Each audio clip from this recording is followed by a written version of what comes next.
Chapter 4.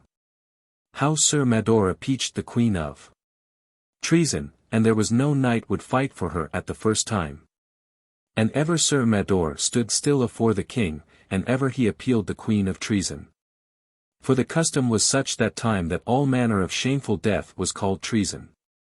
Fair lords, said King Arthur, me repenteth of this trouble, but the case is so I may not have ado in this matter, for I must be a rightful judge. And that repenteth me that I may not do battle for my wife, for as I deem this deed came never by her. And therefore I suppose she shall not be all disdained, but that some good knight shall put his body in jeopardy for my queen rather than she shall be brent in a wrong quarrel. And therefore, Sir Mador, be not so hasty, for it may happen she shall not be all friendless. And therefore desire thou thy day of battle, and she shall purvey her of some good knight that shall answer you, or else it were to me great shame, and to all my court.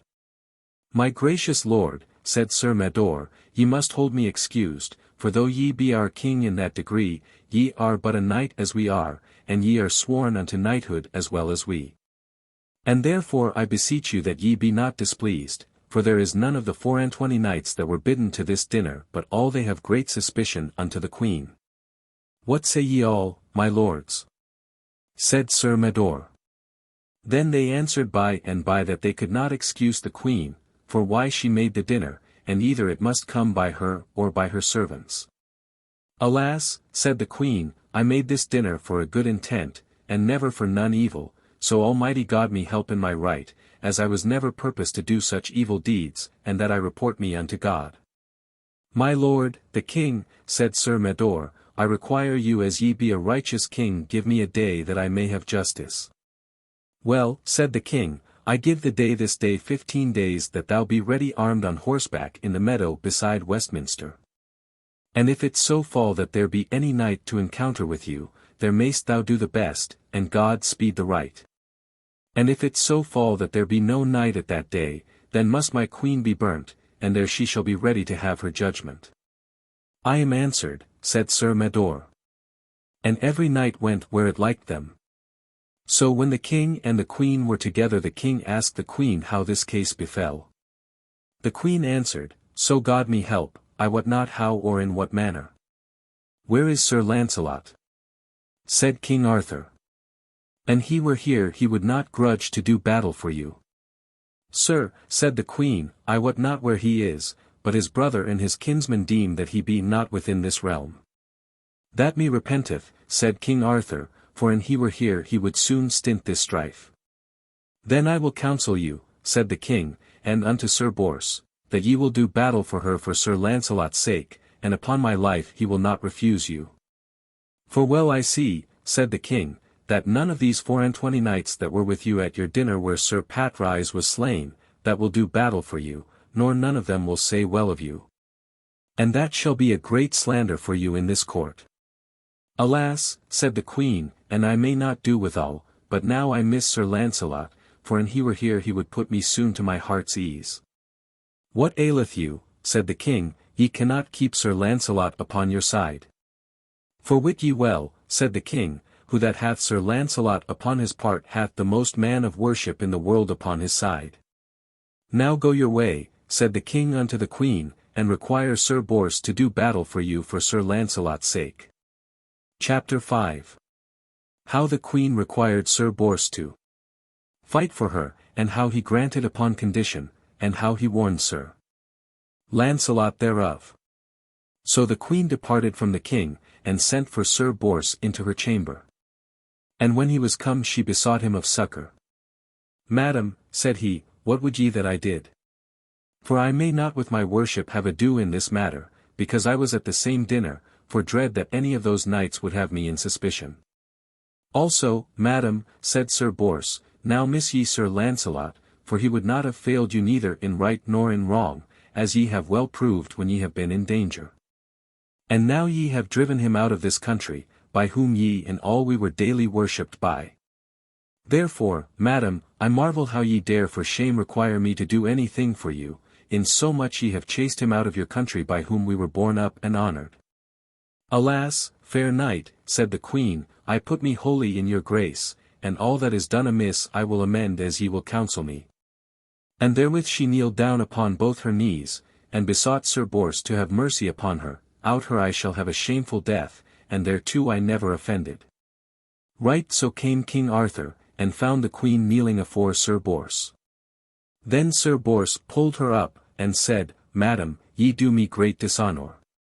Ah, gentle knight, said the king, have mercy upon my queen, courteous knight, for I am now certain she is untruly defamed. And therefore, courteous knight, said the king, promise her to do battle for her, I require you for the love of Sir Lancelot. My lord, said Sir Bors, ye require me the greatest thing that any man may require me. And wit ye well if I grant to do battle for the queen I shall wrath many of my fellowship of the Table Round. But as for that, said Bors, I will grant my lord that for my lord Sir Lancelot's sake, and for your sake I will at that day be the queen's champion unless that there come by adventure a better knight than I am to do battle for her. Will ye promise me this, said the king, by your faith? Yes sir, said Sir Bors, of that I will not fail you, nor her both, but if there come a better knight than I am, and then shall he have the battle. Then was the king and the queen passing glad, and so departed, and thanked him heartily. So then Sir Bors departed secretly upon a day, and rode unto Sir Lancelot thereas he was with the hermit, Sir Brages, and told him of all their adventure. Ah Jesu, said Sir Lancelot, this is come happily as I would have it, and therefore I pray you make you ready to do battle, but look that ye tarry till ye see me come, as long as ye may. For I am sure Mador is an hot knight when he is enchafed, for the more ye suffer him the hastier will he be to battle. Sir, said Bors, let me deal with him, doubt ye not ye shall have all your will. Then departed Sir Bors from him and came to the court again. Then was it noised in all the court that Sir Bors should do battle for the queen. Wherefore many knights were displeased with him, that he would take upon him to do battle in the queen's quarrel, for there were but few knights in all the court but they deemed the queen was in the wrong, and that she had done that treason. So Sir Bors answered thus to his fellows of the Table Round, Wit ye well, my fair lords, it were shame to us all when we suffered to see the most noble queen of the world to be shamed openly. Considering her lord and our lord is the man of most worship in the world, and most christened, and he hath ever worshipped us all in all places. Many answered him again, As for our most noble King Arthur, we love him and honor him as well as ye do, but as for Queen Guinevere we love her not, because she is a destroyer of good knights. Fair lords, said Sir Bors, meseemeth ye say not as ye should say, for never yet in my days knew I never nor heard say that ever she was a destroyer of any good knight. But at all times as far as ever I could know she was a maintainer of good knights. And ever she hath been large and free of her goods to all good knights, and the most bounteous lady of her gifts and her good grace, that ever I saw or heard speak of. And therefore it were shame, said Sir Bors, to us all to our most noble king's wife, and we suffered her to be shamefully slain. And wit ye well, said Sir Bors, I will not suffer it, for I dare say so much, the queen is not guilty of Sir Patrice's death, for she owed him never none ill will, nor none of the 24 knights that were at that dinner. For I dare say for good love she bade us to dinner, and not for no mal engine, and that I doubt not shall be proved hereafter, for howsomever the game goeth, there was treason among us. Then some said to Sir Bors, We may well believe your words. And so some of them were well pleased, and some were not so. Chapter 6. How at the day Sir Bors made him ready for to fight for the queen, and when he would fight how another discharged him. The day came on fast until the even that the battle should be. Then the queen sent for Sir Bors and asked him how he was disposed. Truly madam, said he, I am disposed in likewise as I promised you, that is for to say I shall not fail you, unless by adventure there come a better knight than I am to do battle for you, then, madam, am I discharged of my promise. Will ye, said the queen, that I tell my lord Arthur thus? Do as it shall please you, madam. Then the queen went unto the king and told him the answer of Sir Bors. Have ye no doubt, said the king, of Sir Bors, for I call him now one of the best knights of the world, and the most profitablest man. And thus it passed on until the morn, and the king and the queen and all manner of knights that were there at that time drew them unto the meadow beside Westminster where the battle should be. And so when the king was come with the queen and many knights of the Round Table, then the queen was put there in the constable's ward, and a great fire made about an iron stake, that an Sir Mador de la Porte had the better. She should be burnt. Such custom was used in those days, that neither for favour, neither for love nor affinity, there should be none other but righteous judgment, as well upon a king as upon a knight. And as well upon a queen as upon another poor lady. So in this meanwhile came in Sir Mador de la Porte, and took his oath afore the king, that the queen did this treason until his cousin Sir Patrise, and unto his oath he would prove it with his body, hand for hand, who that would say the contrary. Right so came in Sir Bors de Ganis, and said, that as for Queen Guinevere she is in the right, and that will I make good with my hands that she is not culpable of this treason that is put upon her. Then make thee ready, said Sir Mador, and we shall prove whether thou be in the right or I. Sir Mador, said Sir Bors, wit thou well I know you for a good knight. Not for then I shall not fear you so greatly, but I trust to God I shall be able to withstand your malice. But this much have I promised my lord Arthur and my lady the queen, that I shall do battle for her in this case to the uttermost, unless that there come a better knight than I am and discharge me. Is that all? Said Sir Mador, either come thou off and do battle with me, or else say nay. Take your horse, said Sir Bors, and as I suppose, ye shall not tarry long but ye shall be answered. Then either departed to their tents and made them ready to horseback as they thought best. And anon Sir Mador came into the field with his shield on his shoulder and his spear in his hand. And so rode about the place crying unto Arthur, bid your champion come forth and he dare. Then was Sir Bors ashamed and took his horse and came to the list's end. And then was he where came from a wood there fast by a knight all armed, upon a white horse, with a strange shield of strange arms. And he came riding all that he might run, and so he came to Sir Bors, and said thus, Fair knight, I pray you be not displeased, for here must a better knight than ye are have this battle, therefore I pray you withdraw you. For wit ye well I have had this day a right great journey, and this battle ought to be mine, and so I promised you when I spake with you last, and with all my heart I thank you of your good will. Then Sir Bors rode unto King Arthur and told him how there was a knight come that would have the battle for to fight for the queen. What knight is he? Said the king. I wot not, said Sir Bors, but such covenant he made with me to be here this day. Now my lord, said Sir Bors, here am I discharged. Chapter 7. How Sir Lancelot fought against Sir Mador for the queen, and how he overcame Sir Mador, and discharged the queen. Then the king called to that knight, and asked him if he would fight for the queen. Then he answered to the king, Therefore came I hither, and therefore, Sir King, he said, tarry me no longer, for I may not tarry. For anon as I have finished this battle I must depart hence, for I have ado many matters elsewhere.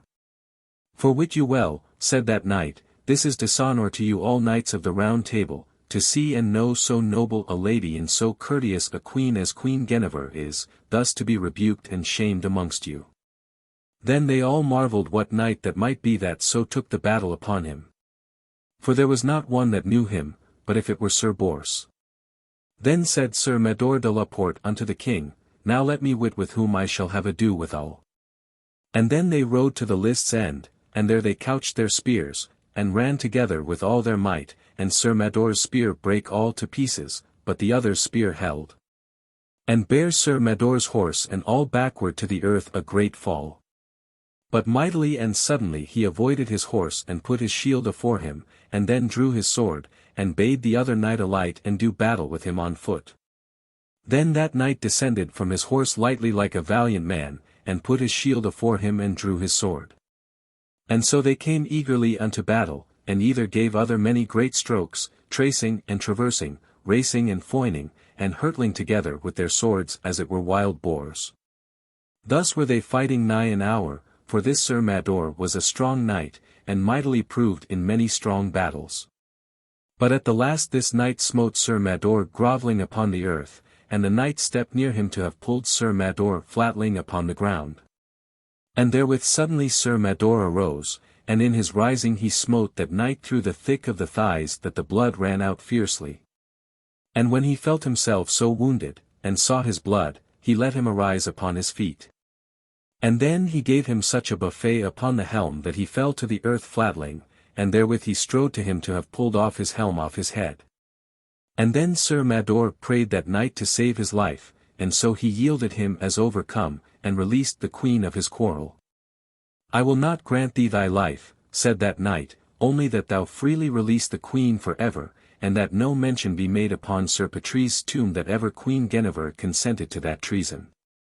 All this shall be done, said Sir Mador, I clearly discharge my quarrel for ever. Then the knights parters of the lists took up Sir Mador, and led him to his tent, and the other knight went straight to the stair-foot where sat King Arthur. And by that time was the queen come to the king, and either kissed other heartily. And when the king saw that knight, he stooped down to him, and thanked him, and in likewise did the queen. And the king prayed him to put off his helmet, and to repose him, and to take a sop of wine. And then he put off his helm to drink, and then every knight knew him that it was Sir Lancelot du Lake. Anon as the king wist that, he took the queen in his hand, and yode unto Sir Lancelot, and said, Sir, grant mercy of your great travail that ye have had this day for me and for my queen. My lord, said Sir Lancelot, would ye well I ought of right ever to be in your quarrel, and in my lady the queen's quarrel, to do battle. For ye are the man that gave me the high order of knighthood, and that day my lady, your queen, did me great worship, and else I had been shamed. For that same day ye made me knight, through my hastiness I lost my sword, and my lady, your queen, found it, and lapped it in her train, and gave me my sword when I had need thereto, and else had I been shamed among all knights. And therefore, my lord Arthur, I promised her at that day ever to be her knight in right out her in wrong. Grant mercy, said the king, for this journey, and wit ye well, said the king, I shall acquit your goodness. And ever the queen beheld Sir Lancelot, and wept so tenderly that she sank almost to the ground for sorrow that he had done to her so great goodness where she shewed him great unkindness. Then the knights of his blood drew unto him, and there either of them made great joy of other. And so came all the knights of the Table Round that were there at that time, and welcomed him. And then Sir Mador was had to leechcraft, and Sir Lancelot was healed of his wound. And then there was made great joy and mirths in that court. Chapter 8. How the truth was known by the Maiden of the Lake, and of divers other matters. And so it befell that the damosel of the lake, her name was Nimue, the which wedded the good knight Sir Pelleas, and so she came to the court. For ever she did great goodness unto King Arthur and to all his knights through her sorcery and enchantments. And so when she heard how the queen was angered for the death of Sir Patrise, then she told it openly that she was never guilty. And there she disclosed by whom it was done, and named him, Sir Pinel, and for what cause he did it, there it was openly disclosed, and so the queen was excused, and the knight Pinel fled into his country. Then was it openly known that Sir Pinel empoisoned the apples at the feast to that intent to have destroyed Sir Gawain, because Sir Gawain and his brethren destroyed Sir Lamorak de Galis, to the which Sir Pinel was cousin unto. Then was Sir Patrise buried in the church of Westminster in a tomb, and thereupon was written, Here lieth Sir Patrise of Ireland, slain by Sir Pinel le Savage, that empoisoned apples to have slain Sir Gawain. And by misfortune Sir Patrise ate one of those apples, and then suddenly he brast. Also there was written upon the tomb that Queen Guinevere was appealed of treason of the death of Sir Patrise, by Sir Mador de la Porte. And there was made mention how Sir Lancelot fought with him for Queen Guinevere, and overcame him in plain battle. All this was written upon the tomb of Sir Patrise in excusing of the queen. And then Sir Mador sued daily and long, to have the queen's good grace, and so by the means of Sir Lancelot he caused him to stand in the queen's good grace, and all was forgiven. Thus it passed on till Our Lady Day, Assumption. Within 15 days of that feast the king let cry a great justs and a tournament that should be at that day at Camelot, that is Winchester, and the king let cry that he and the King of Scots would joust against all that would come against them. And when this cry was made, thither came many knights. So there came thither the king of North Gallis, and King Anguish of Ireland, and the king with the 100 knights, and Galahad, the oat prince, and the king of Northumberland, and many other noble dukes and earls of divers countries. So King Arthur made him ready to depart to these justs, and would have had the queen with him, but at that time she would not, she said, for she was sick and might not ride at that time. That me repenteth, said the king, for this 7 year ye saw not such a noble fellowship together except at Whitsuntide when Galahad departed from the court. Truly, said the queen to the king, ye must hold me excused, I may not be there, and that me repenteth. And many deemed the queen would not be there because of Sir Lancelot du Lake, for Sir Lancelot would not ride with the king, for he said that he was not whole of the wound the which Sir Mador had given him. Wherefore the king was heavy and passing wroth. And so he departed toward Winchester with his fellowship, and so by the way the king lodged in a town called Astolat, that is now in English called Guildford, and there the king lay in the castle. So when the king was departed the queen called Sir Lancelot to her, and said thus, Sir Lancelot, ye are greatly to blame thus to hold you behind my lord, what, trow ye, what will your enemies and mine say and deem? Not else but, see how Sir Lancelot holdeth him ever behind the king, and so doth the queen, for that they would have their pleasure together. And thus will they say, said the queen to Sir Lancelot, have ye no doubt thereof. Chapter 9. How Sir Lancelot rode to Astolat, and received a sleeve to wear upon his helm at the request of a maid. Madam, said Sir Lancelot, I allow your wit, it is of late come since ye were wise. And therefore, madam, at this time I will be ruled by your counsel, and this night I will take my rest, and tomorrow by time I will take my way toward Winchester. But wit you well, said Sir Lancelot to the queen, that at that justs I will be against the king, and against all his fellowship. Ye may there do as ye list, said the queen, but by my counsel ye shall not be against your king and your fellowship. For therein be full many hard knights of your blood, as ye wot well enough, it needeth not to rehearse them. Madam, said Sir Lancelot, I pray you that ye be not displeased with me, for I will take the adventure that God will send me. And so upon the morn early Sir Lancelot heard mass and brake his fast, and so took his leave of the queen and departed. And then he rode so much until he came to Astolat, that is Guildford. And there it happed him in the eventide he came to an old baron's place that hight Sir Bernard of Astolat. And as Sir Lancelot entered into his lodging, King Arthur espied him as he did walk in a garden beside the castle, how he took his lodging, and knew him full well. It is well, said King Arthur unto the knights that were with him in that garden beside the castle, I have now espied one knight that will play his play at the justs to the which we be gone toward, I undertake he will do marvels. Who is that, we pray you tell us? Said many knights that were there at that time. Ye shall not wit for me, said the king, as at this time. And so the king smiled, and went to his lodging. So when Sir Lancelot was in his lodging, and unarmed him in his chamber, the old baron and hermit came to him making his reverence, and welcomed him in the best manner, but the old knight knew not Sir Lancelot.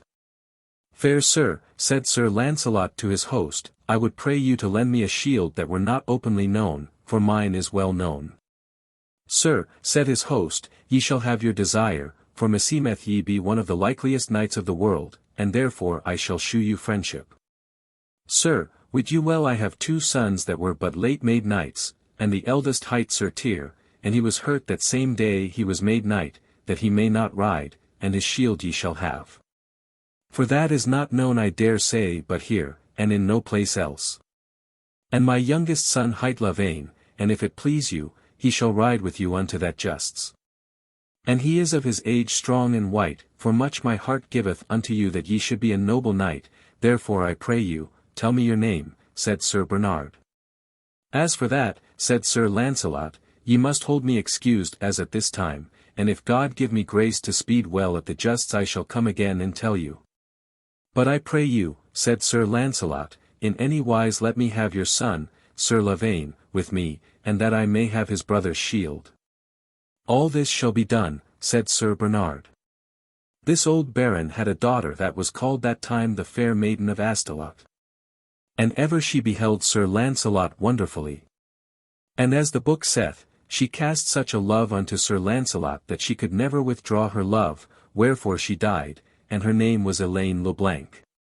So thus as she came to and fro she was so hot in her love that she besought Sir Lancelot to wear upon him at the just a token of hers. Fair damosel, said Sir Lancelot, and if I grant you that, ye may say I do more for your love than ever I did for lady or damosel. Then he remembered him he would go to the justs disguised.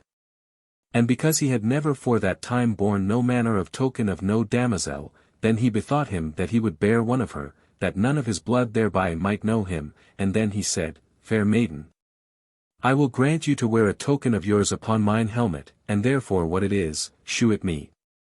Sir, she said, it is a red sleeve of mine, of scarlet, well embroidered with great pearls, and so she brought it him. So Sir Lancelot received it, and said, Never did I erst so much for no damosel. And then Sir Lancelot betook the fair maiden his shield in keeping, and prayed her to keep that until that he came again. And so that night he had merry rest and great cheer, for ever the damosel Elaine was about Sir Lancelot all the while she might be suffered. Chapter 10. How the tourney began at Winchester. And what knights were at the justs, and other things. So upon a day, on the morn, King Arthur and all his knights departed, for their king had tarried 3 days to abide his noble knights. And so when the king was ridden, Sir Lancelot and Sir Lavaine made them ready to ride, and either of them had white shields, and the red sleeve Sir Lancelot let carry with him. And so they took their leave at Sir Bernard, the old baron, and at his daughter, the fair maiden of Astolat. And then they rode so long till that they came to Camelot, that time called Winchester. And there was great press of kings, dukes, earls, and barons, and many noble knights. But there Sir Lancelot was lodged privily by the means of Sir Lavaine with a rich burgess, that no man in that town was ware what they were. And so they reposed them there till Our Lady Day, Assumption, as the great feast should be. So then trumpets blew unto the field, and King Arthur was set on high upon a scaffold to behold who did best. But as the French book saith, the king would not suffer Sir Gawain to go from him, for never had Sir Gawain the better and Sir Lancelot were in the field, and many times was Sir Gawain rebuked when Lancelot came into any justs disguised.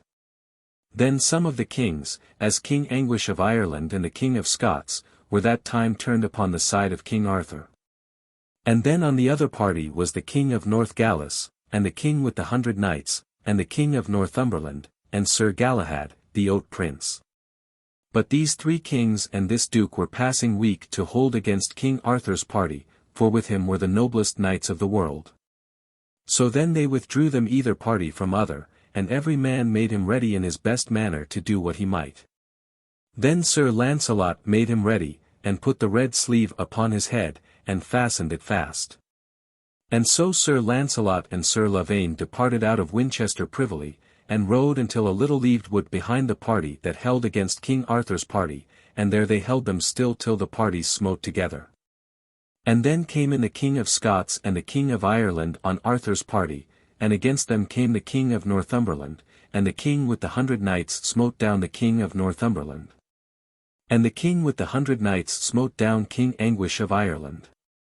Then Sir Palomides that was on Arthur's party encountered with Sir Galahad, and either of them smote down other, and either party helped their lords on horseback again. So there began a strong assail upon both parties. And then came in Sir Brandiles, Sir Sagramore le Desirous, Sir Dodines le Savage, Sir Kay le Seneschal, Sir Griflet le Fils de Dieu, Sir Mordred, Sir Meliot de Logris, Sir Osanna le Cure Hardy, Sir Saphir, Sir Epenogris, Sir Galeron of Galway. All these 15 knights were knights of the Table Round. So these with more other came in together, and beat aback the King of Northumberland and the King of North Galles. When Sir Lancelot saw this, as he hoved in a little leaved wood, then he said unto Sir Lavaine, See yonder is a company of good knights, and they hold them together as boars that were chafed with dogs. That is truth, said Sir Lavaine. Chapter 11. How Sir Lancelot and Sir Lavaine entered in the field against them of King Arthur's court, and how Lancelot was hurt. Now, said Sir Lancelot, and ye will help me a little, ye shall see yonder fellowship that chaseth now these men in our side, that they shall go as fast backward as they went forward. Sir, spare not, said Sir Lavaine, for I shall do what I may. Then Sir Lancelot and Sir Lavaine came in at the thickest of the press, and there Sir Lancelot smote down Sir Brandiles, Sir Sagramore, Sir Dodinas, Sir Kay, Sir Griflet, and all this he did with one spear. And Sir Lavaine smote down Sir Lucan le Butler and Sir Bedivere. And then Sir Lancelot gat another spear, and there he smote down Sir Agravaine, Sir Gaheris, and Sir Mordred, and Sir Meliot de Logris, and Sir Lavaine smote Osanna le Cure Hardy. And then Sir Lancelot drew his sword, and there he smote on the right hand and on the left hand, and by great force he unhorsed Sir Saphir, Sir Eponogris, and Sir Galeron. And then the knights of the Table Round withdrew them aback, after they had gotten their horses as well as they might. O mercy Jesu, said Sir Gawain, what knight is yonder that doth so marvellous deeds of arms in that field? I wot well what he is, said King Arthur, but as at this time I will not name him. Sir, said Sir Gawain, I would say it were Sir Lancelot by his riding in his buffets that I see him deal, but ever meseemeth it should not be he, for that he beareth the red sleeve upon his head. For I wist him never bear token at no justs, of lady nor gentlewoman. Let him be, said King Arthur, he will be better known, and do more, or ever he depart. Then the party that was against King Arthur were well comforted, and then they held them together that beforehand were sore rebuked.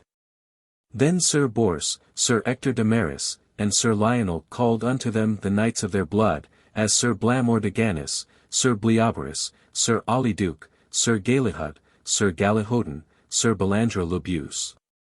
So these 9 knights of Sir Lancelot's kin thrust in mightily, for they were all noble knights, and they, of great hate and despite that they had unto him, thought to rebuke that noble knight Sir Lancelot and Sir Lavaine, for they knew them not. And so they came hurling together, and smote down many knights of Northgalis and of Northumberland. And when Sir Lancelot saw them fare so, he gat a spear in his hand. And there encountered with him all at once Sir Bors, Sir Ector, and Sir Lionel, and all they 3 smote him at once with their spears. And with force of themselves they smote Sir Lancelot's horse to the earth. And by misfortune Sir Bors smote Sir Lancelot through the shield into the side, and the spear brake, and the head left still in his side. When Sir Lavaine saw his master lie on the ground, he ran to the King of Scots and smote him to the earth. And by great force he took his horse, and brought him to Sir Lancelot, and maugre of them all he made him to mount upon that horse. And then Lancelot gat a spear in his hand, and there he smote Sir Bors, horse and man, to the earth. In the same wise he served Sir Ector and Sir Lionel, and Sir Lavaine smote down Sir Blamore de Gannis. And then Sir Lancelot drew his sword, for he felt himself so sore hurt that he weened there to have had his death. And then he smote Sir Bleoberis such a buffet on the helm that he fell down to the earth in a swoon. And in the same wise he served Sir Auliduc and Sir Galahad. And Sir Lavaine smote down Sir Belandre, that was the son of Alisander le Orphelin. And by this was Sir Bors horsed, and then he came with Sir Ector and Sir Lionel, and all they 3 smote with swords upon Sir Lancelot's helmet. And when he felt their buffets and his wound, the which was so grievous, then he thought to do what he might while he might endure. And then he gave Sir Bors such a buffet that he made him bow his head passing low. And therewithal he raced off his helm, and might have slain him, and so pulled him down, and in the same wise he served Sir Ector and Sir Lionel. For as the book saith he might have slain them, but when he saw their visages his heart might not serve him thereto, but left them there. And then afterward he hurled into the thickest press of them all, and did there the marvellous deeds of arms that ever man saw or heard speak of, and ever Sir Lavaine, the good knight, with him.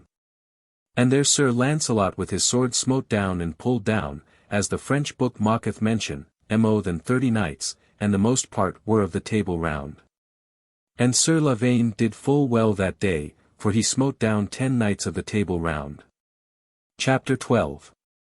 How Sir Lancelot and Sir Lavaine departed out of the field, and in what jeopardy Lancelot was. Mercy Jesu, said Sir Gawain to Arthur, I marvel what knight that he is with the red sleeve. Sir, said King Arthur, he will be known or he depart. And then the king blew unto lodging, and the prize was given by heralds unto the knight with the white shield that bare the red sleeve. Then came the king with the 100 knights, the king of North Galles, and the king of Northumberland, and Sir Galahad, the oat prince, and said unto Sir Lancelot, Fair knight, God thee bless, for much have ye done this day for us. Therefore we pray you that ye will come with us that ye may receive the honour and the prize as ye have worshipfully deserved it. My fair lords, said Sir Lancelot, wit you well if I have deserved thanks I have sore bought it, and that me repenteth, for I am like never to escape with my life. Therefore, fair lords, I pray you that ye will suffer me to depart where me liketh, for I am sore hurt. I take none force of none honour, for I had liefer to repose me than to be lord of all the world. And therewithal he groaned piteously, and rode a great wallop awayward from them until he came under a wood side. And when he saw that he was from the field nigh a mile, that he was sure he might not be seen, then he said with an high voice, O gentle knight, Sir Lavaine, help me that this truncheon were out of my side. For it sticketh so sore that it nigh slayeth me. O mine own lord, said Sir Lavaine, I would fain do that might please you, but I dread me sore and I pull out the truncheon that ye shall be in peril of death. I charge you, said Sir Lancelot, as ye love me, draw it out. And therewithal he descended from his horse, and right so did Sir Lavaine. And forthwithal Sir Lavaine drew the truncheon out of his side, and he gave a great shriek and a marvellous grisly groan, and the blood brast out nigh a pint at once, that at the last he sank down upon his buttocks, and so swooned pale and deadly. Alas, said Sir Lavaine, what shall I do? And then he turned Sir Lancelot into the wind, but so he lay there nigh half an hour as he had been dead. And so at the last Sir Lancelot cast up his eyes, and said, O Lavaine, help me that I were on my horse, for here is fast by within this 2 mile a gentle hermit that sometime was a full noble knight and a great lord of possessions. And for great goodness he hath taken him to wilful poverty, and forsaken many lands, and his name is Sir Bodwin of Brittany, and he is a full noble surgeon and a good leech. Now let's see, help me up that I were there, for ever my heart giveth me that I shall never die of my cousin Germain's hands. And then with great pain Sir Lavaine halp him upon his horse. And then they rode a great wallop together, and ever Sir Lancelot bled that it ran down to the earth, and so by fortune they came to that hermitage the which was under a wood, and a great cliff on the other side, and a fair water running under it. And then Sir Lavaine beat on the gate with the butt of his spear, and cried fast, Let in for Jesu's sake. And there came a fair child to them, and asked them what they would. Fair son, said Sir Lavaine, go and pray thy lord, the hermit, for God's sake to let in here a knight that is full sore wounded, and this day tell thy lord I saw him do more deeds of arms than ever I heard say that any man did. So the child went in lightly, and then he brought the hermit, the which was a passing good man. When Sir Lavaine saw him he prayed him for God's sake of succour. What knight is he? Said the hermit. Is he of the house of King Arthur, or not? I wot not, said Sir Lavaine, what is he, nor what is his name, but well I wot I saw him do marvellously this day as of deeds of arms. On whose party was he? Said the hermit. Sir, said Sir Lavaine, he was this day against King Arthur, and there he won the prize of all the knights of the Round Table. I have seen the day, said the hermit, I would have loved him the worse because he was against my lord, King Arthur, for sometime I was one of the fellowship of the Round Table, but I thank God now I am otherwise disposed. But where is he? Let me see him. Then Sir Lavaine brought the hermit to him. Chapter 13. How Lancelot was brought to an hermit for to be healed of his wound, and of other matters. And when the hermit beheld him, as he sat leaning upon his saddle-bow ever bleeding piteously, and ever the knight hermit thought that he should know him, but he could not bring him to knowledge because he was so pale for bleeding. What knight are ye, said the hermit, and where were ye born? My fair lord, said Sir Lancelot, I am a stranger and a knight adventurous, that laboureth throughout many realms for to win worship. Then the hermit advised him better, and saw by a wound on his cheek that he was Sir Lancelot. "Alas," said the hermit, "mine own lord, why lane you your name from me? Forsooth I ought to know you of right, for ye are the most noblest knight of the world, for well I know you for Sir Lancelot." "Sir," said he, "sith ye know me, help me an ye may, for God's sake, for I would be out of this pain at once, either to death or to life." "Have ye no doubt," said the hermit, "ye shall live and fare right well." And so the hermit called to him 2 of his servants, and so he and his servants bare him into the hermitage, and lightly unarmed him, and laid him in his bed. And then anon the hermit staunched his blood, and made him to drink good wine, so that Sir Lancelot was well refreshed and knew himself. For in those days it was not the guise of hermits as is nowadays, for there were none hermits in those days but that they had been men of worship and of prowess, and those hermits held great household, and refreshed people that were in distress. Now turn we unto King Arthur, and leave we Sir Lancelot in the hermitage. So when the kings were come together on both parties, and a great feast should be holden, King Arthur asked the king of Northgalis and their fellowship, where was that knight that bare the red sleeve, bring him afore me that he may have his laud, and honour, and the prize, as it is right. Then spake Sir Galahad, the oat prince, and the king with the 100 knights, we suppose that knight is mischieved, and that he is never like to see you nor none of us all, and that is the greatest pity that ever we wist of any knight. "Alas," said Arthur, "how may this be, is he so hurt?" "What is his name?" said King Arthur. "Truly," said they all, "we know not his name, nor from whence he came, nor whither he would." "Alas," said the king, "this be to me the worst tidings that came to me this 7 year, for I would not for all the lands I wield to know and would it were so that that noble knight were slain." "Know ye him?" said they all. "As for that," said Arthur, "whether I know him or know him not, ye shall not know for me what man he is, but Almighty Jesu send me good tidings of him." And so said they all. "By my head," said Sir Gawain, "if it so be that the good knight be so sore hurt, it is great damage and pity to all this land, for he is one of the noblest knights that ever I saw in a field handle a spear or a sword. And if he may be found I shall find him, for I am sure he is not far from this town." "Bear you well," said King Arthur, "and ye may find him, unless that he be in such a plight that he may not wield himself." "Jesu defend," said Sir Gawain, "but wit I shall what he is, and I may find him." Right so Sir Gawain took a squire with him upon hackneys, and rode all about Camelot within 6 or 7 mile, but so he came again and could hear no word of him. Then within 2 days King Arthur and all the fellowship returned unto London again. And so as they rode by the way it happed Sir Gawain at Astolat to lodge with Sir Bernard thereas was Sir Lancelot lodged. And so as Sir Gawain was in his chamber to repose him Sir Bernard, the old baron, came unto him, and his daughter Elaine, to cheer him and to ask him what tidings, and who did best at that tournament of Winchester.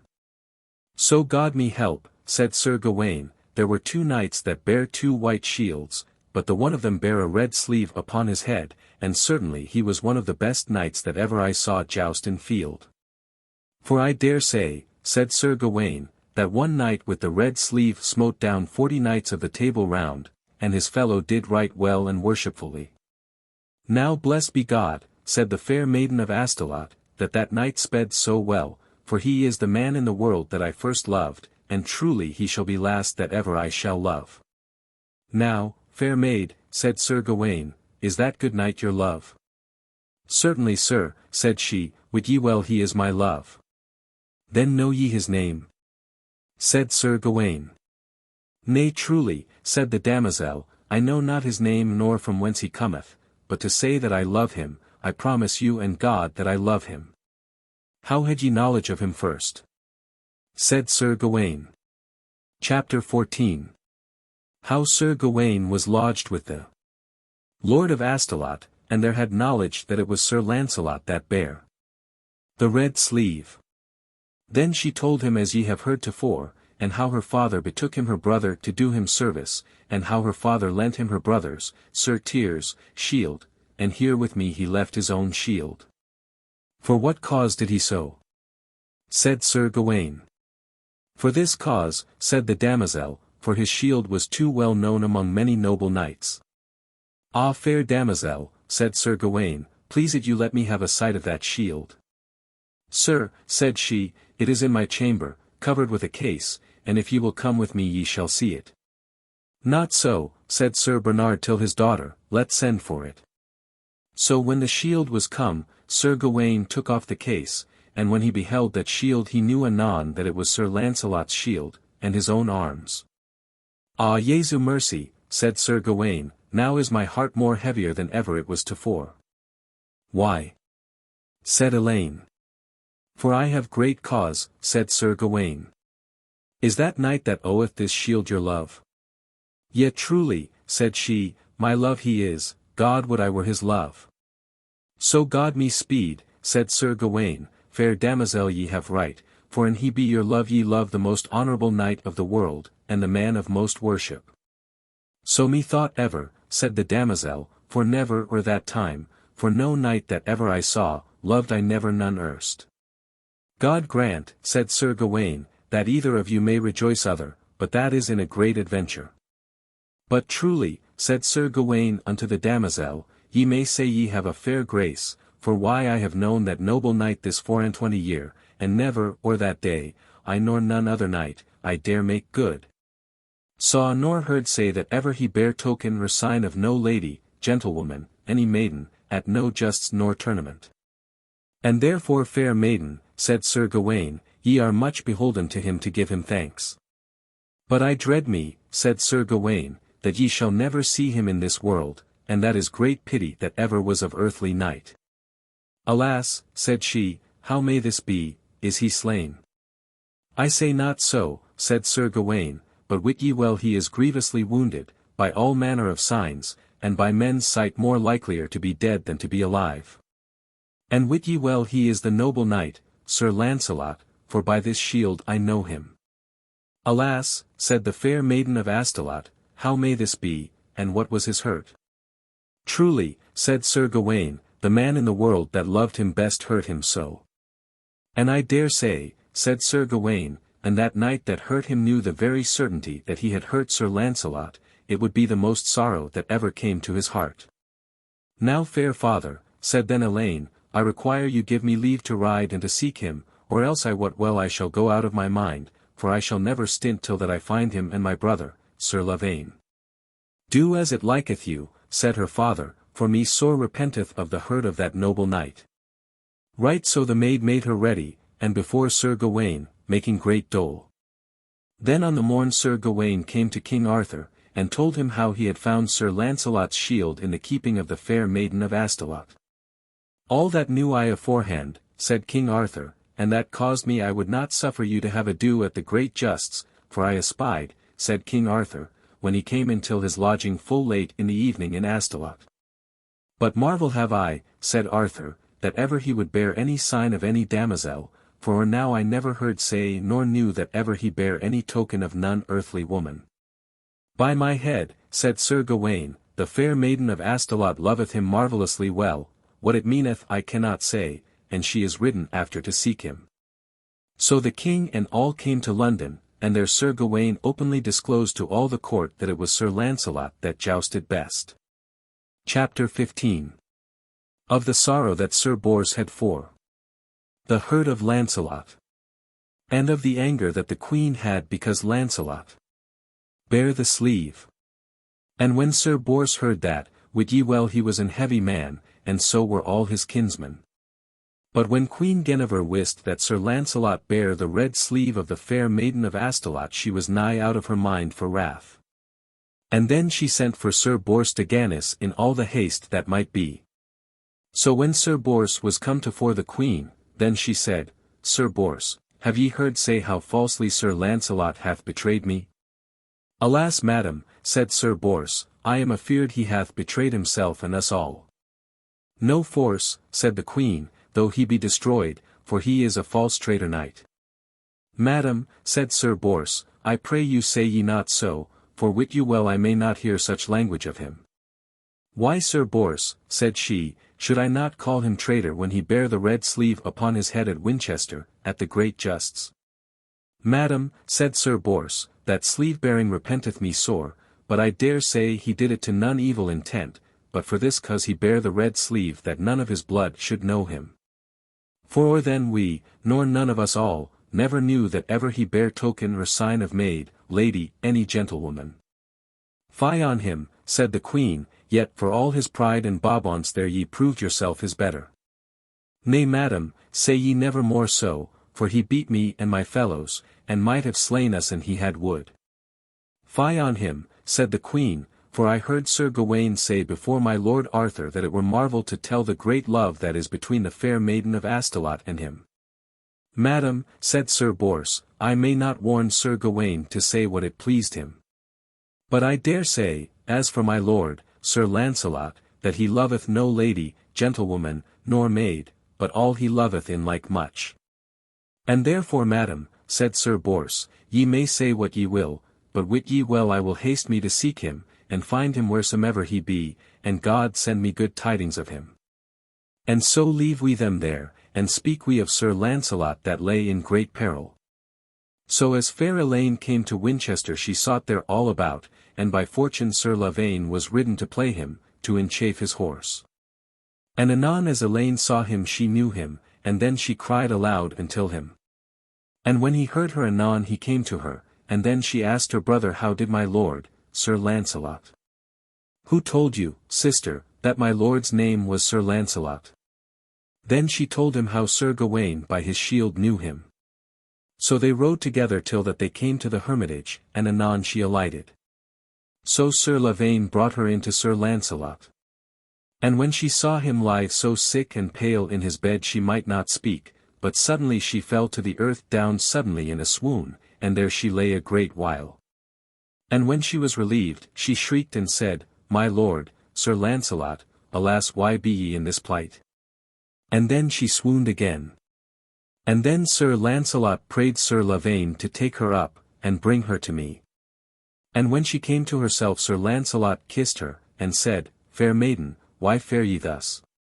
Ye put me to pain, wherefore make ye no more such cheer, for an ye be come to comfort me ye be right welcome. And of this little hurt that I have I shall be right hastily whole by the grace of God.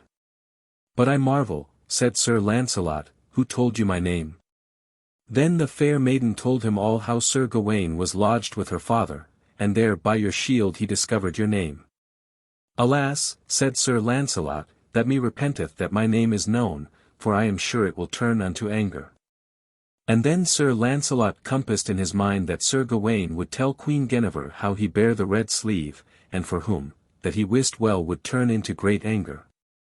So this maiden Elaine never went from Sir Lancelot, but watched him day and night, and did such attendance to him, that the French book saith there was never woman did more kindlier for man than she. Then Sir Lancelot prayed Sir Lavaine to make aspies in Winchester for Sir Bors if he came there, and told him by what tokens he should know him, by a wound in his forehead.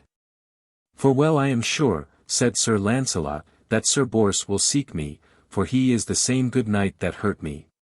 Chapter 16. How Sir Bors sought Lancelot and found him in the hermitage, and of the lamentation between them.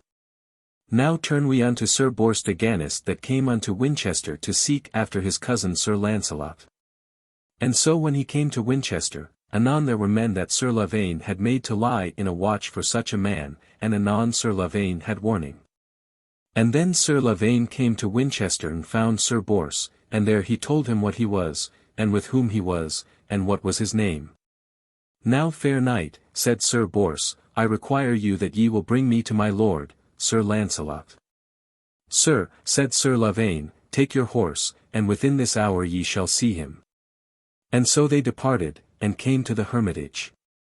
And when Sir Bors saw Sir Lancelot lie in his bed pale and discoloured, anon Sir Bors lost his countenance, and for kindness and pity he might not speak, but wept tenderly a great while.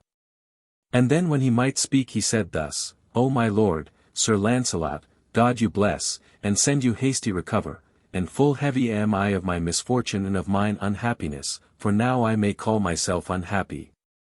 And I dread me that God is greatly displeased with me, that he would suffer me to have such a shame for to hurt you that are all our leader, and all our worship, and therefore I call myself unhappy. Alas that ever such a caitiff knight as I am should have power by unhappiness to hurt the most noblest knight of the world. Where I so shamefully set upon you and overcharged you, and where ye might have slain me, ye saved me. And so did not I, for I and your blood did to you our utterance. I marvel, said Sir Bors, that my heart or my blood would serve me, wherefore my lord, Sir Lancelot, I ask your mercy. Fair cousin, said Sir Lancelot, ye be right welcome. And wit ye well, overmuch ye say for to please me, the which pleaseth me not, for why I have the same I sought. For I would with pride have overcome you all, and there in my pride I was near slain, and that was in mine own default, for I might have given you warning of my being there. And then had I had no hurt, for it is an old said saw, there is hard battle there as kin and friends do battle either against other, there may be no mercy but mortal war.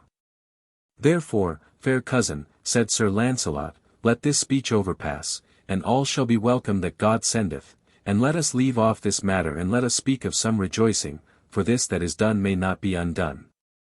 And let us find a remedy how soon that I may be whole. Then Sir Bors leaned upon his bedside, and told Sir Lancelot how the queen was passing wroth with him, because he wore the red sleeve at the great justs. And there Sir Bors told him all how Sir Gawain discovered it, by your shield that ye left with the fair maiden of Astolat. Then is the queen wroth, said Sir Lancelot, and therefore am I right heavy, for I deserve no wrath, for all that I did was because I would not be known. Right so excused I you, said Sir Bors, but all was in vain, for she said more largelier to me than I to you now. But is this she, said Sir Bors, that is so busy about you, that men call the fair maiden of Astolat? She it is, said Sir Lancelot, that by no means I cannot put her from me. Why should ye put her from you? Said Sir Bors, she is a passing fair damosel, and a well beseen, and well taught. And God would, fair cousin, said Sir Bors, that ye could love her, but as to that I may not, nor I dare not, counsel you. But I see well, said Sir Bors, by her diligence about you that she loveth you entirely. That me repenteth, said Sir Lancelot. Sir, said Sir Bors, she is not the first that hath lost her pain upon you, and that is the more pity, and so they talked of many more things. And so within 3 days or 4 Sir Lancelot was big and strong again. Chapter 17. How Sir Lancelot armed him to assay if he might bear arms, and how his wounds brast out again. Then Sir Bors told Sir Lancelot how there was sworn a great tournament and justs betwixt King Arthur and the King of Northgalis, that should be upon All Hallowmas Day, beside Winchester. Is that truth? Said Sir Lancelot. Then shall ye abide with me still a little while until that I be whole, for I feel myself right big and strong. Blessed be God, said Sir Bors. Then were they there nigh a month together, and ever this maiden Elaine did ever her diligent labour night and day unto Sir Lancelot, that there was never child nor wife more meeker to her father and husband than was that fair maiden of Astolat. Wherefore Sir Bors was greatly pleased with her. So upon a day, by the assent of Sir Lancelot, Sir Bors, and Sir Lavaine, they made the hermit to seek in woods for divers herbs, and so Sir Lancelot made fair Elaine to gather herbs for him to make him a bane. In the meanwhile Sir Lancelot made him to arm him at all pieces, and there he thought to assay his armour and his spear, for his hurt or not. And so when he was upon his horse he stirred him fiercely, and the horse was passing lusty and fresh because he was not laboured a month afore. And then Sir Lancelot couched that spear in the rest. That courser leapt mightily when he felt the spurs, and he that was upon him, the which was the noblest horse of the world, strained him mightily in stably, and kept still the spear in the rest. And therewith Sir Lancelot strained himself so straitly, with so great force, to get the horse forward, that the button of his wound brast both within and without. And therewith all the blood came out so fiercely that he felt himself so feeble that he might not sit upon his horse. And then Sir Lancelot cried unto Sir Bors, Ah, Sir Bors and Sir Lavaine, help, for I am come to mine end. And therewith he fell down on the one side to the earth like a dead corpse. And then Sir Bors and Sir Lavaine came to him with sorrow making out of measure. And so by fortune the maiden Elaine heard their mourning, and then she came thither. And when she found Sir Lancelot there armed in that place she cried and wept as she had been wood, and then she kissed him, and did what she might to awake him. And then she rebuked her brother and Sir Bors, and called them false traitors, why they would take him out of his bed, there she cried, and said she would appeal them of his death. With this came the holy hermit, Sir Bodwin of Brittany, and when he found Sir Lancelot in that plight he said but little, but wit ye well he was wroth, and then he bade them, let us have him in. And so they all bare him unto the hermitage, and unarmed him, and laid him in his bed, and evermore his wound bled piteously, but he stirred no limb of him.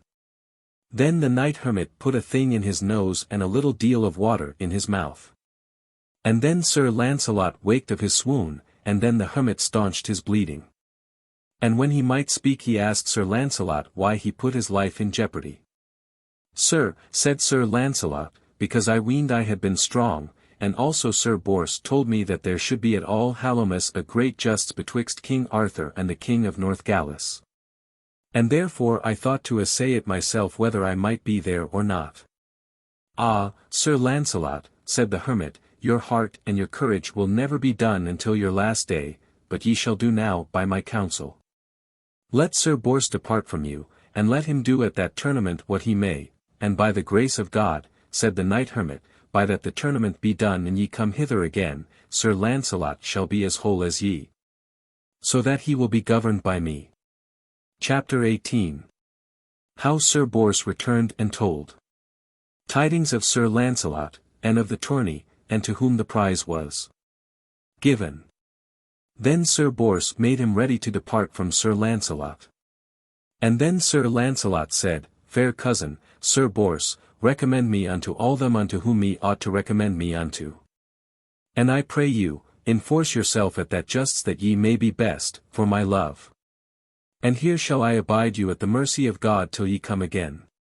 And so Sir Bors departed and came to the court of King Arthur, and told them in what place he had left Sir Lancelot. That me repenteth, said the king, but since he shall have his life we all may thank God. And there Sir Bors told the queen in what jeopardy Sir Lancelot was when he would assay his horse. And all that he did, madam, was for the love of you, because he would have been at this tournament. Fie on him, recreant knight, said the queen, for wit ye well I am right sorry and he shall have his life. His life shall he have, said Sir Bors, and who that would otherwise, except you, madam, we that be of his blood should help to short their lives. But madam, said Sir Bors, ye have been oft times displeased with my lord, Sir Lancelot, but at all times at the end ye find him a true knight, and so he departed. And then every knight of the Round Table that were there at that time present made them ready to be at that justs at all Hallowmas, and thither drew many knights of divers countries. And as all Hallowmas drew near, thither came the King of Northgalis, and the King with the 100 knights, and Sir Galahad, the Oat Prince, of Surlus, and thither came King Anguish of Ireland, and the King of Scots. So these 3 kings came on King Arthur's party. And so that day Sir Gawain did great deeds of arms, and began first. And the heralds numbered that Sir Gawain smote down 20 knights. Then Sir Bors de Ganis came in the same time, and he was numbered that he smote down 20 knights, and therefore the prize was given betwixt them both, for they began first and longest endured. Also Sir Gareth, as the book saith, did that day great deeds of arms, for he smote down and pulled down 30 knights. But when he had done these deeds he tarried not but so departed, and therefore he lost his prize. And Sir Palomides did great deeds of arms that day, for he smote down 20 knights, but he departed suddenly, and men deemed Sir Gareth and he rode together to some manner adventures.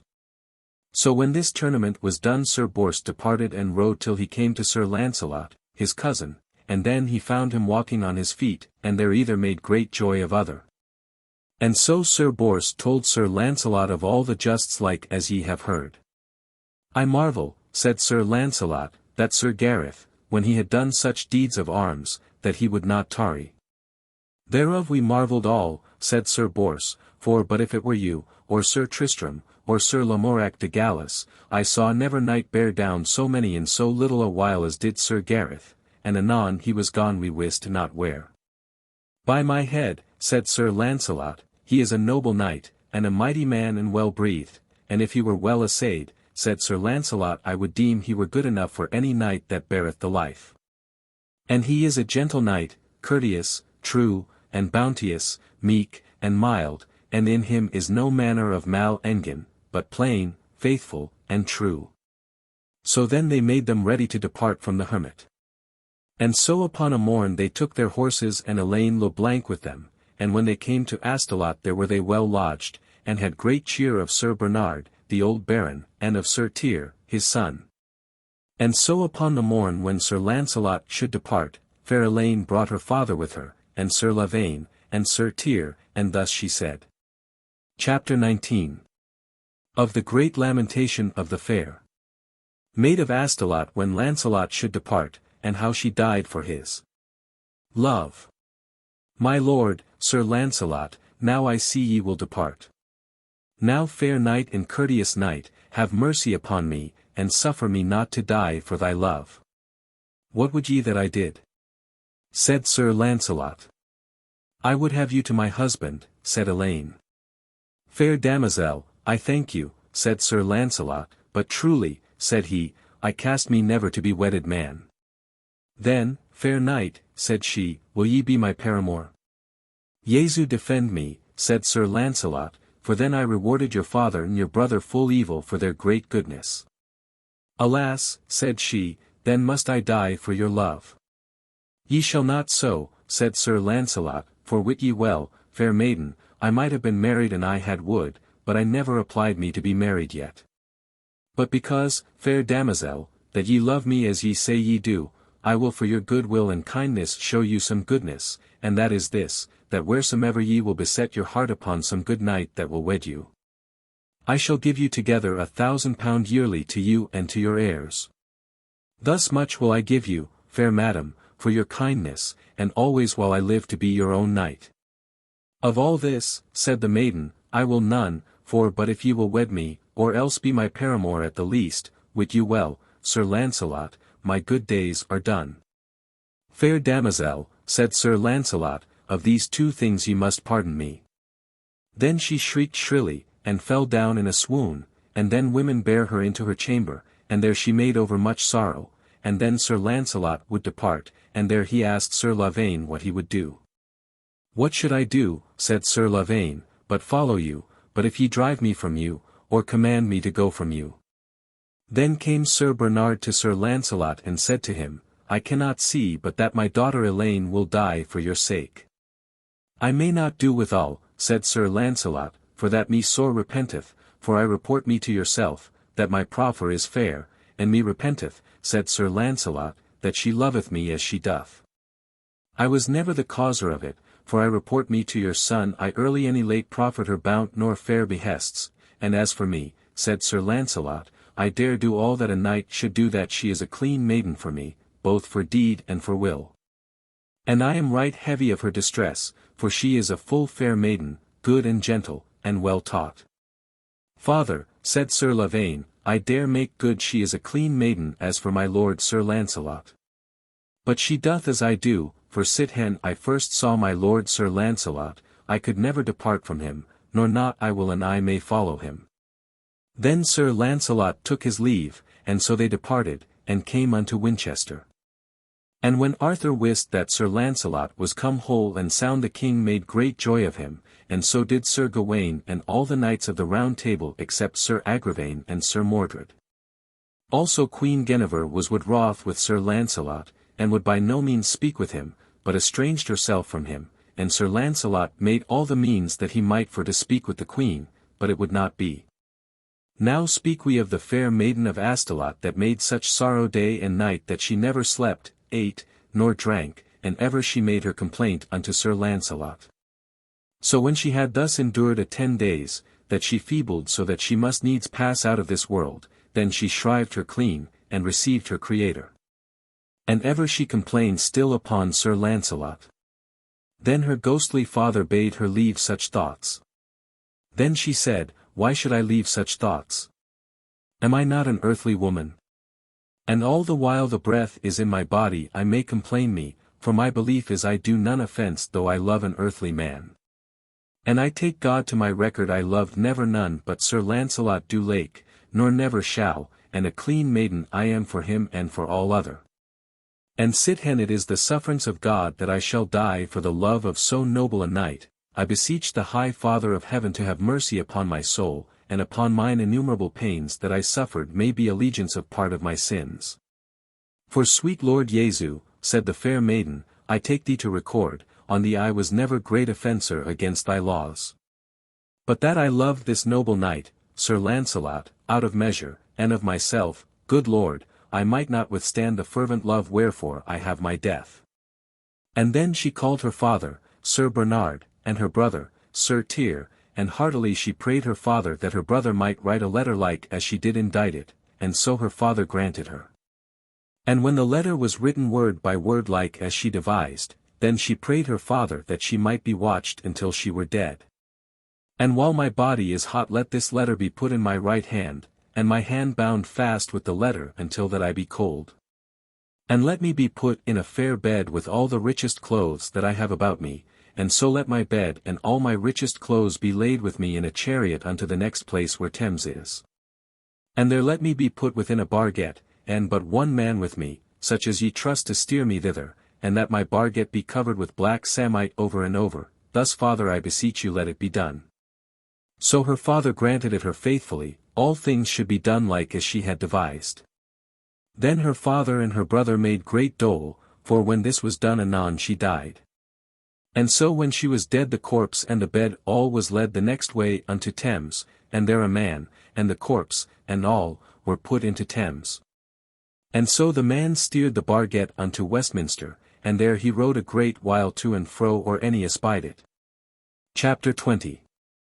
How the corpse of the Maid of Astolat arrived to fore King Arthur, and of the burying, and how Sir Lancelot offered the mass penny. So by fortune King Arthur and the Queen Guinevere were speaking together at a window, and so as they looked into Thames they espied this black barget, and had marvel what it meant. Then the king called Sir Kay, and showed it him. Sir, said Sir Kay, wit you well there is some new tidings. Go thither, said the king to Sir Kay, and take with you Sir Brandiles and Igraine, and bring me ready word what is there. Then these 4 knights departed and came to the barget and went in, and there they found the fairest corpse lying in a rich bed, and a poor man sitting in the barget's end, and no word would he speak. So these 4 knights returned unto the king again, and told him what they found. That fair corpse will I see, said the king. And so then the king took the queen by the hand, and went thither. Then the king made the barget to be holden fast, and then the king and the queen entered with certain knights with them. And there he saw the fairest woman lie in a rich bed, covered unto her middle with many rich clothes, and all was of cloth of gold, and she lay as though she had smiled.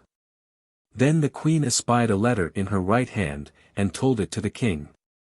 Then the king took it and said, Now am I sure this letter will tell what she was, and why she is come hither. So then the king and the queen went out of the barget, and so commanded a certain man to wait upon the barget.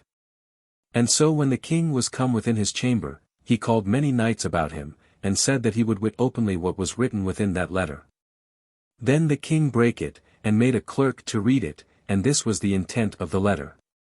Most noble knight, Sir Lancelot, now hath death made us two at debate for your love. I was your lover, that men called the fair maiden of Astolat. Therefore unto all ladies I make my moan, yet pray for my soul and bury me at least, and offer ye my mass penny, this is my last request. And a clean maiden I died, I take God to witness, pray for my soul, Sir Lancelot, as thou art peerless. This was all the substance in the letter. And when it was read, the king, the queen, and all the knights wept for pity of the doleful complaints. Then was Sir Lancelot sent for, and when he was come King Arthur made the letter to be read to him. And when Sir Lancelot heard it word by word, he said, My lord Arthur, wit ye well I am right heavy of the death of this fair damosel, God knoweth I was never causer of her death by my willing. And that will I report me to her own brother, here he is, Sir Lavaine. I will not say nay, said Sir Lancelot, but that she was both fair and good, and much I was beholden unto her, but she loved me out of measure. Ye might have shewed her, said the queen, some bounty and gentleness that might have preserved her life. Madam, said Sir Lancelot, she would none other ways be answered but that she would be my wife, out her else my paramour. And of these two I would not grant her, but I proffered her, for her good love that she shewed me, £1,000 yearly to her, and to her heirs, and to wed any man or knight that she could find best to love in her heart. For madam, said Sir Lancelot, I love not to be constrained to love, for love must arise of the heart, and not by no constraint. That is truth, said the king, and many knights' love is free in himself, and never will be bounden, for where he is bounden he looseth himself. Then said the king unto Sir Lancelot, It will be your worship that ye oversee that she be interred worshipfully. Sir, said Sir Lancelot, that shall be done as I can best devise. And so many knights yet thither to behold that fair maiden.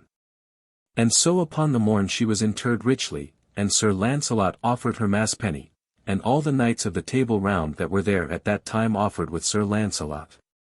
And then the poor man went again with the barget. Then the queen sent for Sir Lancelot, and prayed him of mercy, for why that she had been wroth with him causeless. This is not the first time, said Sir Lancelot, that ye have been displeased with me causeless, but, madam, ever I must suffer you, but what sorrow I endure I take no force. So this passed on all that winter, with all manner of hunting and hawking, and justs and tourneys were many betwixt many great lords, and ever in all places Sir Lavaine gat great worship. So that he was nobly renowned among many knights of the Table Round. Chapter 21. Of great justs done all a Christmas, and of a great justs and tourney ordained by King Arthur, and of Sir Lancelot. Thus it passed on till Christmas, and then every day there was justs made for a diamond, who that jousted best should have a diamond. But Sir Lancelot would not joust but if it were at a great justs cried. But Sir Lavaine jousted there all that Christmas passingly well, and best was praised, for there were but few that did so well. Wherefore all manner of knights deemed that Sir Lavaine should be made Knight of the Table Round at the next feast of Pentecost. So at after Christmas King Arthur let call unto him many knights, and there they advised together to make a party and a great tournament and justs. And the King of North Galles said to Arthur, he would have on his party King Anguish of Ireland, and the King with the 100 knights, and the King of Northumberland, and Sir Galahad, the Oat Prince. And so these 4 kings and this mighty duke took part against King Arthur and the knights of the Table Round. And the cry was made that the day of the justs should be beside Westminster upon Candlemas Day, whereof many knights were glad, and made them ready to be at that justs in the freshest manner. Then Queen Guinevere sent for Sir Lancelot, and said thus, I warn you that ye ride no more in no justs nor tournaments but that your kinsmen may know you. And at these justs that shall be ye shall have of me a sleeve of gold. And I pray you for my sake enforce yourself there, that men may speak of you worship, but I charge you as ye will have my love, that ye warn your kinsmen that ye will bear that day the sleeve of gold upon your helmet. Madam, said Sir Lancelot, it shall be done. And so either made great joy of other. And when Sir Lancelot saw his time he told Sir Bors that he would depart, and have no more with him but Sir Lavaine, unto the good hermit that dwelt in that forest of Windsor, his name was Sir Brasius. And there he thought to repose him, and take all the rest that he might, because he would be fresh at that day of justs. So Sir Lancelot and Sir Lavaine departed, that no creature wist where he was become, but the noble men of his blood. And when he was come to the hermitage, wit ye well he had good cheer. And so daily Sir Lancelot would go to a well fast by the hermitage, and there he would lie down, and see the well spring and burble, and sometime he slept there. So at that time there was a lady dwelt in that forest, and she was a great huntress, and daily she used to hunt, and ever she bare her bow with her. And no men went never with her, but always women, and they were shooters, and could well kill a deer, both at the stalk and at the trest. And they daily bare bows and arrows, horns and wood knives, and many good dogs they had, both for the string and for a bait. So it happed this lady the huntress had abetted her dog for the bow at a barren hind, and so this barren hind took the flight over hedges and woods. And ever this lady and part of her women costed the hind, and checked it by the noise of the hounds, to have met with the hind at some water, and so it happed, the hind came to the well whereas Sir Lancelot was sleeping and slumbering. And so when the hind came to the well, for heat she went to soil, and there she lay a great while, and the dog came after, and cast about, for she had lost the very perfect feud of the hind. Right so came that lady the huntress, that knew by the dog that she had, that the hind was at the soil in that well, and there she came stiffly and found the hind, and she put a broad arrow in her bow, and shot at the hind, and overshot the hind. And so by misfortune the arrow smote Sir Lancelot in the thick of the buttock, over the barbs. When Sir Lancelot felt himself so hurt, he hurled up woodly, and saw the lady that had smitten him. And when he saw she was a woman, he said thus, Lady or damosel, what that thou be, in an evil time bear ye a bow, the devil made you a shooter. Chapter 22. How Lancelot after that he was heard of a gentlewoman came to an hermit, and of other matters. Now mercy, fair sir, said the lady, I am a gentlewoman that useth here in this forest hunting, and God knoweth I saw ye not. But as here was a barren hind at the soil in this well, and I ween to have done well, but my hand swerved. Alas, said Sir Lancelot, ye have mischieved me. And so the lady departed, and Sir Lancelot as he might pulled out the arrow, and left that head still in his buttock, and so he went weakly to the hermitage evermore bleeding as he went. And when Sir Lavaine and the hermit espied that Sir Lancelot was hurt, wit you well they were passing heavy, but Sir Lavaine wist not how that he was hurt nor by whom. And then were they wroth out of measure. Then with great pain the hermit gat out the arrow's head out of Sir Lancelot's buttock, and much of his blood he shed, and the wound was passing sore, and unhappily smitten, for it was in such a place that he might not sit in no saddle. Have mercy, Jesu, said Sir Lancelot, I may call myself the most unhappiest man that liveth, for ever when I would fainest have worshipped there befalleth me ever some unhappy thing. Now so Jesu me help, said Sir Lancelot, and if no man would but God, I shall be in the field upon Candlemas Day at the justs, whatsomever fall of it, so all that might be gotten to heal Sir Lancelot was had. So when the day was come Sir Lancelot let devise that he was arrayed, and Sir Lavaine, and their horses, as though they had been Saracens, and so they departed and came nigh to the field. The king of Northgalis with 100 knights with him, and the king of Northumberland brought with him 100 good knights, and King Anguish of Ireland brought with him 100 good knights ready to joust, and Sir Galahad, the oat prince, brought with him 100 good knights, and the king with the 100 knights brought with him as many, and all these were proved good knights. Then came in King Arthur's party. And there came in the King of Scots with 100 knights, and King Uriens of Gore brought with him 100 knights, and King Howell of Brittany brought with him 100 knights, and Calians of Clarence brought with him 100 knights. And King Arthur himself came into the field with 200 knights, and the most part were knights of the Table Round, that were proved noble knights. And there were old knights set in scaffolds for to judge, with the Queen, who did best. Chapter 23. How Sir Lancelot behaved him at the justs, and other men also. Then they blew to the field. And there the king of Northgalis encountered with the king of Scots, and there the king of Scots had a fall, and the king of Ireland smote down King Uriens, and the king of Northumberland smote down King Howell of Brittany. And Sir Galahad, the oat prince, smote down Calians of Clarence. And then King Arthur was wood wroth, and ran to the king with the 100 knights, and their King Arthur smote him down. And after with that same spear King Arthur smote down 3 other knights. And then when his spear was broken King Arthur did passingly well. And so therewithal came in Sir Gawain and Sir Gaheris, Sir Agravaine and Sir Mordred, and there everych of them smote down a knight, and Sir Gawain smote down 4 knights. And then there began a strong medley, for then there came in the knights of Lancelot's blood, and Sir Gareth and Sir Palomides with them, and many knights of the Table Round. And they began to hold the 4 kings and the mighty duke so hard that they were discomfit. But this Duke Galahad, the Oat Prince, was a noble knight, and by his mighty prowess of arms he held the knights of the Table Round straight enough. All this doing saw Sir Lancelot, and then he came into the field with Sir Lavaine as it had been thunder. And then anon Sir Bors and the knights of his blood espied Sir Lancelot, and said to them all, I warn you beware of him with the sleeve of gold upon his head, for he is himself Sir Lancelot du Lake. And for great goodness Sir Bors warned Sir Gareth.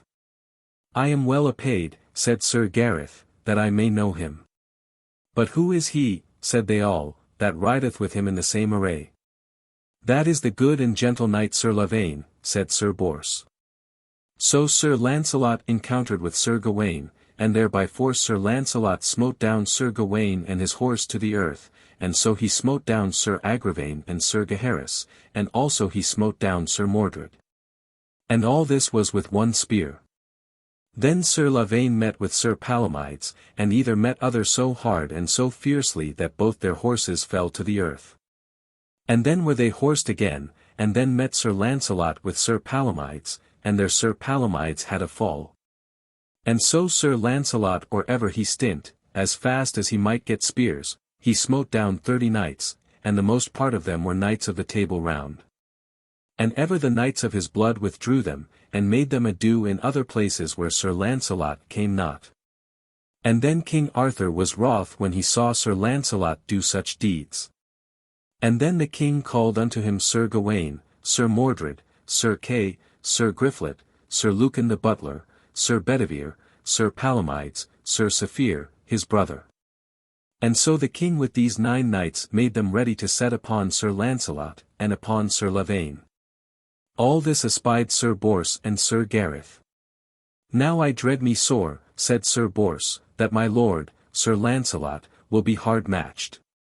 By my head, said Sir Gareth, I will ride unto my lord Sir Lancelot, for to help him, fall of him what fall may, for he is the same man that made me knight. Ye shall not so, said Sir Bors, by my counsel, unless that ye were disguised.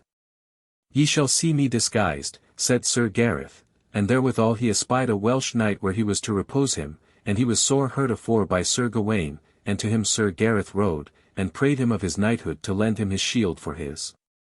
I will well, said the Welsh knight. And when Sir Gareth had his shield, the book saith it was green, with a maiden that seemed in it. Then Sir Gareth came driving to Sir Lancelot all that he might and said, Knight, keep thyself, for yonder cometh King Arthur with 9 noble knights with him to put you to a rebuke.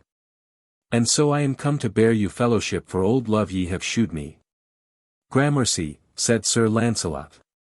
Sir, said Sir Gareth, encounter ye with Sir Gawain, and I shall encounter with Sir Palomides, and let Sir Lavaine match with the noble King Arthur.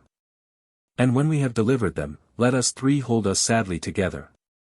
Then came King Arthur with his 9 knights with him, and Sir Lancelot encountered with Sir Gawain, and gave him such a buffet that the arson of his saddle brast, and Sir Gawain fell to the earth. Then Sir Gareth encountered with the good knight Sir Palomides, and he gave him such a buffet that both his horse and he dashed to the earth. Then encountered King Arthur with Sir Lavaine, and there either of them smote other to the earth, horse and all, that they lay a great while. Then Sir Lancelot smote down Sir Igraine, and Sir Gaheris, and Sir Mordred. And Sir Gareth smote down Sir Kay, and Sir Saphir, and Sir Griflet. And then Sir Lavaine was horsed again, and he smote down Sir Lucan the butler and Sir Bedivere, and then there began great throng of good knights. Then Sir Lancelot hurtled here and there, and raced and pulled off helms, so that at that time there might none sit him a buffet with spear nor with sword. And Sir Gareth did such deeds of arms that all men marvelled what knight he was with the green shield, for he smote down that day and pulled down more than 30 knights. And, as the French book saith, Sir Lancelot marvelled. When he beheld Sir Gareth do such deeds, what knight he might be, and Sir Lavaine pulled down and smote down 20 knights. Also Sir Lancelot knew not Sir Gareth, for in Sir Tristram de Lyonesse, outer Sir Lamorak de Gallis had been alive, Sir Lancelot would have deemed he had been one of them twain. So ever as Sir Lancelot Sir Gareth, Sir Lavaine fought, and on the one side Sir Bors, Sir Ector de Maris, Sir Lionel, Sir Lamorac de Gallis, Sir Bleoberis, Sir Galahad, Sir Galahodin, Sir Peleus. And with mo other of King Ban's blood fought upon another party, and held the king with the 100 knights and the king of Northumberland right straight. Chapter 24. How King Arthur marvelled much of the jousting in the field, and how he rode and found Sir Lancelot. So this tournament and this just stirred long, till it was near night, for the knights of the Round Table relieved ever unto King Arthur, for the king was wroth out of measure that he and his knights might not prevail that day.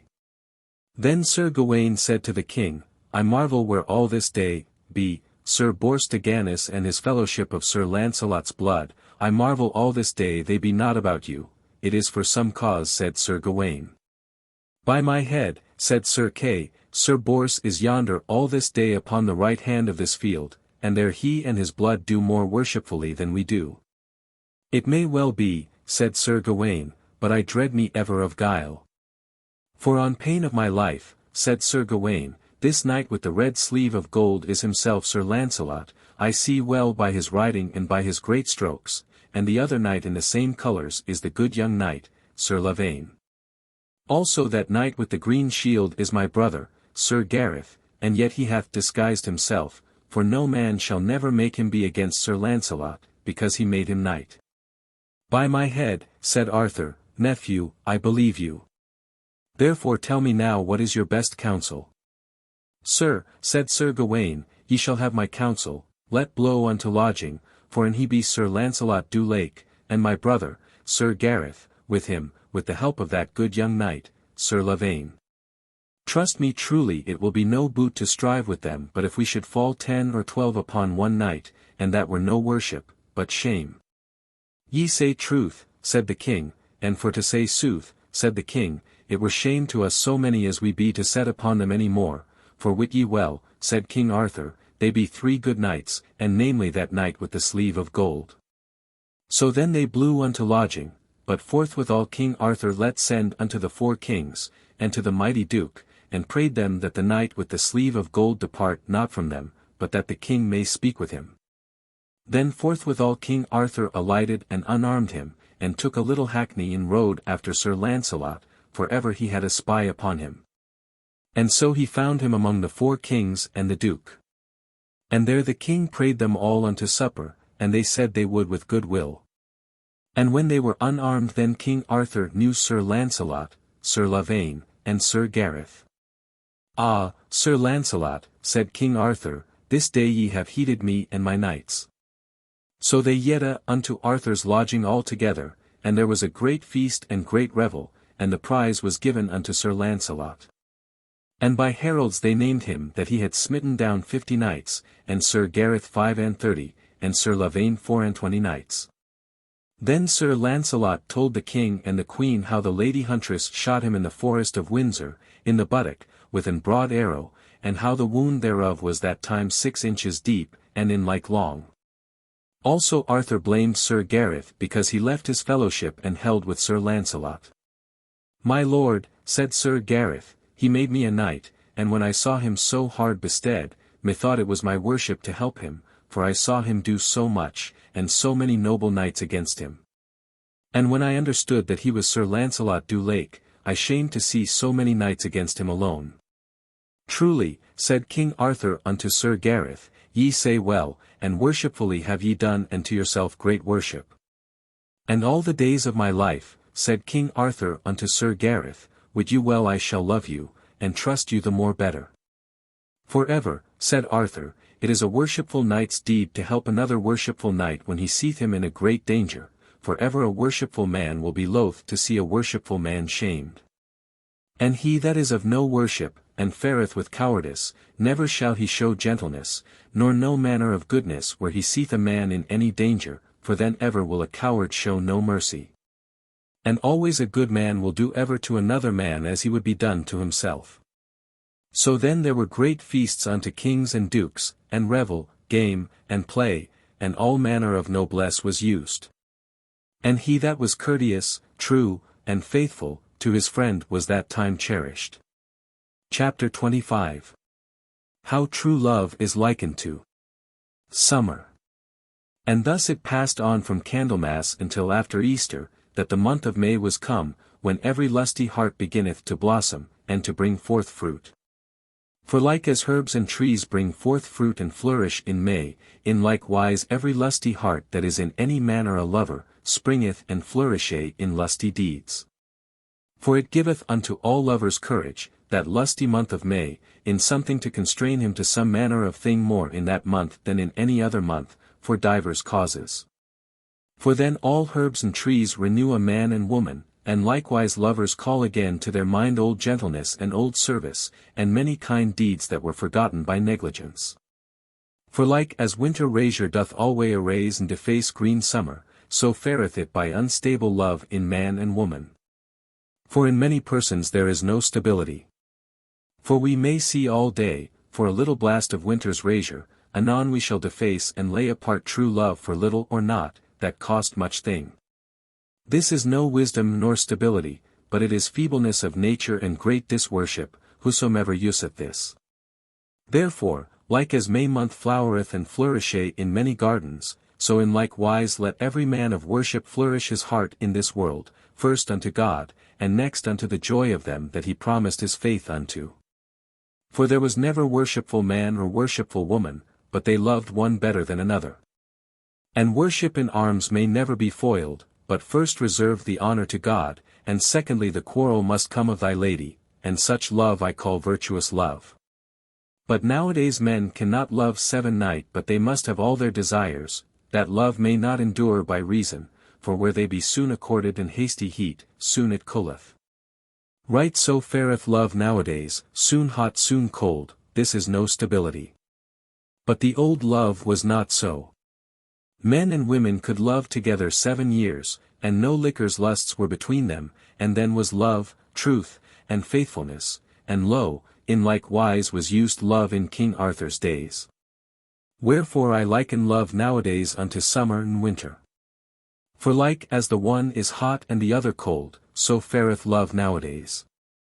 Therefore all ye that be lovers call unto your remembrance the month of May, like as did Queen Guinevere, for whom I make here a little mention, that while she lived she was a true lover, and therefore she had a good end. Explicit Liber 18. And here followeth Liber 19. Book 19. Chapter 1. How Queen Guinevere rode a Maying with certain knights of the Round Table and clad all in green. So it befell in the month of May, Queen Guinevere called unto her knights of the Table Round. And she gave them warning that early upon the morrow she would ride a Maying into woods and fields beside Westminster. And I warn you that there be none of you but that he be well horsed, and that ye all be clothed in green, out her in silk out her in cloth.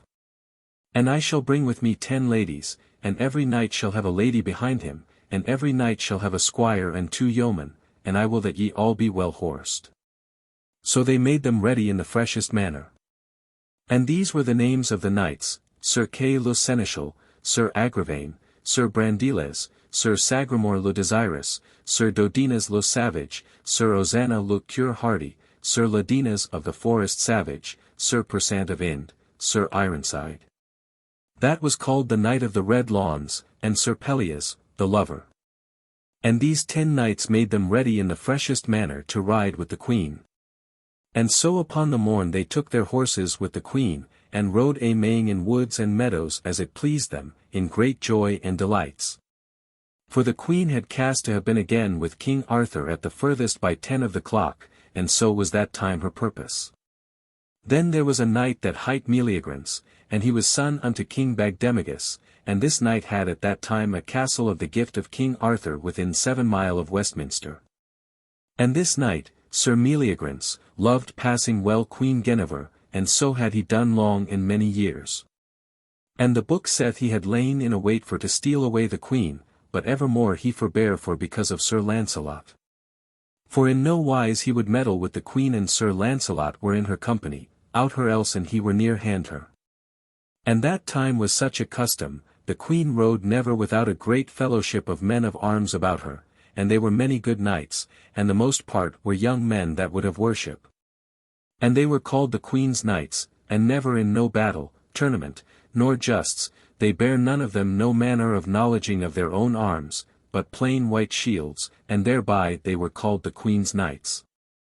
And then when it happed any of them to be of great worship by his noble deeds, then at the next feast of Pentecost, if there were any slain or dead, as there was none year that there failed but some were dead. Then was there chosen in his stead that was dead the most men of worship, that were called the Queen's Knights. And thus they came up all first, or they were renowned men of worship, both Sir Lancelot and all the remnant of them. But this knight, Sir Meleagrance, had espied the Queen well in her purpose, and how Sir Lancelot was not with her, and how she had no men of arms with her but the 10 noble knights all arrayed in green for Maying. Then he purveyed him 20 men of arms and 100 archers for to destroy the Queen and her knights, for he thought that time was best season to take the Queen. Chapter 2. How Sir Meleagrance took the Queen and her knights, which were sore hurt in fighting. So as the Queen had made and all her knights, all were bedashed with herbs, mosses and flowers, in the best manner and freshest. Right so came out of a wood Sir Meleagrance with 80 men well harnessed, as they should fight in a battle of arrest, and bade the Queen and her knights abide, for maugre their heads they should abide. Traitor knight, said Queen Guinevere, what canst thou for to do? Wilt thou shame thyself? Bethink thee how thou art a king's son, and knight of the Table Round, and thou to be about to dishonour the noble king that made thee knight. Thou shamest all knighthood and thyself, and me, I let thee wit, shalt thou never shame, for I had liefer cut mine own throat in twain rather than thou shouldest dishonour me. As for all this language, said Sir Meleagrance, be it as it be may, for wit you well, madam, I have loved you many a year, and never or now could I get you at such an advantage as I do now, and therefore I will take you as I find you. Then spake all the 10 noble knights at once and said, Sir Meleagrance, wit thou well ye are about to jeopard your worship to dishonour, and also ye cast to jeopard our persons howbeit we be unarmed. Ye have us at a great avail, for it seemeth by you that ye have laid watch upon us, but rather than ye should put the Queen to a shame and us all, we had as lief to depart from our lives, for and if we other ways did, we were shamed for ever. Then said Sir Meleagrance, dress you as well ye can, and keep the Queen. Then the 10 knights of the Table Round drew their swords, and the other let run at them with their spears, and the 10 knights manly abode them, and smote away their spears that no spear did them none harm. Then they lashed together with swords, and anon Sir Kay, Sir Sagramore, Sir Agravaine, Sir Dodinas, Sir Ladinas, and Sir Ozana were smitten to the earth with grimly wounds. Then Sir Brandiles, and Sir Persant, Sir Ironside, Sir Pelleas fought long, and they were sore wounded, for these 10 knights, or ever they were laid to the ground, slew 40 men of the boldest and the best of them. So when the Queen saw her knights thus dolefully wounded, and needs must be slain at the last, then for pity and sorrow she cried Sir Meleagrance, slay not my noble knights, and I will go with thee upon this covenant, that thou save them. And suffer them not to be no more hurt, with this, that they be led with me wheresoever thou leadest me, for I will rather slay myself than I will go with thee, unless that these my noble knights may be in my presence. Madam, said Meleagrance, for your sake they shall be led with you into mine own castle, with that ye will be ruled, and ride with me. Then the Queen prayed the 4 knights to leave their fighting, and she and they would not depart. Madam, said Sir Pelleas, we will do as ye do, for as for me I take no force of my life nor death. For as the French book saith, Sir Pelleas gave such buffets there that none armour might hold him. Chapter 3. How Sir Lancelot had word how the Queen was taken, and how Sir Meleagrance laid a bushment for Lancelot. Then by the Queen's commandment they left battle, and dressed the wounded knights on horseback, some sitting, some overthwart their horses, that it was pity to behold them. And then Sir Meleagrance charged the Queen and all her knights that none of all her fellowship should depart from her, for full sore he dread Sir Lancelot du Lake, lest he should have any knowledging. All this espied the Queen, and privily she called unto her a child of her chamber that was swiftly horsed, to whom she said, Go thou, when thou sayest thy time, and bear this ring unto Sir Lancelot du Lake. And pray him as he loveth me that he will see me and rescue me, if ever he will have joy of me. And spare not thy horse, said the queen, neither for water, neither for land. So the child espied his time, and lightly he took his horse with the spurs, and departed as fast as he might. And when Sir Meleagrance saw him so flee, he understood that it was by the queen's commandment for to warn Sir Lancelot.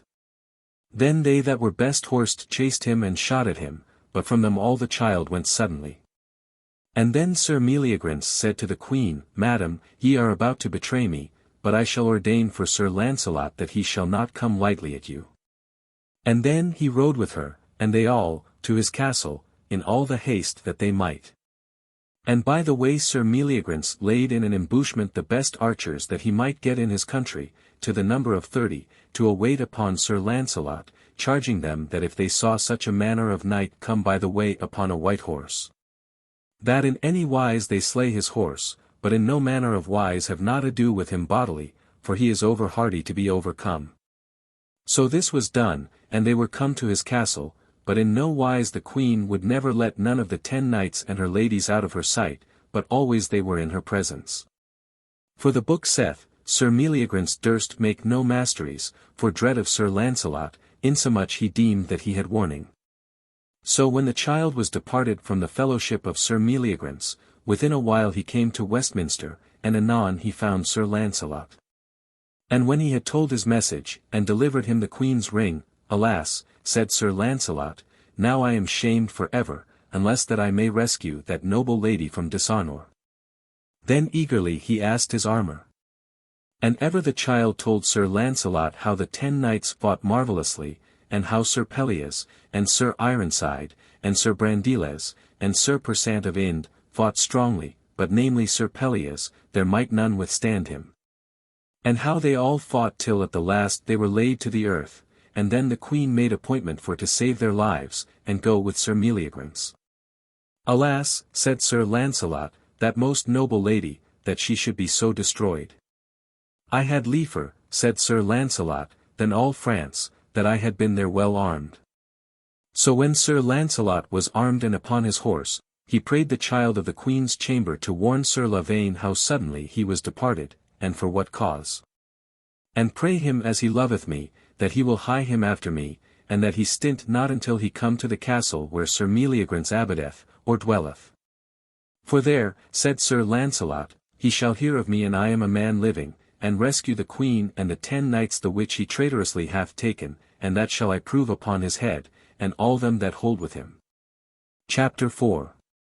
How Sir Lancelot's horse was slain, and how Sir Lancelot rode in a cart for to rescue the queen. Then Sir Lancelot rode as fast as he might, and the book saith he took the water at Westminster Bridge, and made his horse to swim over Thames unto Lambeth.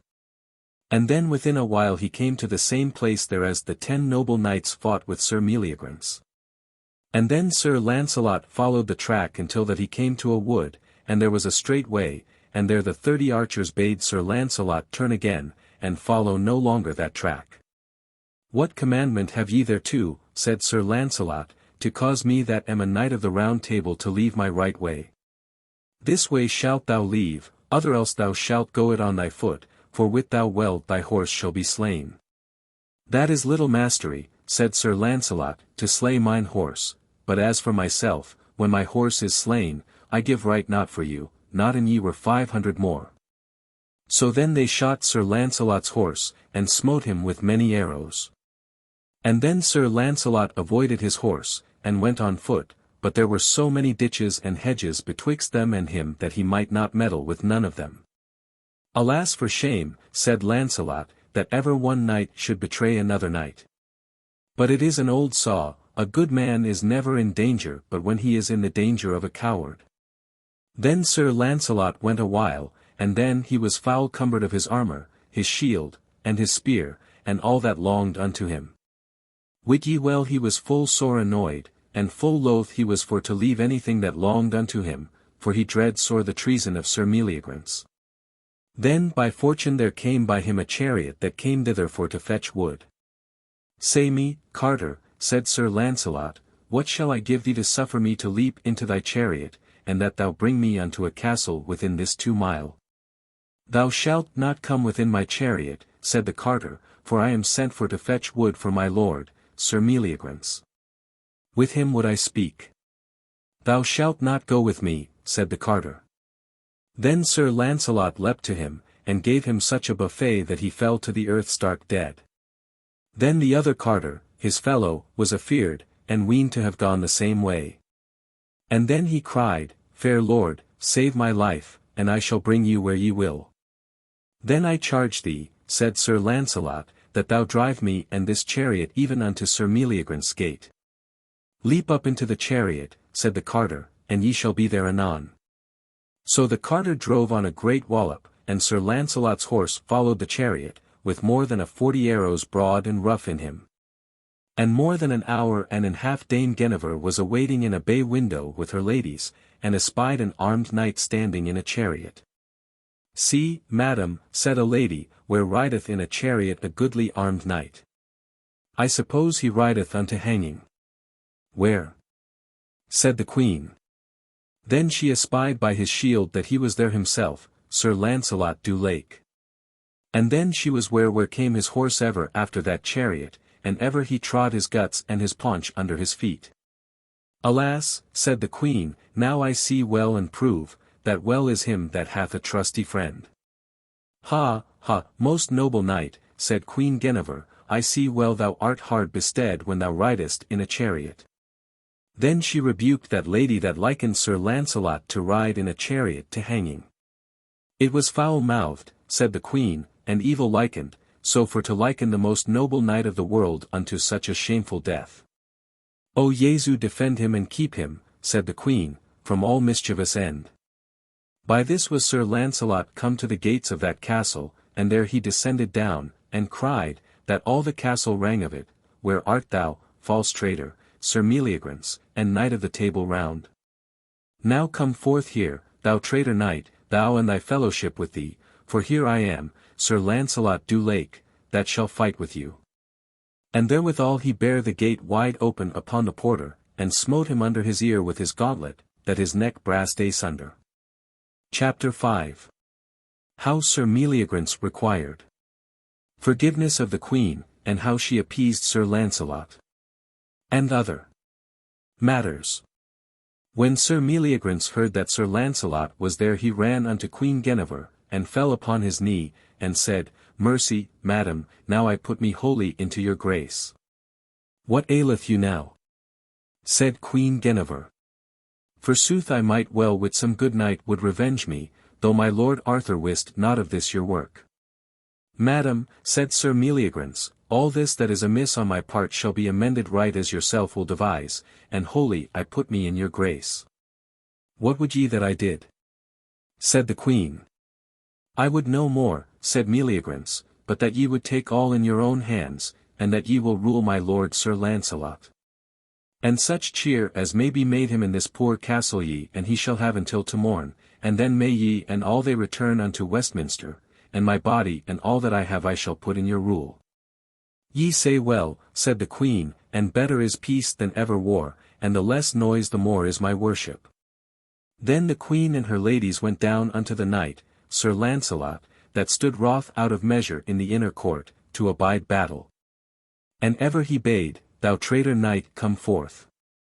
Then the queen came to him and said, Sir Lancelot, why be ye so moved? Ha, madam, said Sir Lancelot, why ask ye me that question? Meseemeth, said Sir Lancelot, ye ought to be more wroth than I am, for ye have the hurt and the dishonour, for wit ye well, madam, my hurt is but little for the killing of a mare's son, but the despite grieveth me much more than all my hurt. Truly, said the queen, ye say truth. But heartily I thank you, said the queen, but ye must come in with me peaceably, for all thing is put in my hand, and all that is evil shall be for the best, for the knight full sore repenteth him of the misadventure that is befallen him. Madam, said Sir Lancelot, sith it is so that ye been accorded with him, as for me I may not be again it, howbeit Sir Meleagrance hath done full shamefully to me, and cowardly. Ah madam, said Sir Lancelot, and I had wist ye would have been so soon accorded with him I would not have made such haste unto you. Why say ye so, said the queen, do ye forthink yourself of your good deeds? Wit you well, said the queen, I accorded never unto him for favour nor love that I had unto him, but for to lay down every shameful noise. Madam, said Sir Lancelot, ye understand full well I was never willing nor glad of shameful slander nor noise. And there is neither king, queen, nor knight, that beareth the life, except my lord King Arthur, and you, madam, should let me, but I should make Sir Meleagrance's heart full cold or ever I departed from hence. That would I well, said the queen, but what will ye more? Ye shall have all thing ruled as ye list to have it. Madam, said Sir Lancelot, so ye be pleased I care not, as for my part ye shall soon please. Right so the queen took Sir Lancelot by the bare hand, for he had put off his gauntlet, and so she went with him till her chamber, and then she commanded him to be unarmed. And then Sir Lancelot asked where were the 10 knights that were wounded sore, so she showed them unto Sir Lancelot, and there they made great joy of the coming of him, and Sir Lancelot made great dole of their hurts, and bewailed them greatly. And there Sir Lancelot told them how cowardly and traitorly Meleagrance set archers to slay his horse, and how he was fain to put himself in a chariot. Thus they complained everych to other. And full fain they would have been revenged, but they peaced themselves because of the queen. Then, as the French book saith, Sir Lancelot was called many a day after le chevalier du chariot, and did many deeds, and great adventures he had. And so leave we of this tale le chevalier du chariot, and turn we to this tale. So Sir Lancelot had great cheer with the queen, and then Sir Lancelot made a promise with the queen that the same night Sir Lancelot should come to a window outward toward a garden. And that window was barred with iron, and there Sir Lancelot promised to meet her when all folks were asleep.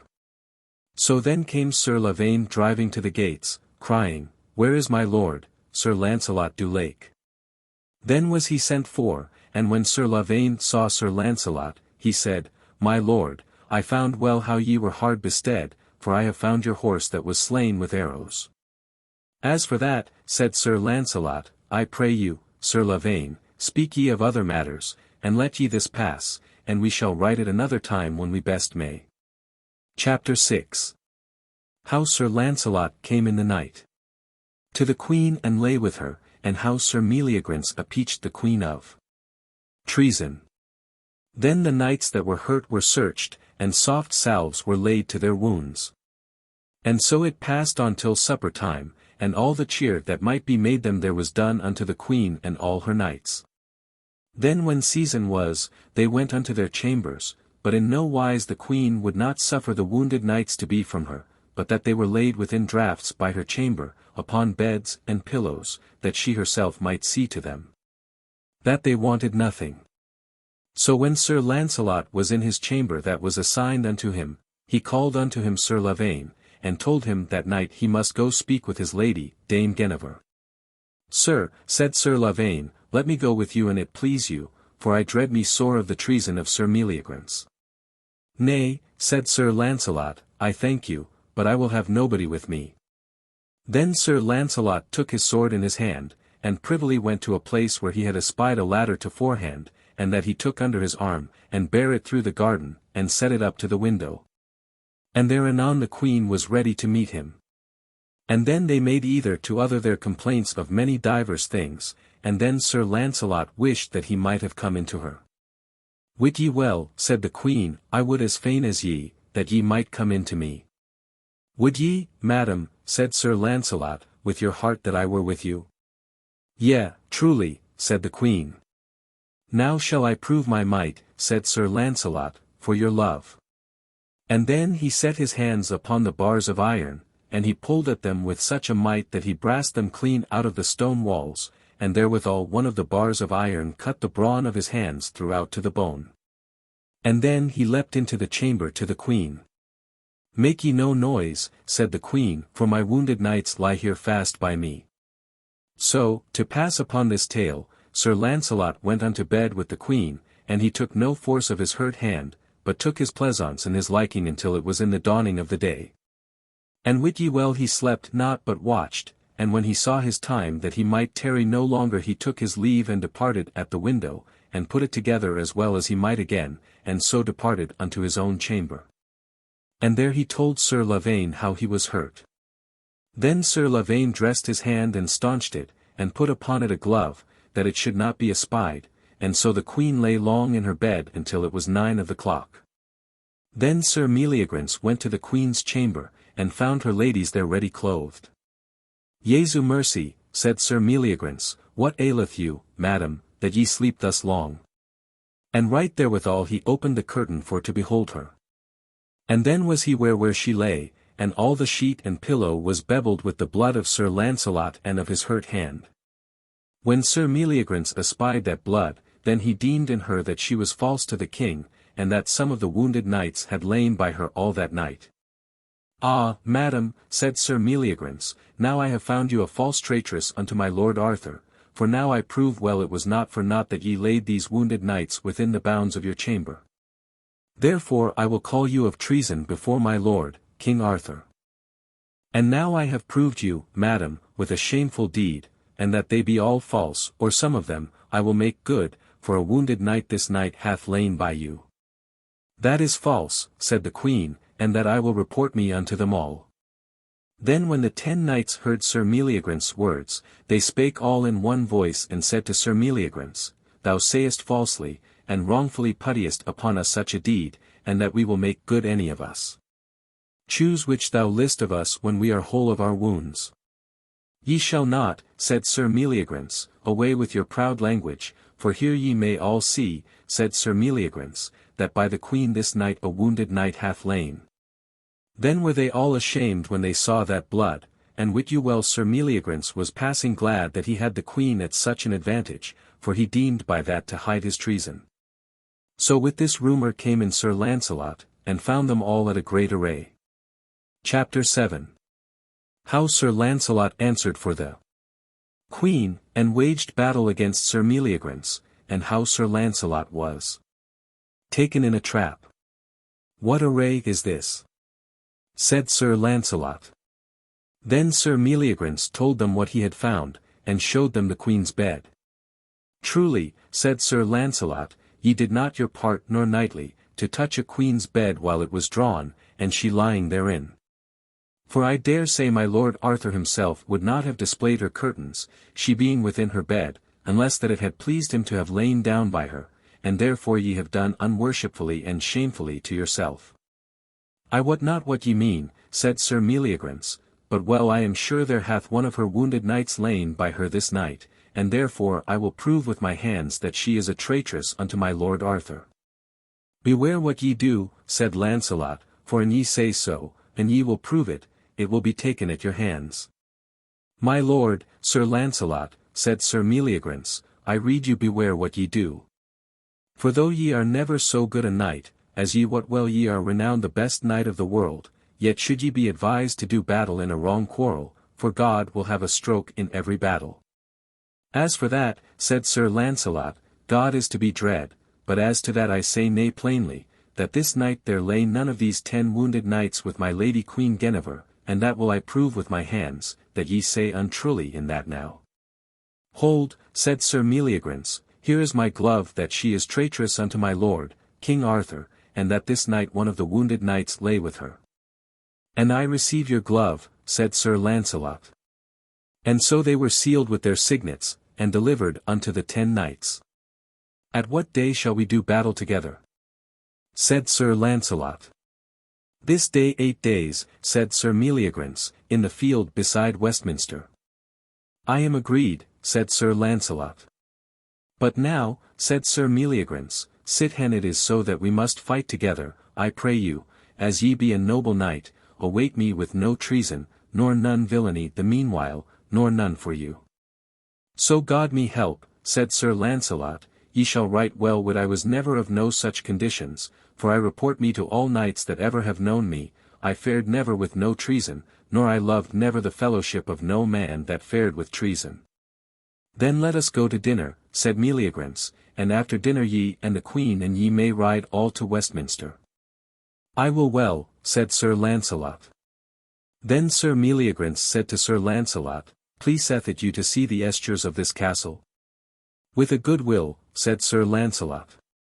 And then they went together from chamber to chamber, for Sir Lancelot dread no perils, for ever a man of worship and of prowess dreadeth least always perils, for they ween every man be as they be. But ever he that fareth with treason putteth oft a man in great danger. So it befell upon Sir Lancelot that no peril dread, as he went with Sir Meleagrance he trod on a trap and the board rolled, and there Sir Lancelot fell down more than 10 fathom into a cave full of straw. And then Sir Meleagrance departed and made no fare as that he nist where he was. And when Sir Lancelot was thus missed they marvelled where he was become. And then the queen and many of them deemed that he was departed as he was wont to do suddenly.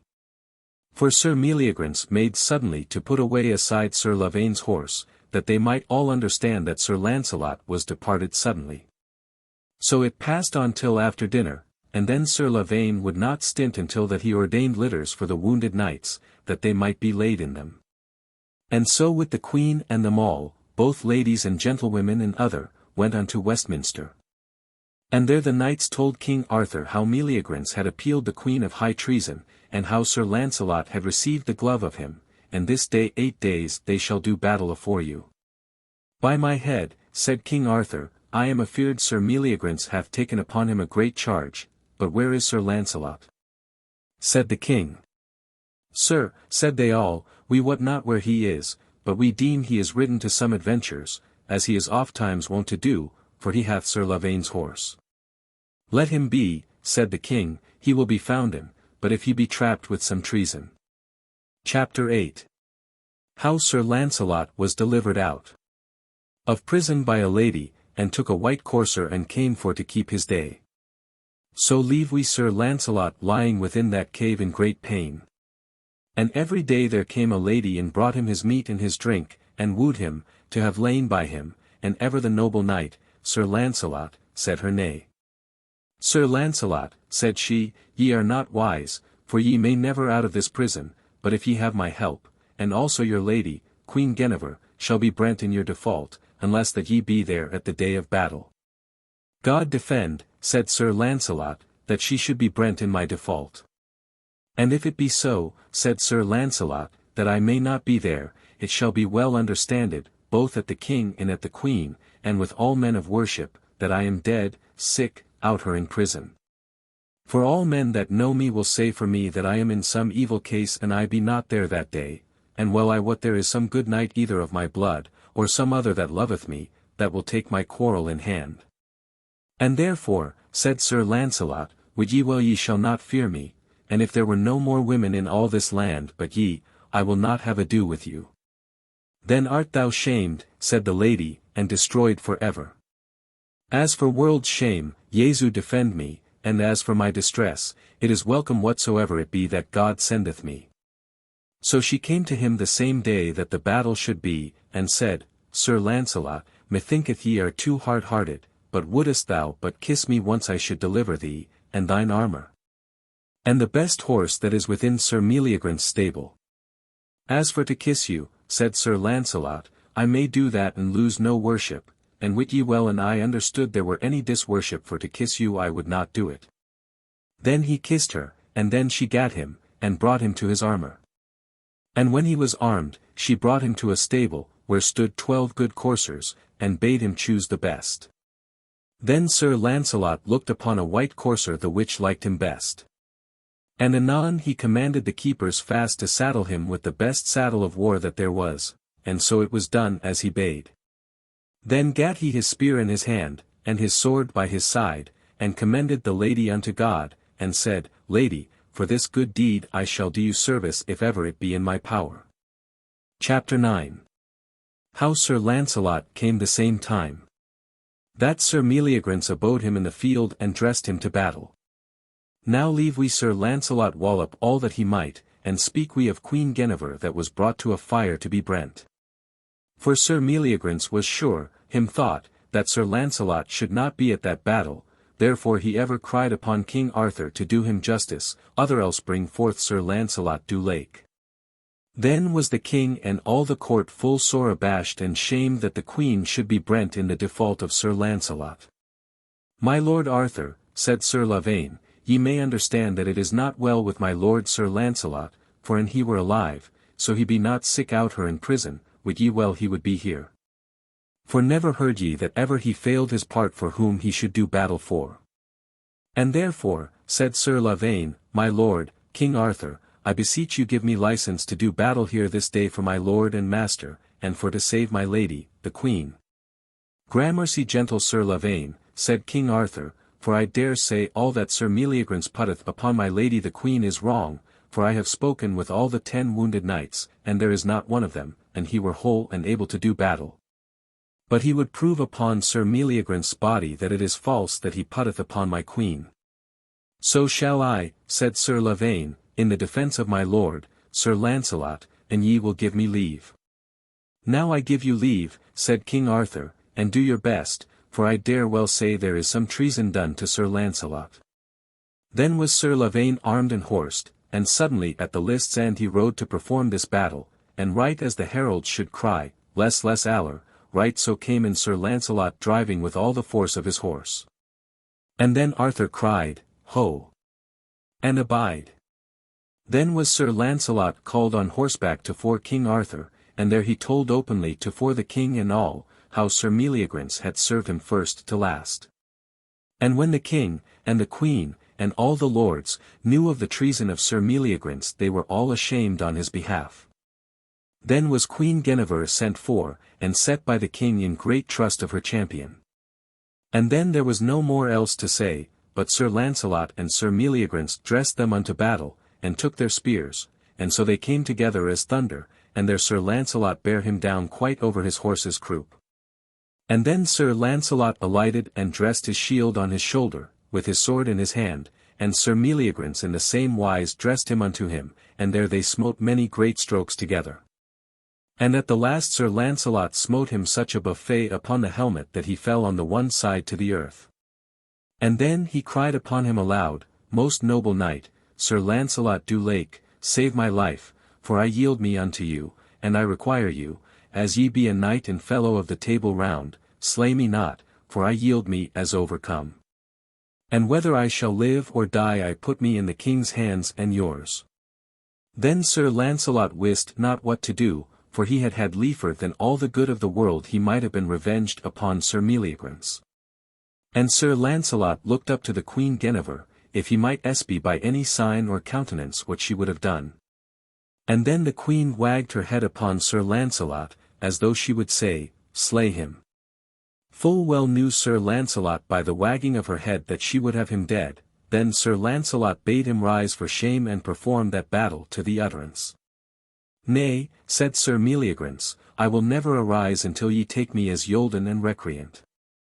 I shall proffer you large proffers, said Sir Lancelot, that is for to say, I shall unarm my head and my left quarter of my body, all that may be unarmed, and let bind my left hand behind me, so that it shall not help me. And right so I shall do battle with you. Then Sir Meleagrance started up upon his legs, and said on high, My lord Arthur, take heed to this proffer, for I will take it, and let him be disarmed and bounden according to his proffer. What say ye, said King Arthur unto Sir Lancelot, will ye abide by your proffer? Yea, my lord, said Sir Lancelot, I will never go from that I have once said. Then the knights parters of the field disarmed Sir Lancelot, first his head, and sit hen his left arm, and his left side, and they bound his left arm behind his back, without shield or anything, and then they were put together. Wit you well there was many a lady and knight marvelled that Sir Lancelot would jeopardy himself in such wise. Then Sir Meleagrance came with his sword all on high, and Sir Lancelot showed him openly his bare head and the bare left side.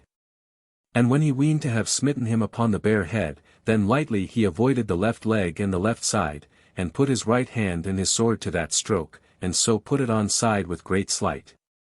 And then with great force Sir Lancelot smote him on the helmet such a buffet that the stroke carved the head in 2 parts.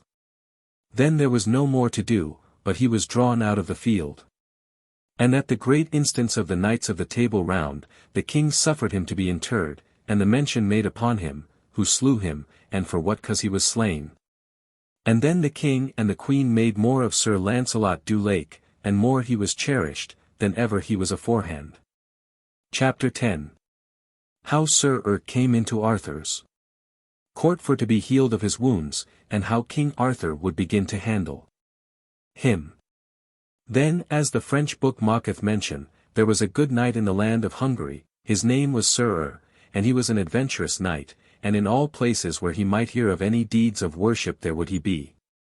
So it happened in Spain there was an earl's son, his name was Alphegus, and at a great tournament in Spain this Sir knight of Hungary, and Sir Alphegus of Spain encountered together for very envy. And so either undertook other to the utterance.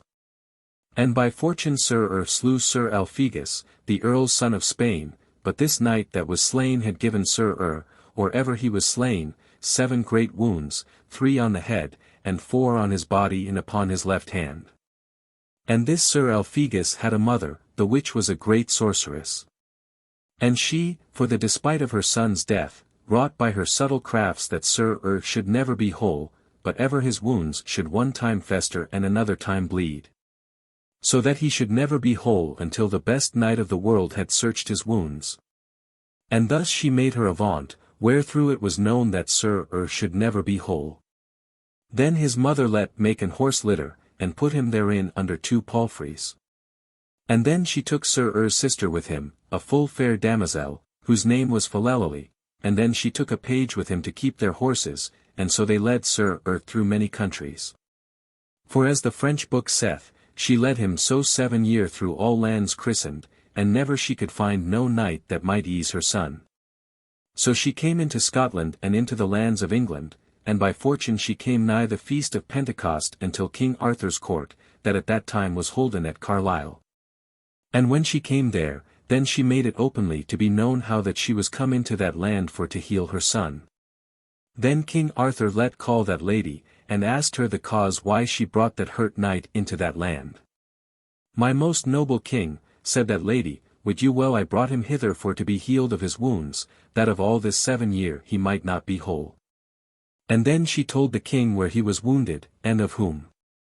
And how his mother had discovered in her pride how she had wrought that by enchantment, so that he should never be whole until the best knight of the world had searched his wounds. And so I have passed through all the lands christened to have him healed, except this land. And if I fail to heal him here in this land, I will never take more pain upon me, and that is pity, for he was a good knight and of great nobleness. What is his name? Said Arthur. My good and gracious lord, she said, his name is Sir of the Mount. In good time, said the king, and sith ye are come into this land, ye are right welcome. And wit you well here shall your son be healed, and ever any Christian man may heal him. And for to give all other men of worship courage, I myself will essay to handle your son, and so shall all the kings, dukes, and earls that be here present with me at this time. Thereto will I command them, and well I wot they shall obey and do after my commandment. And wit you well, said King Arthur unto Er's sister, I shall begin to handle him, and search unto my power, not presuming upon me that I am so worthy to heal your son by my deeds, but I will courage other men of worship to do as I will do. And then the king commanded all the kings, dukes, and earls, and all noble knights of the Round Table that were there that time present, to come into the meadow of Carlisle. And so at that time there were but 110 of the Round Table, for 40 knights were that time away. And so here we must begin at King Arthur, as is kindly to begin at him that was the most man of worship that was christened at that time. Chapter 11. How King Arthur handled Sir and after him many other knights of the Round Table. Then King Arthur looked upon Sir and the king thought he was a full likely man when he was whole. And then King Arthur made him to be taken down off the litter and laid him upon the earth, and there was laid a cushion of gold that he should kneel upon. And then noble Arthur said, Fair knight, me repenteth of thy hurt, and for to courage all other noble knights I will pray thee softly to suffer me to handle your wounds.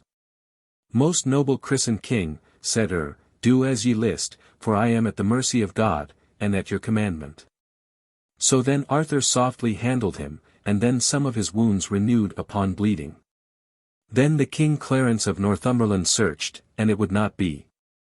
And then Sir Barant Luapre that was called the King with the 100 knights, he essayed and failed, and so did King Uriens of the land of Gore. So did King Anguish of Ireland, so did King Nenters of Garleth, so did King Carados of Scotland, so did the Duke Galahad, the Oat Prince, so did Constantine, that was Sir Corrado's son of Cornwall, so did Duke Calians of Clarence. So did the Earl Obos, so did the Earl Lambale, so did the Earl Aristeus. Then came in Sir Gawain with his 3 sons, Sir Gingalin, Sir Florence, and Sir Lovel. These 2 were begotten upon Sir Brandila's sister, and all they failed. Then came in Sir Agravaine, Sir Gaheris, Sir Mordred, and the good knight, Sir Gareth, that was a very knighthood worth all the brethren. So came knights of Lancelot's kin, but Sir Lancelot was not that time in the court, for he was that time upon his adventures. Then Sir Lionel, Sir Ector de Maris, Sir Bors de Ganis, Sir Blamor de Ganis, Sir Bleoberis de Ganis, Sir Gahalantine, Sir Galahodin, Sir Minaduke, Sir Villiers the Valiant, Sir Hebes le Renoms. All these were of Sir Lancelot's kin, and all they failed. Then came in Sir Sagramore le Desirous, Sir Dodinas le Savage, Sir Dinadan, Sir Bruin le Noir, that Sir Kay named La Cote Mail Tail, and Sir Kay le Seneschal, Sir Kay de Strange, Sir Meliot de Logres, Sir Petipace of Winchelsea. Sir Galeron of Galway, Sir Melion of the Mountain, Sir Cardic, Sir Uwaine les Avouters, and Sir Osanna le Cure Hardy. Then came in Sir Astamer, and Sir Gromere, Grummer's son, Sir Crosselm, Sir Servaz le Brose, that was called a passing strong knight, for as the book saith, the chief lady of the lake feasted Sir Lancelot and Servaz le Brose. And when she had feasted them both at sundry times she prayed them to give her a boon. And they granted it her. And then she prayed Sir Servaz that he would promise her never to do battle against Sir Lancelot du Lake, and in the same wise she prayed Sir Lancelot never to do battle against Sir Servaz, and so either promised her. For the French book saith, that Sir Servaz had never courage nor lust to do battle against no man, but if it were against giants, and against dragons, and wild beasts.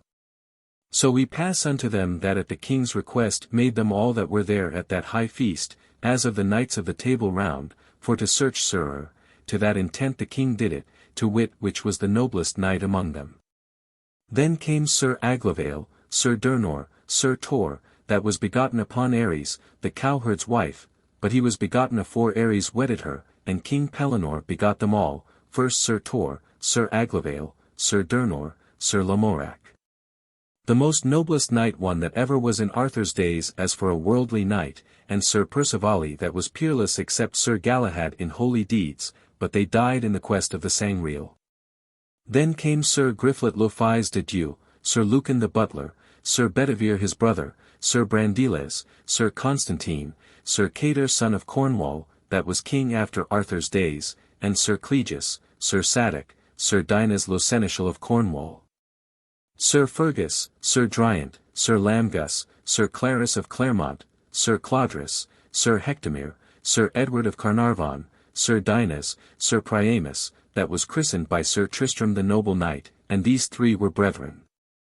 Sir Hellayne le Blanc that was son to Sir Bors, he begot him upon King Brandegoris' daughter, and Sir Brian de Listinois, Sir Gautaire, Sir Reynold, Sir Guillemere, were 3 brethren that Sir Lancelot won upon a bridge in Sir Kay's arms.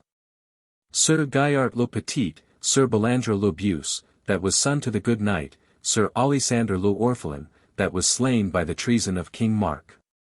Also that traitor king slew the noble knight Sir Tristram, as he sat harping afore his lady La Beale Isoud, with a trenchant glaive, for whose death was much bewailing of every knight that ever were in Arthur's days.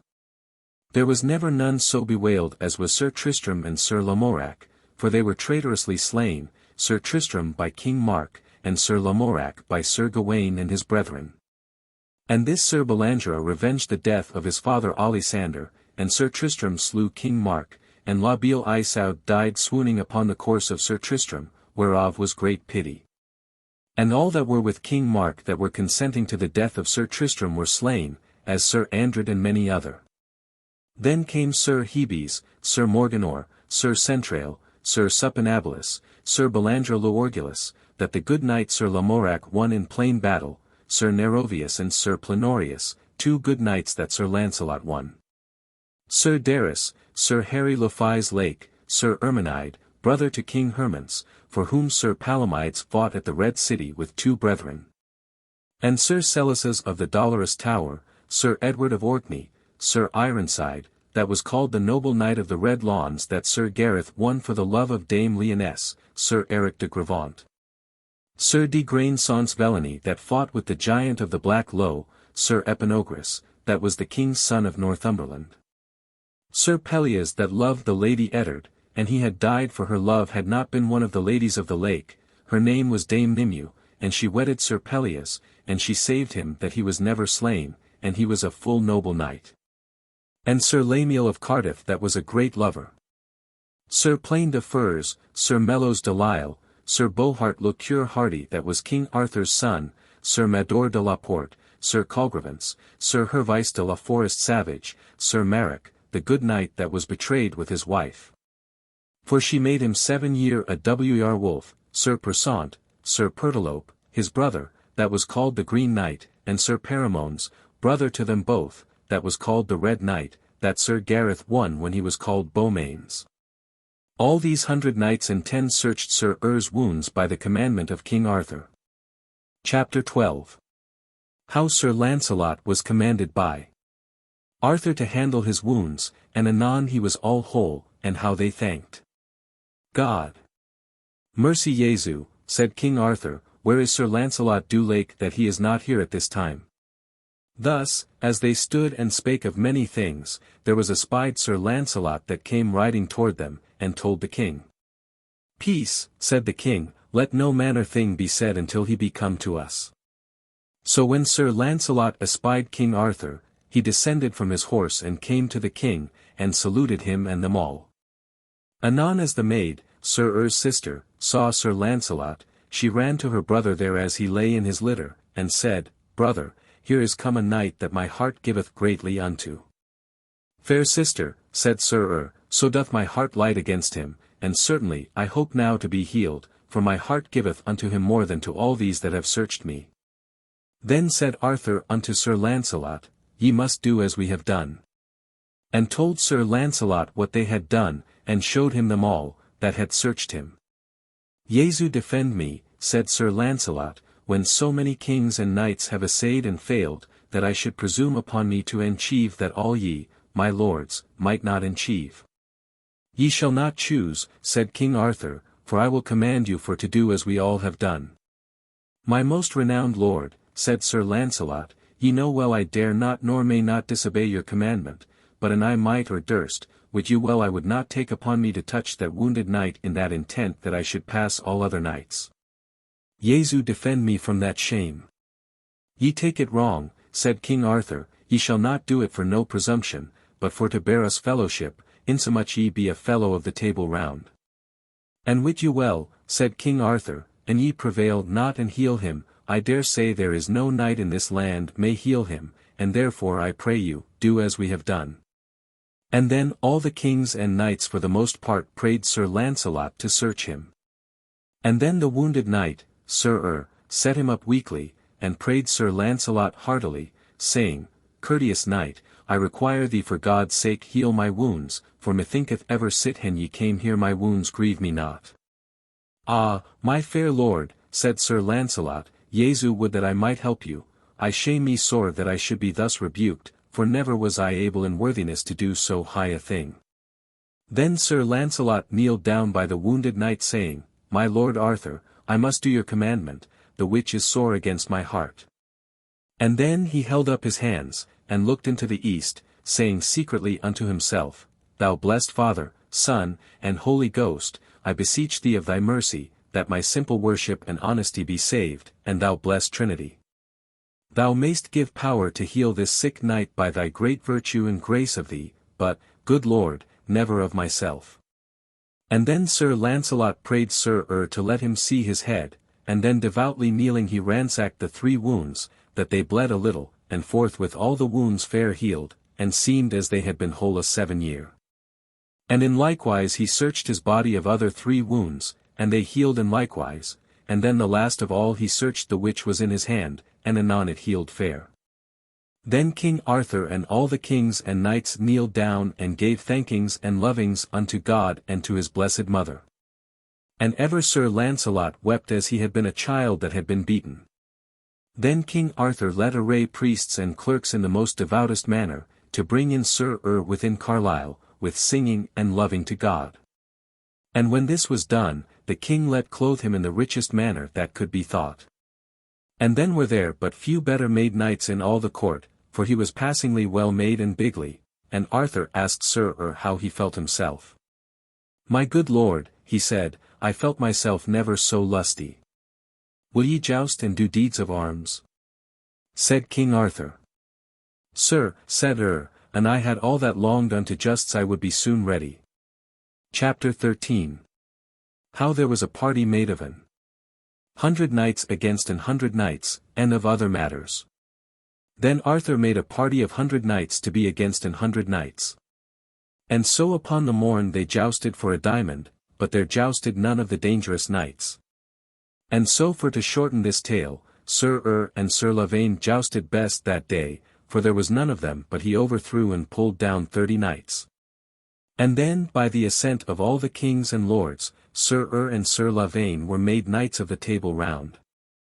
And Sir Lavaine cast his love unto Dame Phileloe, Sir sister, and then they were wedded together with great joy, and King Arthur gave to everych of them a barony of lands. And this Sir would never go from Sir Lancelot, but he and Sir Lavaine awaited evermore upon him, and they were in all the court accounted for good knights, and full desirous in arms. And many noble deeds they did, for they would have no rest, but ever sought adventures. Thus they lived in all that court with great noblesse and joy long time. But every night and day Sir Agravaine, Sir Gawain's brother, awaited Queen Guinevere and Sir Lancelot du Lake to put them to a rebuke and shame. And so I leave here of this tale, and overskip great books of Sir Lancelot du Lake, what great adventures he did when he was called Le Chevalier du Chariot. For as the French book saith, because of despite that knights and ladies called him the knight that rode in the chariot like as he were judged to the gallows, therefore in despite of all them that named him so. He was carried in a chariot a 12-month, for, but little after that he had slain Sir Meleagrance in the queen's quarrel, he never in a 12-month came on horseback. And as the French book saith, he did that 12-month more than 40 battles. And because I have lost the very matter of Le Chevalier du Chariot, I depart from the tale of Sir Lancelot, and here I go unto the Morte of King Arthur. And that caused Sir Agravaine. Explicitly bear 19. And hereafter followeth the most piteous history of the Morte of King Arthur, the which is the 20th book. Book XX. Chapter 1. How Sir Agravaine and Sir Mordred were busy upon Sir Gawain for to disclose the love between Sir Lancelot and Queen Guinevere. In May when every lusty heart flourisheth and burgeoneth, for as the season is lusty to behold and comfortable. So man and woman rejoice and gladden of summer coming with his fresh flowers, for winter with his rough winds and blasts causeth a lusty man and woman to cower and sit fast by the fire. So in this season, as in the month of May, it befell a great anger and unhap that stinted not till the flower of chivalry of all the world was destroyed and slain. And all was long upon two unhappy knights the which were named Agravaine and Sir Mordred, that were brethren unto Sir Gawain. For this Sir Agravaine and Sir Mordred had ever a privy hate unto the Queen Dame Guinevere and to Sir Lancelot, and daily and nightly they ever watched upon Sir Lancelot.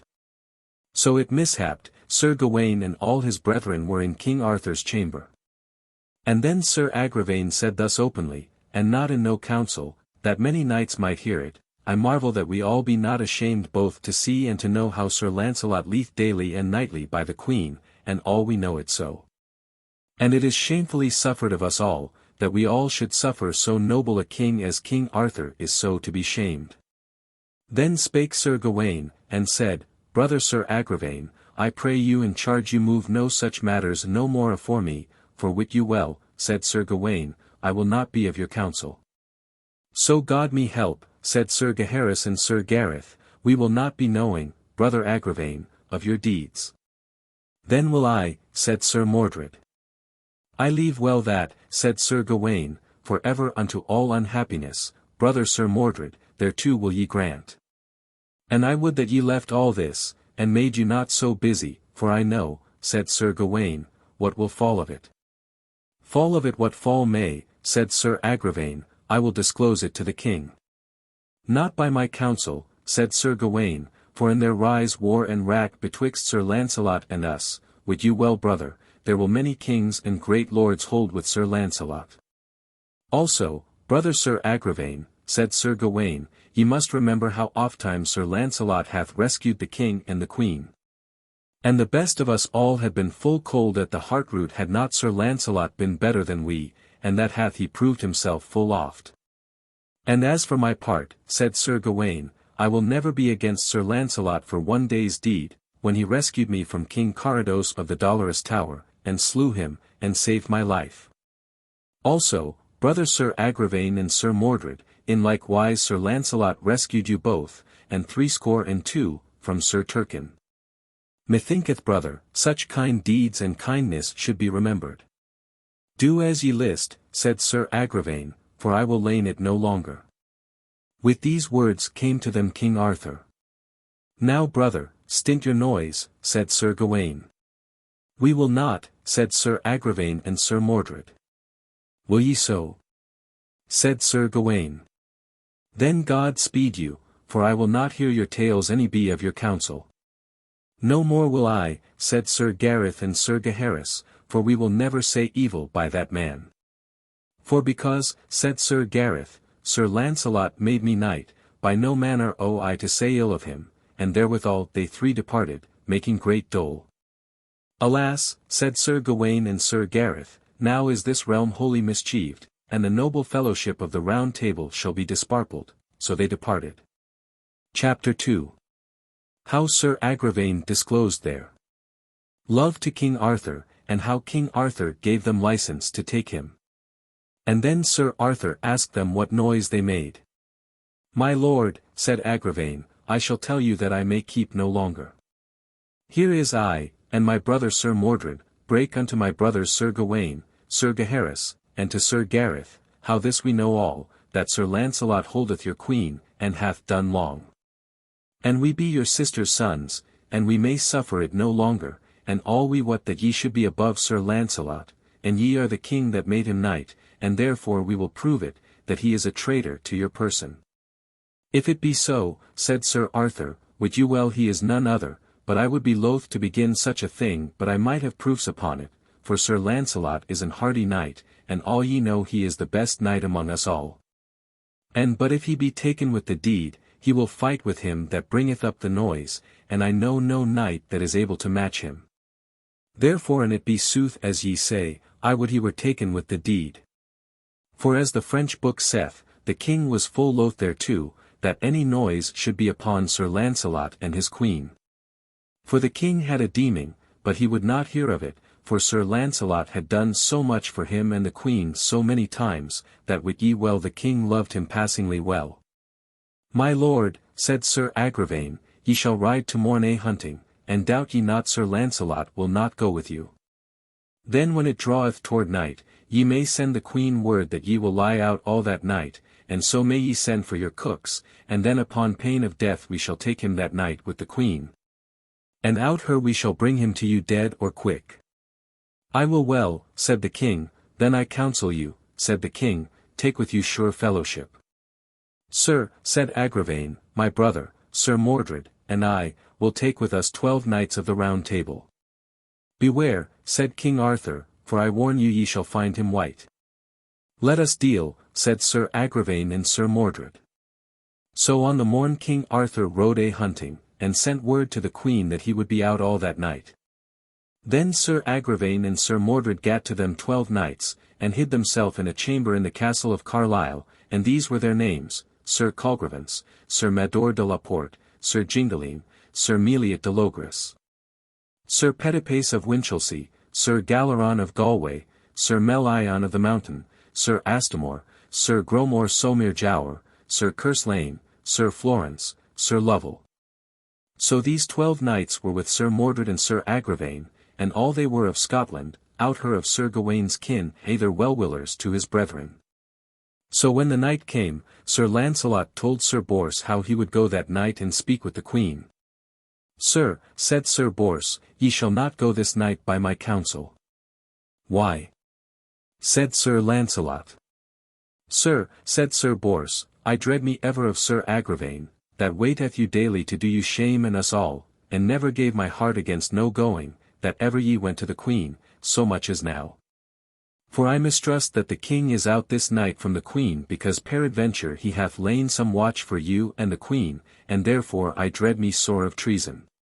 Have ye no dread, said Sir Lancelot, for I shall go and come again, and make no tarrying.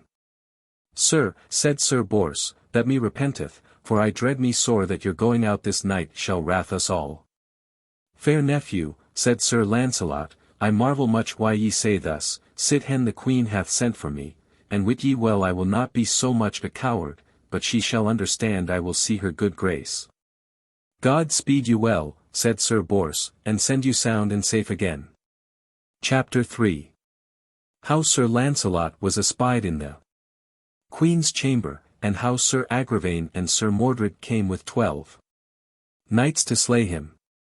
So Sir Lancelot departed, and took his sword under his arm, and so in his mantle that noble knight put himself in great jeopardy, and so he passed till he came to the Queen's chamber, and then Sir Lancelot was lightly put into the chamber. And then, as the French book saith, the Queen and Lancelot were together.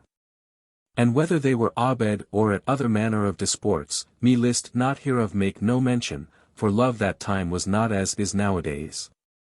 But thus as they were together, there came Sir Agravaine and Sir Mordred, with 12 knights with them of the Round Table, and they said with crying voice, Traitor knight, Sir Lancelot du Lake, now art thou taken. And thus they cried with a loud voice, that all the court might hear it, and they all 14 were armed at all points as they should fight in a battle.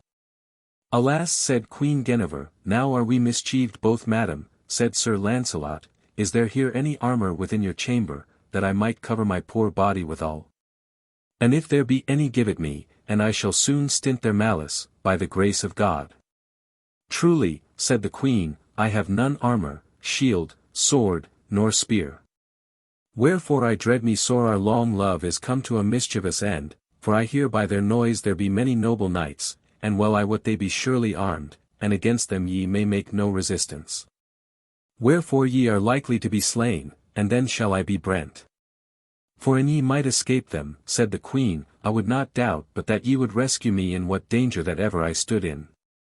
Alas, said Sir Lancelot, in all my life thus was I never bestead, that I should be thus shamefully slain for lack of mine armour. But ever in one Sir Agravaine and Sir Mordred cried, Traitor knight, come out of the Queen's chamber, for wit thou well thou art so beset that thou shalt not escape. O Jesu mercy, said Sir Lancelot, this shameful cry and noise I may not suffer, for better were death at once than thus to endure this pain. Then he took the Queen in his arms, and kissed her, and said, Most noble Christian Queen, I beseech you as ye have been ever my special good lady, and I at all times your true poor knight unto my power. And as I never failed you in right nor in wrong sit hen the first day King Arthur made me knight, that ye will pray for my soul if that I here be slain.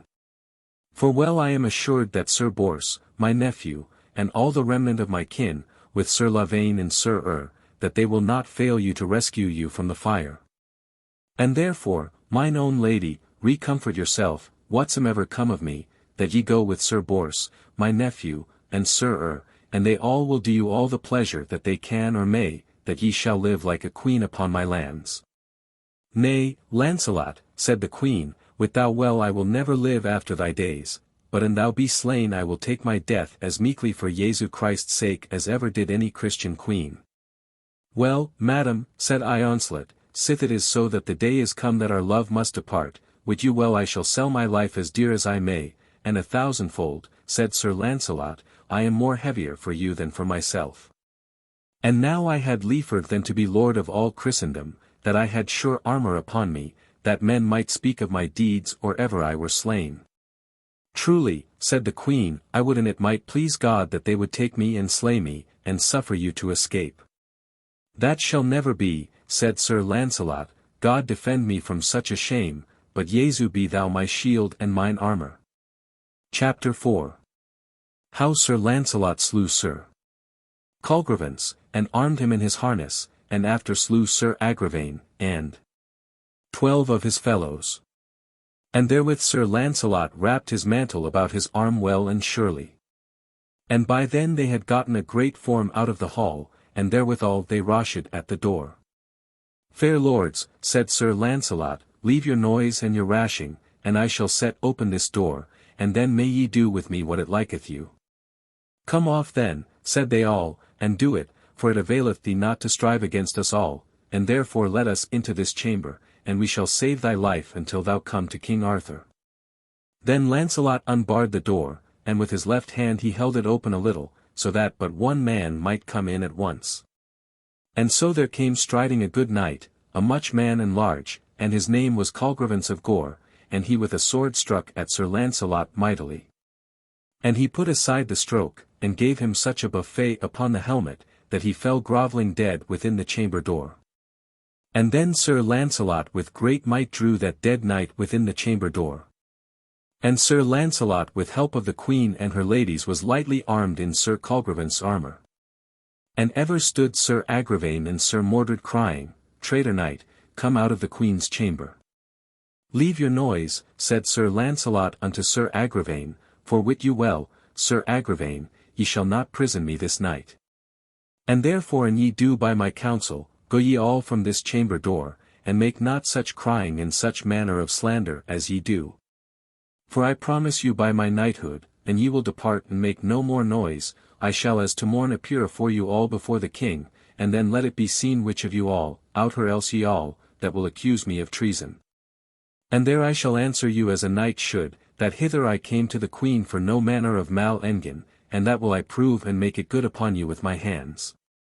Fie on thee, traitor, said Sir Agravaine and Sir Mordred, we will have thee maugre thy head, and slay thee if we list, for we let thee wit we have the choice of King Arthur to save thee or to slay thee. Ah sirs, said Sir Lancelot, is there none other grace with you?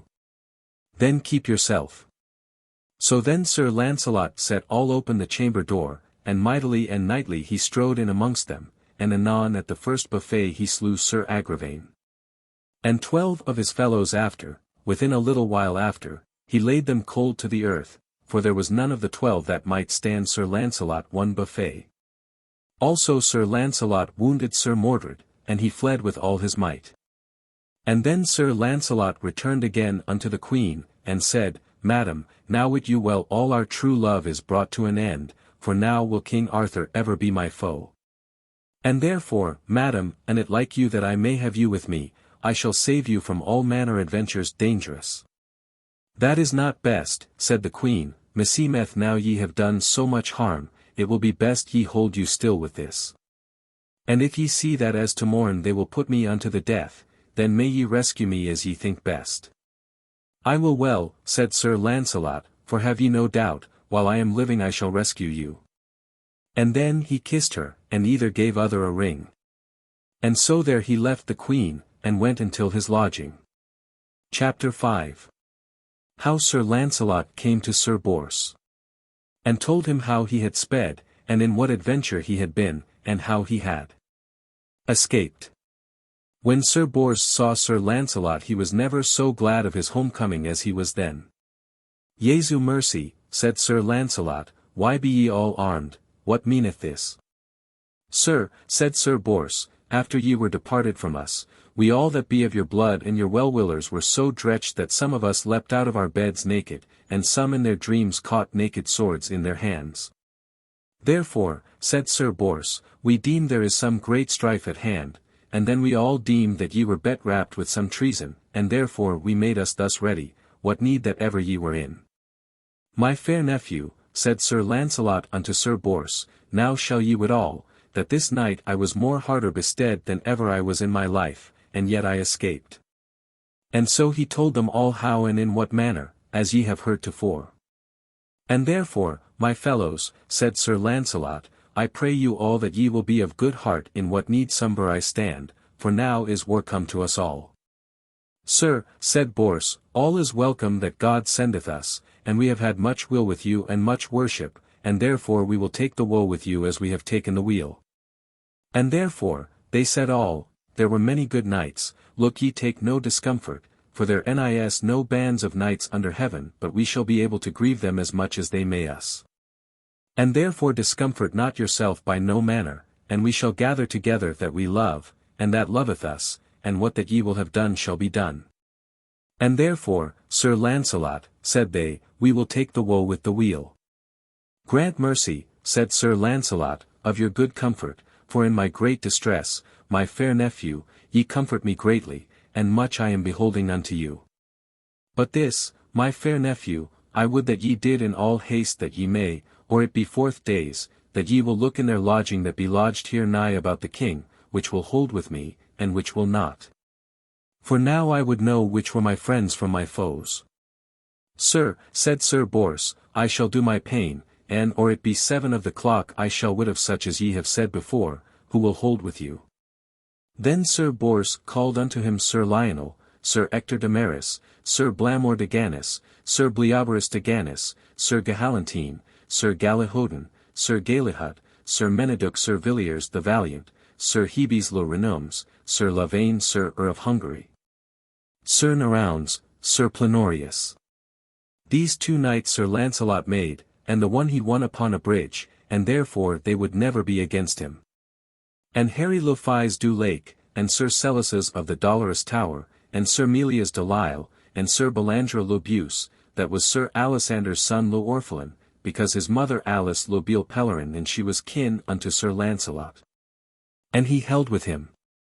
So there came Sir Palomides and Sir Saphir, his brother, to hold with Sir Lancelot, and Sir Clegus of Sadoc, and Sir Dinas, Sir Clarius of Claremont. So these 22 knights drew them together, and by then they were armed on horseback, and promised Sir Lancelot to do what he would. Then there fell to them, what of North Wales and of Cornwall, for Sir Lamorac's sake and for Sir Tristram's sake, to the number of 80 knights. My lords, said Sir Lancelot, wit you well, I have been ever since I came into this country well willed unto my lord, King Arthur, and unto my lady, Queen Guinevere, unto my power. And this night because my lady the queen sent for me to speak with her, I suppose it was made by treason, howbeit I dare largely excuse her person, notwithstanding I was there by a forecast near slain. But as Jesu provided me I escaped all their malice and treason. And then that noble knight Sir Lancelot told them all how he was hard bestead in the queen's chamber, and how and in what manner he escaped from them. And therefore, said Sir Lancelot, wit you well, my fair lords, I am sure there is but war unto me and mine. And for because I have slain this night these knights, I wot well, as is Sir Agravaine Sir Gawain's brother, and at the least 12 of his fellows, for this cause now I am sure of mortal war. For these knights were sent and ordained by King Arthur to betray me. And therefore the king will in his heat and malice judge the queen to the fire, and that may I not suffer, that she should be brent for my sake. For an I may be heard and suffered and so taken, I will fight for the queen, that she is a true lady unto her lord, but the king in his heat I dread me will not take me as I ought to be taken. Chapter 6. Of the counsel and advice that was taken by Sir Lancelot and his friends for to save the queen. My lord, Sir Lancelot, said Sir Bors, by mine advice ye shall take the woe with the weal, and take it in patience, and thank God of it. And sit hen it is fallen as it is, I counsel you keep yourself, for in ye will yourself, there is no fellowship of knights christened that shall do you wrong. Also I will counsel you my lord, Sir Lancelot, that and my lady, Queen Guinevere, be in distress, insomuch as she is in pain for your sake, that ye nightly rescue her, and ye did otherwise, all the world will speak of you shame to the world's end. Insomuch as ye were taken with her, whether ye did right or wrong, it is now your part to hold with the queen, that she be not slain and put to a mischievous death, for an she so die the shame shall be yours. Jesu defend me from shame, said Sir Lancelot, and keep and save my lady the queen from villainy and shameful death, and that she never be destroyed in my default, wherefore my fair lords, my kin, and my friends, said Sir Lancelot, what will ye do? Then they said all, we will do as ye will do. I put this to you, said Sir Lancelot, that if my lord Arthur by evil counsel will to morn in his heat put my lady the queen to the fire there to be brent, now I pray you counsel me what is best to do. Then they said all at once with one voice, Sir, us think best that ye knightly rescue the queen, insomuch as she shall be brent it is for your sake. And it is to suppose, and ye might be handled, ye should have the same death, or a more shamefuller death. And sir, we say all, that ye have many times rescued her from death for other men's quarrels, us seemeth it is more your worship that ye rescue the queen from this peril, insomuch she hath it for your sake. Then Sir Lancelot stood still, and said, My fair lords, wit you well I would be loath to do that thing that should dishonour you or my blood, and wit you well I would be loath that my lady, the queen, should die a shameful death. But an it be so that ye will counsel me to rescue her, I must do much harm or I rescue her, and peradventure I shall there destroy some of my best friends, that should much repent me. And peradventure there be some, and they could well bring it about, or disobey my lord King Arthur, they would soon come to me, the which I were loath to hurt. And if so be that I rescue her, where shall I keep her? That shall be the least care of us all, said Sir Bors. How did the noble knight Sir Tristram, by your good will? Kept not he with him La Beale Isaud near 3 year in Joyous Gard? The which was done by your altar device, and that same place is your own, and in likewise may ye do an ye list, and take the queen lightly away, if it so be the king will judge her to be brent. And in Joyous Gard ye may keep her long enough until the heat of the king be past. And then shall ye bring again the queen to the king with great worship. And then peradventure ye shall have thank for her bringing home, and love and thank where others shall have maugre. That is hard to do, said Sir Lancelot, for by Sir Tristram I may have a warning, for when by means of treaties, Sir Tristram brought again La Beale Isaud unto King Mark from Joyous Gard, look what befell on the end. How shamefully that false traitor King Mark slew him as he sat harping afore his lady La Beale Isaud, with a grounden glaive he thrust him in behind to the heart. It grieveth me, said Sir Lancelot, to speak of his death, for all the world may not find such a knight. All this is truth, said Sir Bors, but there is one thing shall courage you and us all, ye know well King Arthur and King Mark were never like of conditions, for there was never yet man could prove King Arthur untrue of his promise.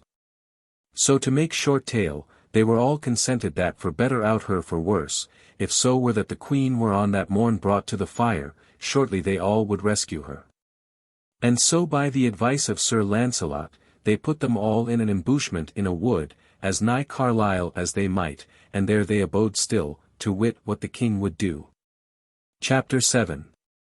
How Sir Mordred rode hastily to the king, to tell him of the affray and death of Sir Igraine and the other knights.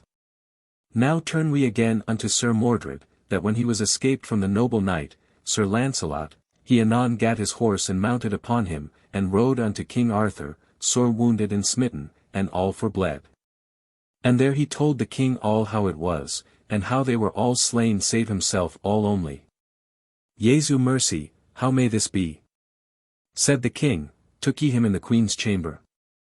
Yea, so God me help, said Sir Mordred, there we found him unarmed, and there he slew Colgrevance, and armed him in his armour, and all this he told the king from the beginning to the ending.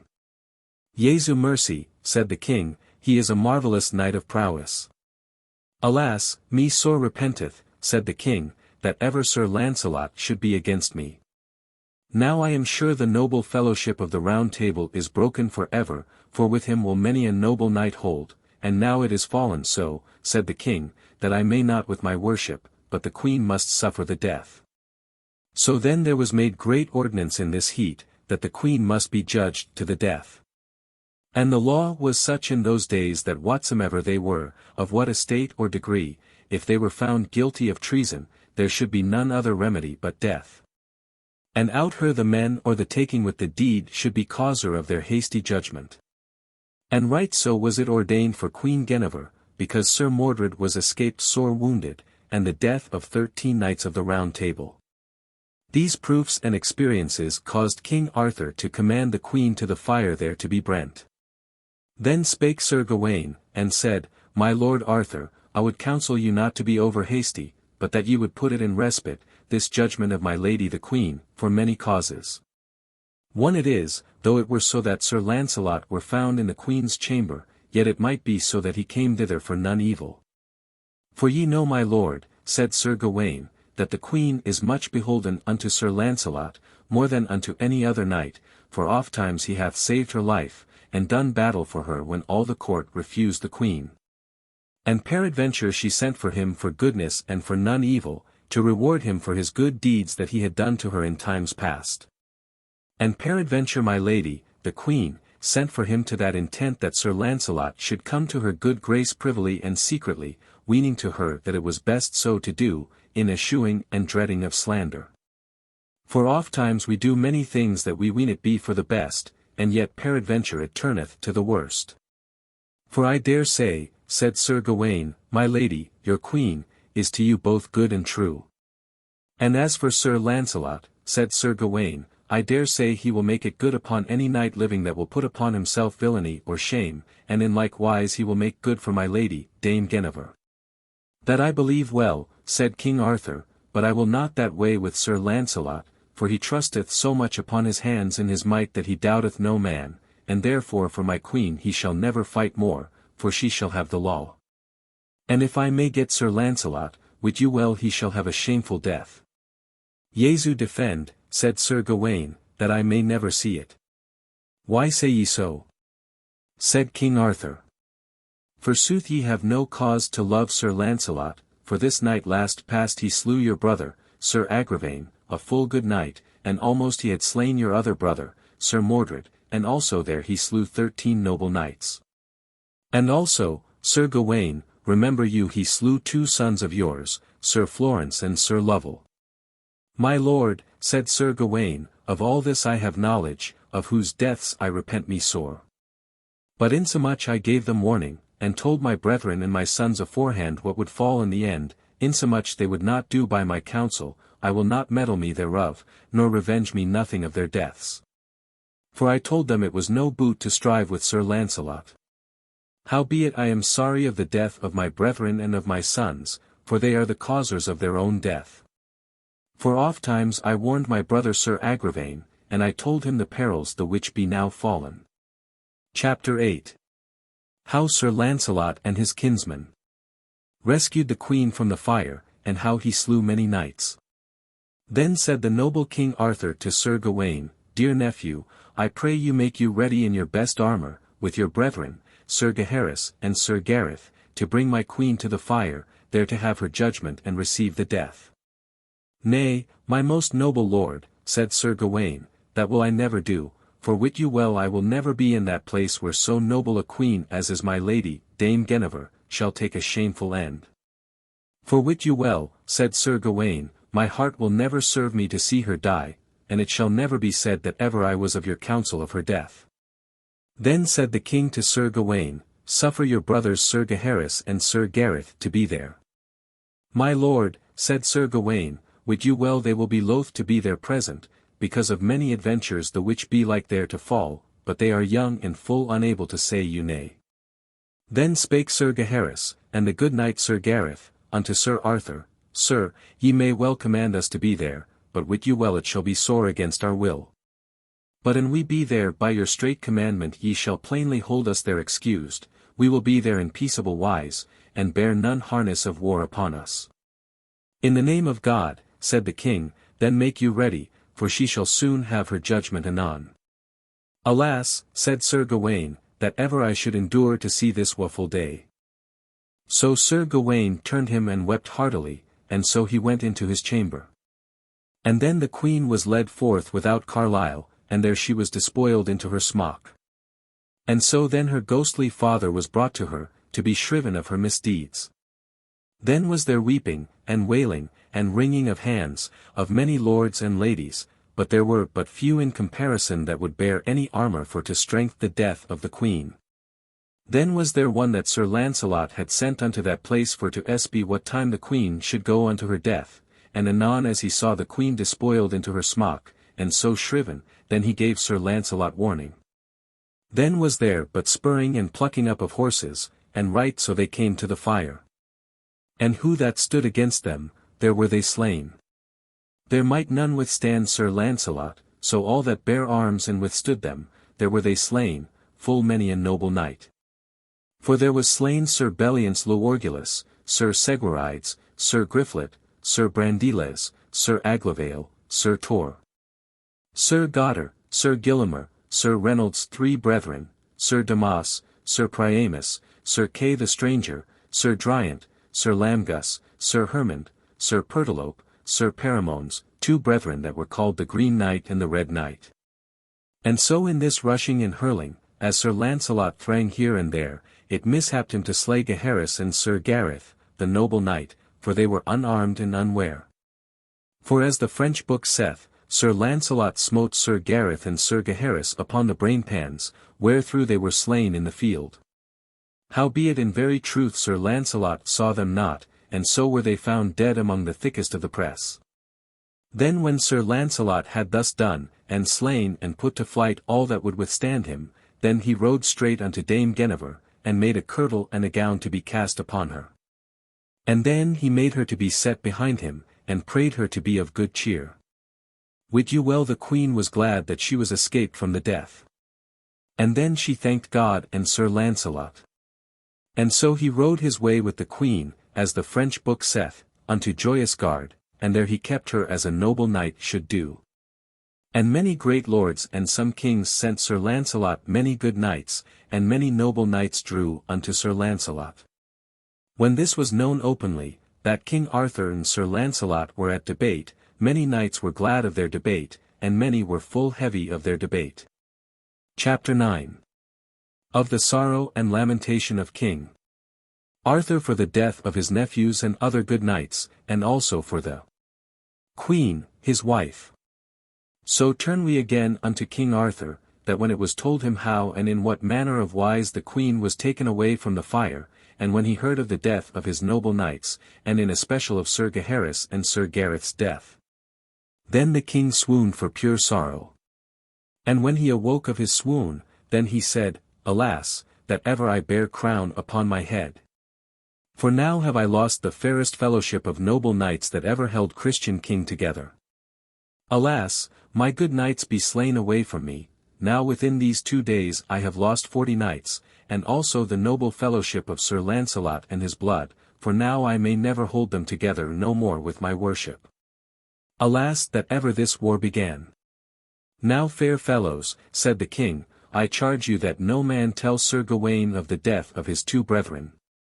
For I am sure, said the king, when Sir Gawain heareth tell that Sir Gareth is dead he will go nigh out of his mind. Mercy Jesu, said the king, why slew he Sir Gareth and Sir Gaheris, for I dare say as for Sir Gareth he loved Sir Lancelot above all men earthly. That is truth, said some knights, but they were slain in the hurtling as Sir Lancelot thrang in the thick of the press, and as they were unarmed he smote them and wist not whom that he smote, and so unhappily they were slain. The death of them, said Arthur, will cause the greatest mortal war that ever was. I am sure, wist Sir Gawain that Sir Gareth were slain, I should never have rest of him till I had destroyed Sir Lancelot's kin and himself both, out or else he to destroy me. And therefore, said the king, wit you well my heart was never so heavy as it is now, and much more I am sorrier for my good knights lost than for the loss of my fair queen. For queens I might have enow, but such a fellowship of good knights shall never be together in no company. And now I dare say, said King Arthur, there was never Christian king held such a fellowship together. And alas that ever Sir Lancelot and I should be at debate. Ah Igraine, Igraine, said the king, Jesu forgive it thy soul, for thine evil will, that thou and thy brother Sir Mordred hadst unto Sir Lancelot, hath caused all this sorrow, and ever among these complaints the king wept and swooned. Then there came one unto Sir Gawain, and told him how the queen was led away with Sir Lancelot, and nigh a 24 knights slain. O Jesu defend my brethren, said Sir Gawain, for full well wist I that Sir Lancelot would rescue her, out or else he would die in that field. And to say the truth he had not been a man of worship had he not rescued the queen that day, insomuch she should have been brent for his sake. And as in that, said Sir Gawain, he hath done but knightly, and as I would have done myself and I had stood in like case. But where are my brethren? Said Sir Gawain, I marvel I hear not of them. Truly, said that man, Sir Gareth and Sir Gaheris be slain. Jesu defend, said Sir Gawain, for all the world I would not that they were slain, and in especial my good brother, Sir Gareth. Sir, said the man, he is slain, and that is great pity. Who slew him? Said Sir Gawain. Sir, said the man, Lancelot slew them both. That may I not believe, said Sir Gawain, that ever he slew my brother, Sir Gareth. For I dare say my brother Gareth loved him better than me, and all his brethren, and the king both. Also I dare say, and Sir Lancelot had desired my brother Sir Gareth, with him he would have been with him against the king and us all, and therefore I may never believe that Sir Lancelot slew my brother. Sir, said this man, it is noised that he slew him. Chapter 10. How King Arthur at the request of Sir Gawain concluded to make war against Sir Lancelot, and laid siege to his castle called Joyous Gard. Alas, said Sir Gawain, now is my joy gone. And then he fell down and swooned, and long he lay there as he had been dead. And then, when he arose of his swoon, he cried out sorrowfully, and said, Alas! And right so Sir Gawain ran to the king, crying and weeping, O King Arthur, mine uncle, my good brother Sir Gareth is slain, and so is my brother Sir Gaheris, the which were two noble knights. Then the king wept, and he both. And so they fell a-swooning. And when they were revived then spake Sir Gawain, Sir, I will go see my brother, Sir Gareth. Ye may not see him, said the king, for I caused him to be interred, and Sir Gaheris both. For I well understood that ye would make overmuch sorrow, and the sight of Sir Gareth should have caused your double sorrow. Alas, my lord, said Sir Gawain, how slew he my brother, Sir Gareth? Mine own good lord, I pray you tell me. Truly, said the king, I shall tell you how it is told me, Sir Lancelot slew him and Sir Gaheris both. Alas, said Sir Gawain, they bare none arms against him, neither of them both. I wot not how it was, said the king, but as it is said, Sir Lancelot slew them both in the thickest of the press and knew them not, and therefore let us shape a remedy for to revenge their deaths. My king, my lord, and mine uncle, said Sir Gawain, would you well now I shall make you a promise that I shall hold by my knighthood, that from this day I shall never fail Sir Lancelot until the one of us have slain the other. And therefore I require you, my lord and king, dress you to the war, for wit you well I will be revenged upon Sir Lancelot, and therefore, as ye will have my service and my love, now haste you thereto, and assay your friends. For I promise unto God, said Sir Gawain, for the death of my brother, Sir Gareth, I shall seek Sir Lancelot throughout 7 kings' realms, but I shall slay him or else he shall slay me. Ye shall not need to seek him so far, said the king, for as I hear say, Sir Lancelot will abide me and you in the Joyous Gard, and much people draweth unto him, as I hear say. That may I believe, said Sir Gawain. But my lord, he said, assay your friends, and I will assay mine. It shall be done, said the king, and as I suppose I shall be big enough to draw him out of the biggest tower of his castle. So then the king sent letters and writs throughout all England, both in the length and the breadth, for to summon all his knights. And so unto Arthur drew many knights, dukes, and earls, so that he had a great host. And when they were assembled, the king informed them how Sir Lancelot had bereft him his queen. Then the king and all his host made them ready to lay siege about Sir Lancelot, where he lay within Joyous Gard. Thereof heard Sir Lancelot, and purveyed him of many good knights, for with him held many knights, and some for his own sake, and some for the queen's sake. Thus they were on both parties well furnished and garnished of all manner of thing that longed to the war. But King Arthur's host was so big that Sir Lancelot would not abide him in the field, for he was full loath to do battle against the king. But Sir Lancelot drew him to his strong castle with all manner of victual, and as many noble men as he might suffice within the town and the castle. Then came King Arthur with Sir Gawain with an huge host, and laid a siege all about Joyous Gard, both at the town and at the castle, and there they made strong war on both parties. But in no wise Sir Lancelot would ride out, nor go out of his castle, of long time, neither he would none of his good knights to issue out, neither none of the town nor of the castle, until 15 weeks were past. Chapter 11. Of the communication between King Arthur and Sir Lancelot, and how King Arthur reproved him. Then it befell upon a day in harvest time, Sir Lancelot looked over the walls, and spake on high unto King Arthur and Sir Gawain, My lords both, wit ye well all is in vain that ye make at this siege. For here win ye no worship but maugre and dishonour. For an it list me to come myself out and my good knights, I should full soon make an end of this war. Come forth, said Arthur unto Lancelot, and thou durst, and I promise thee I shall meet thee in midst of the field. God defend me, said Sir Lancelot, that ever I should encounter with the most noble king that made me knight.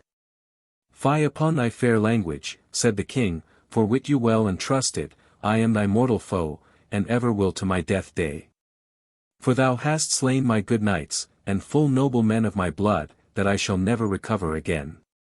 Also thou hast lain by my queen, and holden her many winters, and Sithen like a traitor taken her from me by force. My most noble lord and king, said Sir Lancelot, ye may say what ye will, for ye wot well with yourself will I not strive, but thereas ye say I have slain your good knights, I wot well that I have done so, and that me sore repenteth. But I was enforced to do battle with them in saving of my life, or else I must have suffered them to have slain me. And as for my lady, Queen Guinevere, except your person of your highness, and my lord Sir Gawain, there is no knight under heaven that dare make it good upon me, that ever I was a traitor unto your person. And where it please you to say that I have holden my lady your queen years and winters, unto that I shall ever make a large answer, and prove it upon any knight that beareth the life, except your person and Sir Gawain, that my lady, Queen Guinevere, is a true lady unto your person as any is living unto her lord, and that will I make good with my hands. Howbeit it hath liked her good grace to have me in chiert, and to cherish me more than any other knight. And unto my power I again have deserved her love, for ofttimes, my lord, ye have consented that she should be brent and destroyed, in your heat, and then it fortuned me to do battle for her. And or I departed from her adversary they confessed their untruth, and she full worshipfully excused. And at such times, my lord Arthur, said Sir Lancelot, ye loved me, and thanked me when I saved your queen from the fire, and then ye promised me for ever to be my good lord, and now methinketh ye reward me full ill for my good service. And my good lord, meseemeth I had lost a great part of my worship in my knighthood and I had suffered my lady, your queen, to have been brent, and insomuch she should have been brent for my sake. For Sithen I have done battles for your queen in other quarrels than in mine own, meseemeth now I had more right to do battle for her in right quarrel. And therefore my good and gracious lord, said Sir Lancelot, take your queen unto your good grace, for she is both fair, true, and good. Fie on thee, false recreant knight, said Sir Gawain. I let thee wit my lord, mine uncle, King Arthur, shall have his queen and thee, maugre thy visage, and slay you both whether it please him. It may well be, said Sir Lancelot, but wit you well, my lord Sir Gawain, and me list to come out of this castle ye should win me and the queen more harder than ever ye won a strong battle.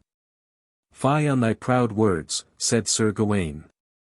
As for my lady, the queen, I will never say of her shame. But thou, false and recreant knight, said Sir Gawain, what cause hadst thou to slay my good brother Sir Gareth, that loved thee more than all my kin? Alas, thou madest him knight thine own hands, why slew thou him that loved thee so well? For to excuse me, said Sir Lancelot, it helpeth me not, but by Jesu, and by the faith that I owe to the high order of knighthood, I should with as good will have slain my nephew, Sir Bors de Ganis, at that time. But alas that ever I was so unhappy, said Lancelot, that I had not seen Sir Gareth and Sir Gaheris.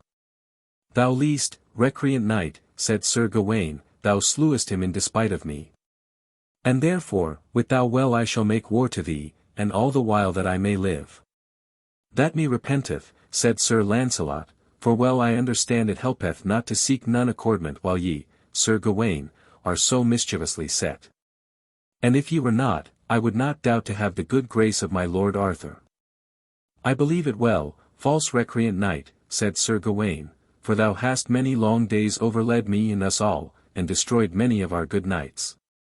Ye say as it pleaseth you, said Sir Lancelot, and yet may it never be said on me, and openly proved, that ever I by forecast of treason slew no good knight, as my lord, Sir Gawain, ye have done. And so did I never, but in my defence that I was driven thereto, in saving of my life. Ah, false knight, said Sir Gawain, that thou meanest by Sir Lamorak, wit thou well I slew him. Ye slew him not yourself, said Sir Lancelot. It had been overmuch on hand for you to have slain him, for he was one of the best knights christened of his age, and it was great pity of his death. Chapter 12. How the cousins and kinsmen of Sir Lancelot excited him to go out to battle, and how they made them ready. Well, well, said Sir Gawain to Lancelot, sit hen thou embradest me of Sir Lamorak, wit thou well I shall never leave thee till I have thee at such avail that thou shalt not escape my hands. I trust you well enough, said Sir Lancelot, and ye may get me I get but little mercy. But as the French book saith, the noble King Arthur would have taken his queen again, and have been accorded with Sir Lancelot, but Sir Gawain would not suffer him by no manner of mean. And then Sir Gawain made many men to blow upon Sir Lancelot, and all at once they called him false recreant knight. Then when Sir Bors de Ganis, Sir Ector de Maris, and Sir Lionel, heard this outcry, they called to them Sir Palomides, Sir Saphir's brother, and Sir Lavaine, with many more of their blood, and all they went unto Sir Lancelot. And said thus, My lord Sir Lancelot, wit ye well we have great scorn of the great rebukes that we heard Gawain say to you. Wherefore we pray you, and charge you as ye will have our service, keep us no longer within these walls, for wit you well plainly, we will ride into the field and do battle with them. For ye fare as a man that were afeard, and for all your fair speech it will not avail you. For wit you well Sir Gawain will not suffer you to be accorded with King Arthur, and therefore fight for your life and your right, and ye dare. Alas, said Sir Lancelot, for to ride out of this castle, and to do battle, I am full loath. Then Sir Lancelot spake on high unto Sir Arthur and Sir Gawain, My lords, I require you and beseech you, sit hen that I am thus required and conjured to ride into the field, that neither you, my lord King Arthur, nor you Sir Gawain, come not into the field. What shall we do then? Said Sir Gawain, Is this the king's quarrel with thee to fight? And it is my quarrel to fight with thee, Sir Lancelot, because of the death of my brother Sir Gareth. Then must I needs unto battle, said Sir Lancelot. Now wit you well, my lord Arthur and Sir Gawain, ye will repent it whensoever I do battle with you. And so then they departed either from other. And then either party made them ready on the morn for to do battle, and great purveyance was made on both sides, and Sir Gawain let purvey many knights for to wait upon Sir Lancelot, for to overset him and to slay him. And on the morn at undern Sir Arthur was ready in the field with 3 great hosts. And then Sir Lancelot's fellowship came out at 3 gates, in a full good array. And Sir Lionel came in the foremost battle, and Sir Lancelot came in the middle, and Sir Bors came out at the 3rd gate. Thus they came in order and rule, as full noble knights. And always Sir Lancelot charged all his knights in any wise to save King Arthur and Sir Gawain. Chapter 13. How Sir Gawain jousted and smote down Sir Lionel, and how Sir Lancelot horsed King Arthur. Then came forth Sir Gawain from the king's host, and he came before and proffered to joust.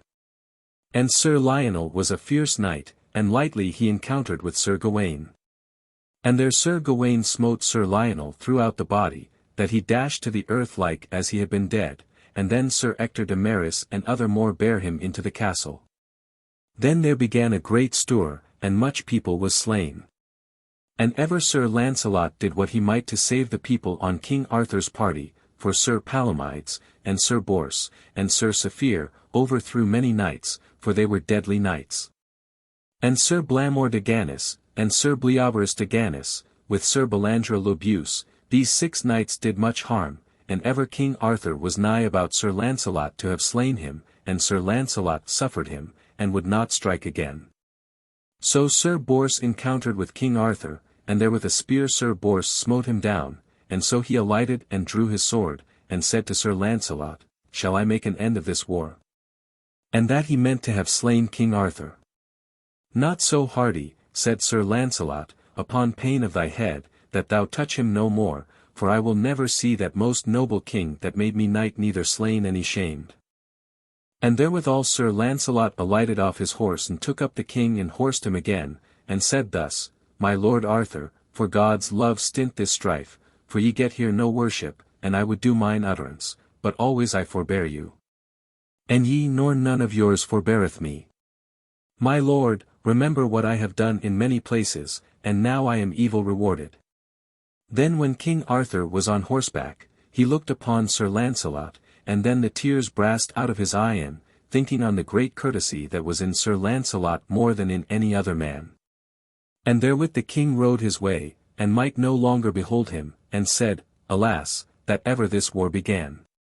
And then either parties of the battles withdrew them to repose them, and buried the dead, and to the wounded men they laid soft salves.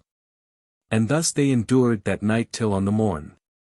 And on the morn by undern they made them ready to do battle. And then Sir Bors led the forward. So upon the morn there came Sir Gawain as brim as any boar, with a great spear in his hand.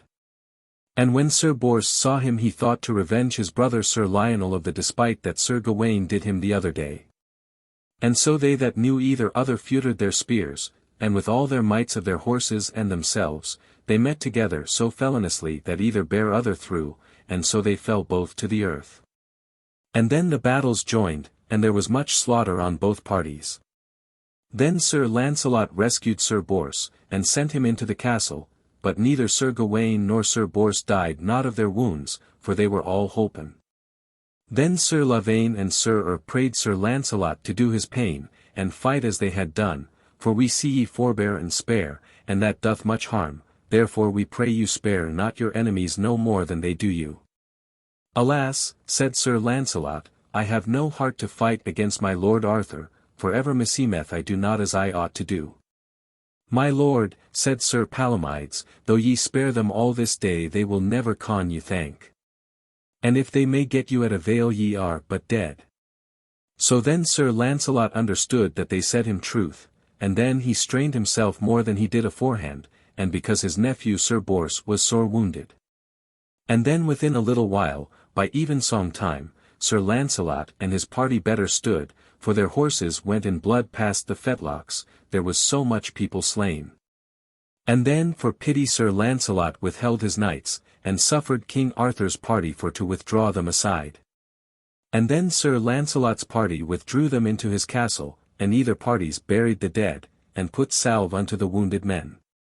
So when Sir Gawain was hurt, they on King Arthur's party were not so orgulous as they were toforehand to do battle. Of this war was noised through all Christendom, and at the last it was noised afore the Pope. And he considering the great goodness of King Arthur, and of Sir Lancelot, that was called the most noblest knights of the world, wherefore the Pope called unto him a noble clerk that at that time was there present. The French book saith, it was the Bishop of Rochester. And the Pope gave him bulls under lead unto King Arthur of England, charging him upon pain of interdicting of all England, that he take his Queen Dame Guinevere unto him again, and accord with Sir Lancelot. Chapter 14. How the Pope sent down his bulls to make peace, and how Sir Lancelot brought the Queen to King Arthur. So when this bishop was come to Carlisle he shewed the king these bulls. And when the king understood these bulls he nist what to do, full fain he would have been accorded with Sir Lancelot, but Sir Gawain would not suffer him, but as for to have the Queen, thereto he agreed. But in no wise Sir Gawain would not suffer the king to accord with Sir Lancelot, but as for the Queen he consented. And then the bishop had of the king his great seal, and his assurance as he was a true anointed king that Sir Lancelot should come safe, and go safe, and that the Queen should not be spoken unto of the king, nor of none other. For no thing done aforetime past.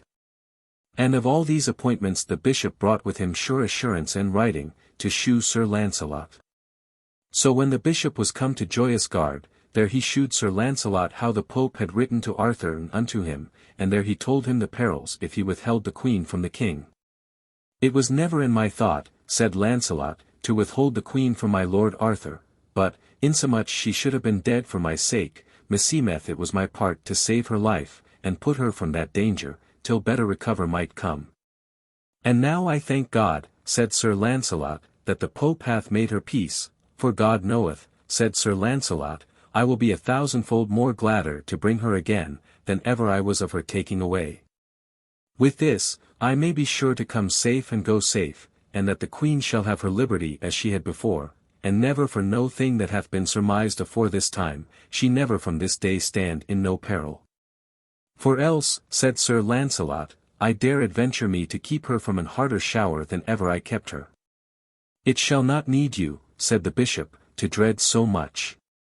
For wit you well, the Pope must be obeyed, and it were not the Pope's worship nor my poor honesty to wit you distressed, neither the Queen, neither in peril, nor shamed.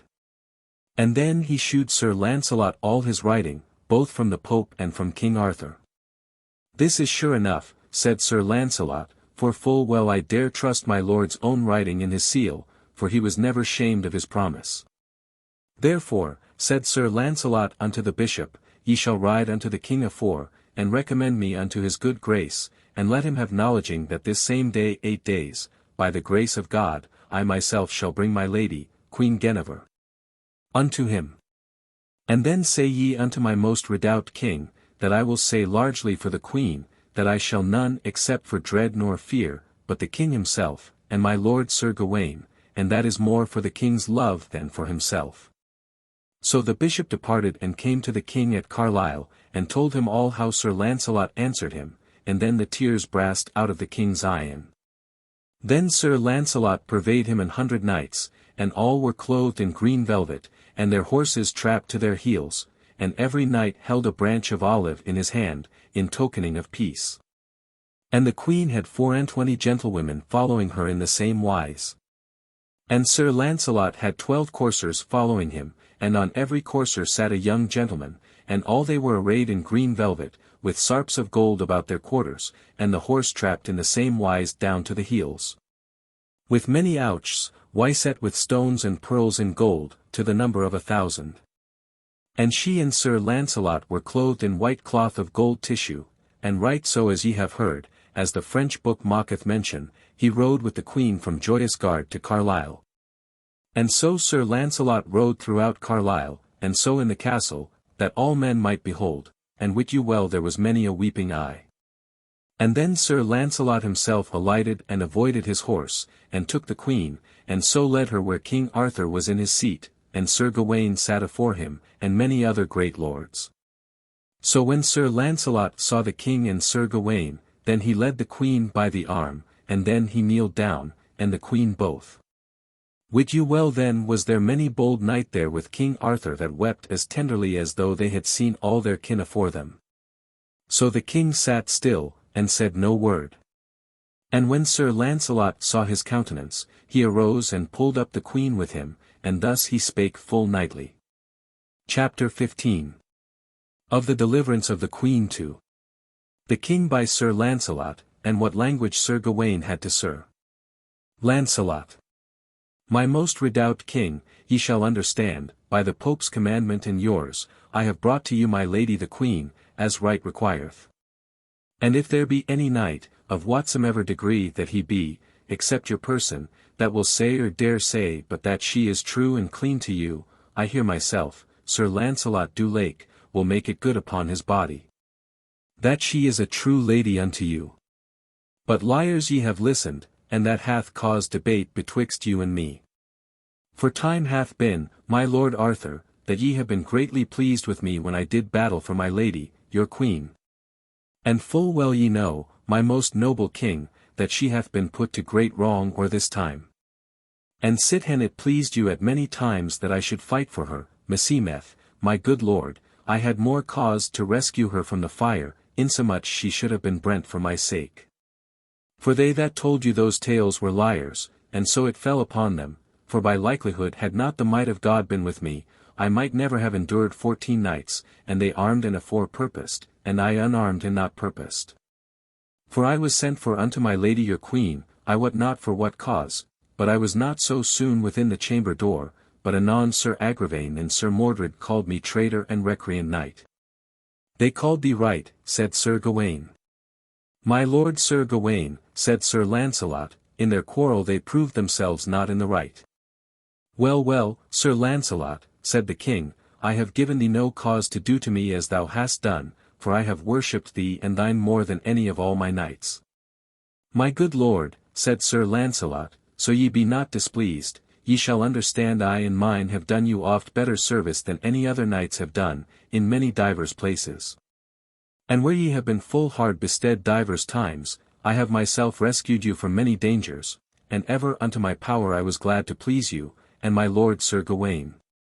Both in justs, and tournaments, and in battles set, both on horseback and on foot, I have often rescued you, and my lord Sir Gawain, and many a mo of your knights in many diverse places. For now I will make a vaunt, said Sir Lancelot, I will that ye all wit that yet I found never no manner of knight but that I was over hard for him, and I had done my utterance, thanked be God. Howbeit I have been matched with good knights, as Sir Tristram and Sir Lamorak, but ever I had a favour unto them and a deeming what they were. And I take God to record, said Sir Lancelot, I never was wroth nor greatly heavy with no good knight and I saw him busy about to win worship. And glad I was ever when I found any knight that might endure me on horseback and on foot, howbeit Sir Carados of the Dolorous Tower was a full noble knight and a passing strong man, and that what ye, my lord Sir Gawain. For he might well be called a noble knight when he by fine force pulled you out of your saddle, and bound you over thwart afore him to his saddle-bow, and there, my lord Sir Gawain, I rescued you, and slew him afore your sight. Also I found his brother, Sir Turquin, in likewise leading Sir Gaheris, your brother, bounden afore him, and there I rescued your brother and slew that Turquin, and delivered 64 of my lord Arthur's knights out of his prison. And now I dare say, said Sir Lancelot, I met never with so strong knights, nor so well fighting, as was Sir Carados and Sir Turquin, for I fought with them to the uttermost. And therefore, said Sir Lancelot unto Sir Gawain, meseemeth ye ought of right to remember this, for, and I might have your good will, I would trust to God to have my lord Arthur's good grace. Chapter 16. Of the communication between Sir Gawain and Sir Lancelot, with much other language. The king may do as he will, said Sir Gawain, but wit thou well, Sir Lancelot, thou and I shall never be accorded while we live, for thou hast slain 3 of my brethren. And 2 of them ye slew traitorly and piteously, for they bare none harness against thee, nor none would bear. God would they had been armed, said Sir Lancelot, for then had they been alive. And wit ye well Sir Gawain, as for Sir Gareth, I love none of my kinsmen so much as I did him. And ever while I live, said Sir Lancelot, I will bewail Sir Gareth's death, not all only for the great fear I have of you, but many causes cause me to be sorrowful. One is, for I made him knight. Another is, I wot well he loved me above all other knights, and the third is, he was passing noble, true, courteous, and gentle, and well-conditioned. The fourth is, I wist well, anon as I heard that Sir Gareth was dead, I should never after have your love, but everlasting war betwixt us, and also I wist well that ye would cause my noble lord Arthur for ever to be my mortal foe. And as Jesu be my help, said Sir Lancelot, I slew never Sir Gareth nor Sir Gaheris by my will, but alas that ever they were unarmed that unhappy day. But thus much I shall offer me, said Sir Lancelot, if it may please the king's good grace, and you, my lord Sir Gawain, I shall first begin at Sandwich, and there I shall go in my shirt, barefoot. And at every 10 miles end I will found and gar make an house of religion, of what order that ye will assign me, with an whole convent, to sing and read, day and night, in especial for Sir Gareth's sake and Sir Gaheris. And this shall I perform from Sandwich unto Carlisle, and every house shall have sufficient livelihood. And this shall I perform while I have any livelihood in Christendom. And there is none of all these religious places, but they shall be performed, furnished and garnished in all things as an holy place ought to be, I promise you faithfully. And this, Sir Gawain, methinketh were more fairer, holier, and more better to their souls, than ye, my most noble king, and you, Sir Gawain, to war upon me, for thereby shall ye get none avail. Then all knights and ladies that were there wept as they were mad, and the tears fell on King Arthur's cheeks. Sir Lancelot, said Sir Gawain, I have right well heard thy speech, and thy great proffers, but wit thou well, let the king do as it pleased him, I will never forgive my brother's death, and in especial the death of my brother, Sir Gareth. And if mine uncle, King Arthur, will accord with thee, he shall lose my service, for wit thou well thou art both false to the king and to me. Sir, said Lancelot, he beareth not the life that may make that good. And if ye, Sir Gawain, will charge me with so high a thing, ye must pardon me, for then needs must I answer you. Nay, said Sir Gawain, we are past that at this time, and that caused the Pope, for he hath charged mine uncle, the king, that he shall take his queen again, and to accord with thee, Sir Lancelot, as for this season. And therefore thou shalt go safe as thou camest. But in this land thou shalt not abide past 15 days, such summons I give thee. So the king and we were consented and accorded or thou camest. And else, said Sir Gawain, wit thou well thou shouldst not have come here, but if it were maugre thy head. And if it were not for the Pope's commandment, said Sir Gawain, should do battle with mine own body against thy body, and prove it upon thee, that thou hast been both false unto mine uncle King Arthur, and to me both. And that shall I prove upon thy body, when thou art departed from hence, wheresoever I find thee. Chapter 17. How Sir Lancelot departed from the king and from Joyous Gard over seaward, and what knights went with him. Then Sir Lancelot sighed, and therewith the tears fell on his cheeks, and then he said thus, Alas, most noble Christian realm, whom I have loved above all other realms, and in thee I have gotten a great part of my worship. And now I shall depart in this wise. Truly me repenteth that ever I came in this realm, that should be thus shamefully banished, undeserved and causeless. But fortune is so variant, and the wheel so movable, there is none constant abiding, and that may be proved by many old chronicles, of noble Hector, and Troilus, and Alisander, the mighty conqueror, and many a mo other. When they were most in their royalty, they alighted lowest.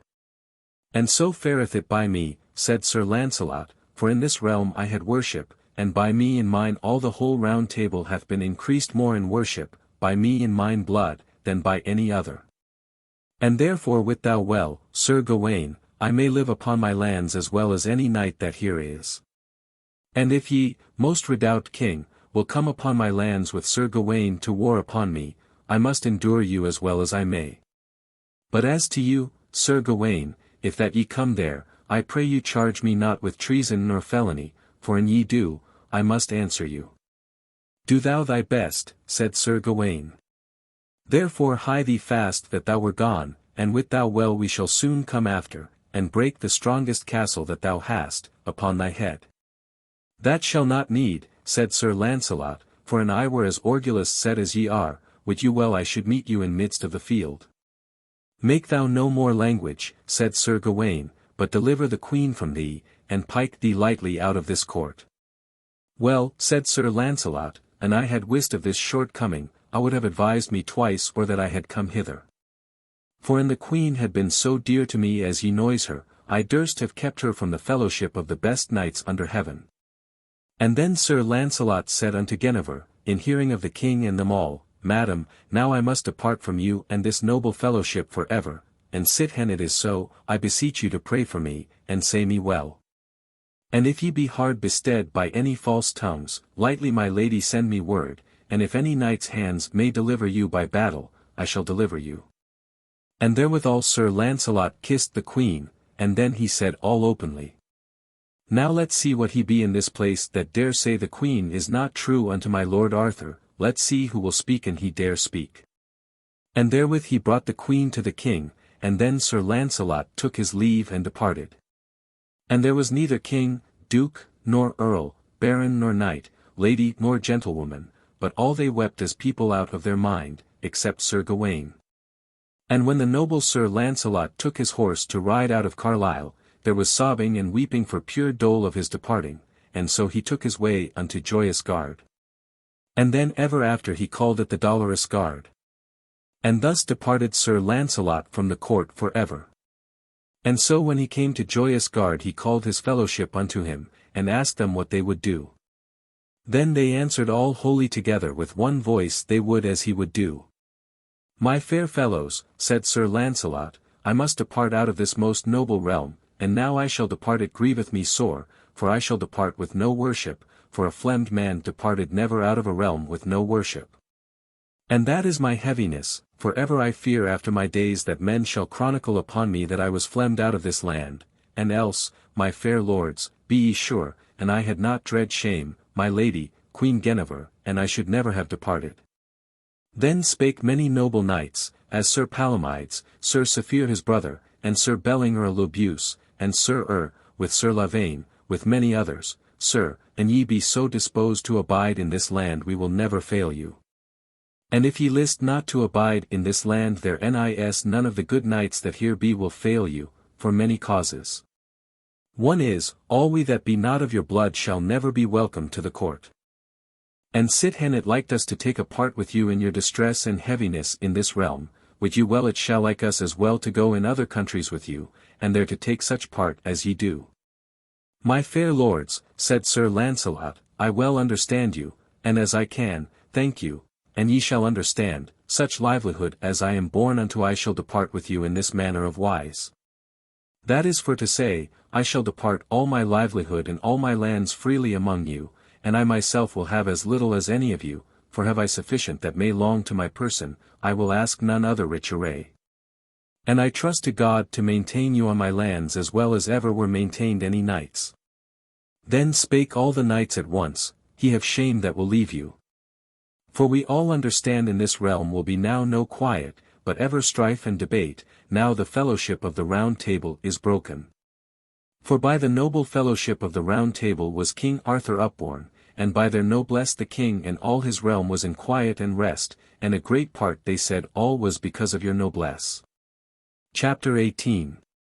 How Sir Lancelot passed over the sea, and how he made great lords of the knights that went with him. Truly, said Sir Lancelot, I thank you all of your good saying, howbeit, I wot well, in me was not all the stability of this realm, but in that I did my devoir. And well I am sure I knew many rebellions in my days that by me were peaced, and I trow we all shall hear of them in short space, and that me sore repenteth. For ever I dread me, said Sir Lancelot, that Sir Mordred will make trouble, for he is passing envious and applieth him to trouble. So they were accorded to go with Sir Lancelot to his lands. And to make short tale, they trussed, and paid all that would ask them, and wholly 100 knights departed with Sir Lancelot at once, and made their avows they would never leave him for weal nor for woe. And so they shipped at Cardiff, and sailed unto Benwick, some men call it Bayonne, and some men call it Beaune, where the wine of Beaune is. But to say the sooth, Sir Lancelot and his nephews were lords of all France, and of all the lands that longed unto France, he and his kindred rejoiced it all through Sir Lancelot's noble prowess. And then Sir Lancelot stuffed and furnished and garnished all his noble towns and castles. Then all the people of those lands came to Sir Lancelot on foot and hands. And so when he had stablished all these countries, he shortly called a parliament, and there he crowned Sir Lionel, King of France, and Sir Bors, he crowned him king of all King Claude's lands. And Sir Ector de Maris, that was Sir Lancelot's youngest brother, he crowned him king of Benwick, and king of all Guienne, that was Sir Lancelot's own land. And he made Sir Ector prince of them all, and thus he departed. Then Sir Lancelot advanced all his noble knights, and first he advanced them of his blood. That was Sir Blamor, he made him Duke of Limousin in Guienne, and Sir Bleoberis he made him Duke of Poictiers, and Sir Gahalantine he made him Duke of Quern, and Sir Galihodin he made him Duke of Centonge. And Sir Galahad he made him Earl of Périgord, and Sir Meneduc he made him Earl of Rouergue, and Sir Villiers the Valiant he made him Earl of Béarn, and Sir Hebes le Renoms he made him Earl of Comminges, and Sir Lavaine he made him Earl of Armagnac. And Sir he made him Earl of Estraic, and Sir Neronius he made him Earl of Pardiac, and Sir Plenorius he made Earl of Foix, and Sir Celices of the Dolorous Tower he made him Earl of Massac, and Sir Melias de Lisle he made him Earl of Tursac. And Sir Belandre le Beauce he made Earl of the Lawns, and Sir Palomides he made him Duke of the Provence, and Sir Saphir he made him Duke of Languedoc, and Sir Cleges he gave him the earldom of Agen, and Sir Sadoc he gave the earldom of Surlat.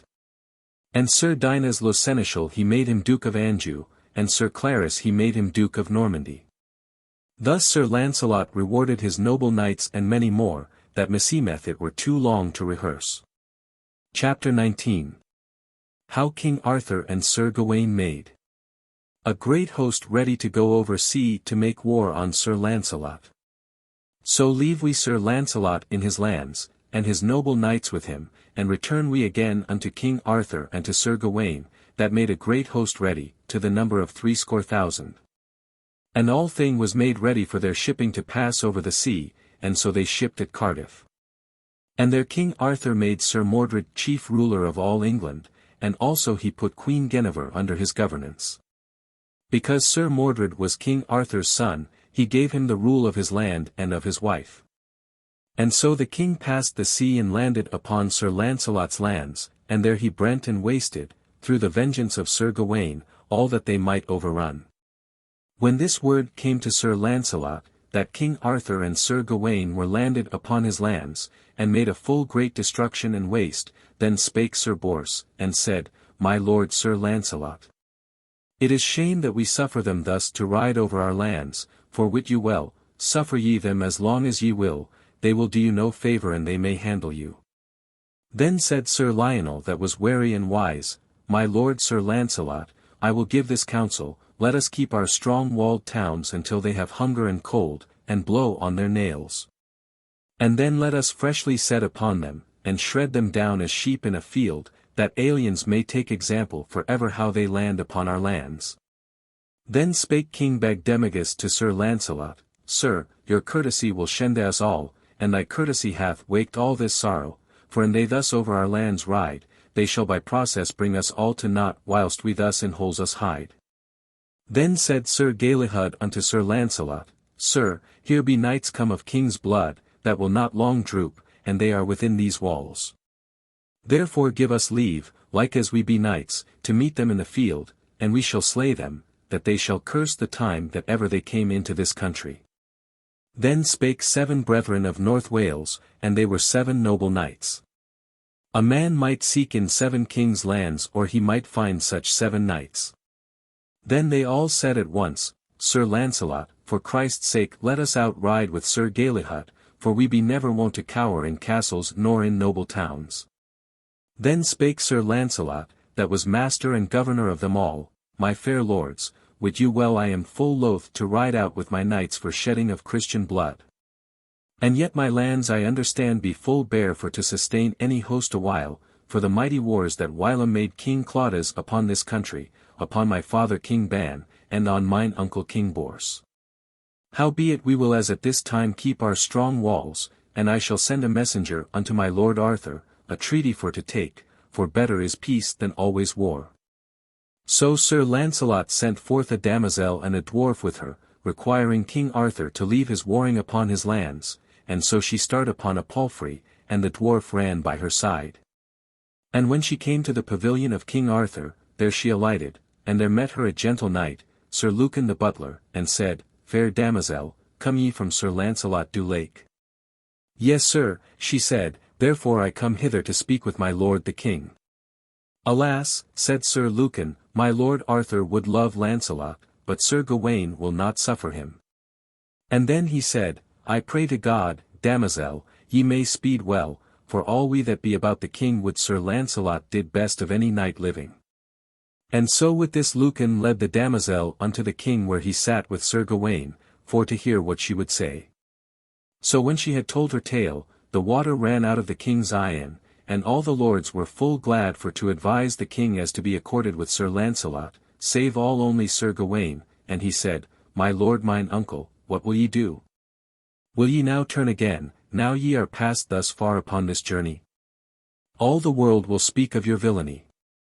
Nay, said Arthur, wit thou well, Sir Gawain, I will do as ye will advise me. And yet meseemeth, said Arthur, his fair proffers were not good to be refused, but sithen I am come so far upon this journey, I will that ye give the damosel her answer, for I may not speak to her for pity, for her proffers be so large. Chapter 20. What message Sir Gawain sent to Sir Lancelot, and how King Arthur laid siege to Benwick, and other matters. Then Sir Gawain said to the damosel thus, Damosel, say ye to Sir Lancelot that it is waste labour now to sue to mine uncle. For tell him, and he would have made any labour for peace, he should have made it or this time, for tell him now it is too late. And say that I, Sir Gawain, so send him word, that I promise him by the faith I owe unto God and to knighthood, I shall never leave him till he have slain me or I him. So the damosel wept and departed, and there were many weeping eyen. And so Sir Lucan brought the damosel to her palfrey, and so she came to Sir Lancelot where he was among all his knights. And when Sir Lancelot had heard this answer, then the tears ran down by his cheeks. And then his noble knights strode about him, and said, Sir Lancelot, wherefore make ye such cheer, think what ye are, and what men we are, and let us noble knights match them in midst of the field. That may be lightly done, said Sir Lancelot, but I was never so loath to do battle, and therefore I pray you, fair sirs, as ye love me, be ruled as I will have you, for I will always flee that noble king that made me knight. And when I may no further, I must needs defend me, and that will be more worship for me and us all than to compare with that noble king whom we have all served. Then they held their language, and as that night they took their rest. And upon the morn early, in the dawning of the day, as knights looked out, they saw the city of Benwick besieged round about, and fast they began to set up ladders, and then they defied them out of the town, and beat them from the walls whitely. Then came forth Sir Gawain well armed upon a stiff steed, and he came before the chief gate, with his spear in his hand, crying, Sir Lancelot, where art thou? Is there none of you proud knights dare break a spear with me? Then Sir Bors made him ready, and came forth out of the town, and there Sir Gawain encountered with Sir Bors. And at that time he smote Sir Bors down from his horse, and almost he had slain him, and so Sir Bors was rescued and borne into the town. Then came forth Sir Lionel, brother to Sir Bors, and thought to revenge him, and either feutred their spears, and ran together. And there they met spitefully, but Sir Gawain had such grace that he smote Sir Lionel down, and wounded him there passing sore, and then Sir Lionel was rescued and borne into the town. And this Sir Gawain came every day, and he failed not but that he smote down one knight or other. So thus they endured half a year, and much slaughter was of people on both parties. Then it befell upon a day, Sir Gawain came afore the gates armed at all pieces on a noble horse, with a great spear in his hand, and then he cried with a loud voice, Where art thou now, thou false traitor, Sir Lancelot? Why hidest thou thyself within holes and walls like a coward? Look out now, thou false traitor knight, and here I shall revenge upon thy body the death of my 3 brethren. All this language heard Sir Lancelot every deal. And his kin and his knights drew about him, and all they said at once to Sir Lancelot, Sir Lancelot, now must ye defend you like a knight, or else ye be shamed for ever. For, now ye be called upon treason, it is time for you to stir, for ye have slept overlong and suffered overmuch. So God me help, said Sir Lancelot, I am right heavy of Sir Gawain's words, for now he charged me with a great charge. And therefore I wot it as well as ye, that I must defend me, or else to be recreant. Then Sir Lancelot bade saddle his strongest horse, and bade let fetch his arms, and bring all unto the gate of the tower. And then Sir Lancelot spake on high unto King Arthur, and said, My lord Arthur, and noble king that made me knight, wit you well I am right heavy for your sake, that ye thus sue upon me. And always I forbear you, for an I would have been vengeable, I might have met you in midst of the field, and there to have made your boldest knights full tame. And now I have forborne half a year, and suffered you and Sir Gawain to do what ye would do, and now may I endure it no longer, for now must I needs defend myself, insomuch Sir Gawain hath appealed me of treason.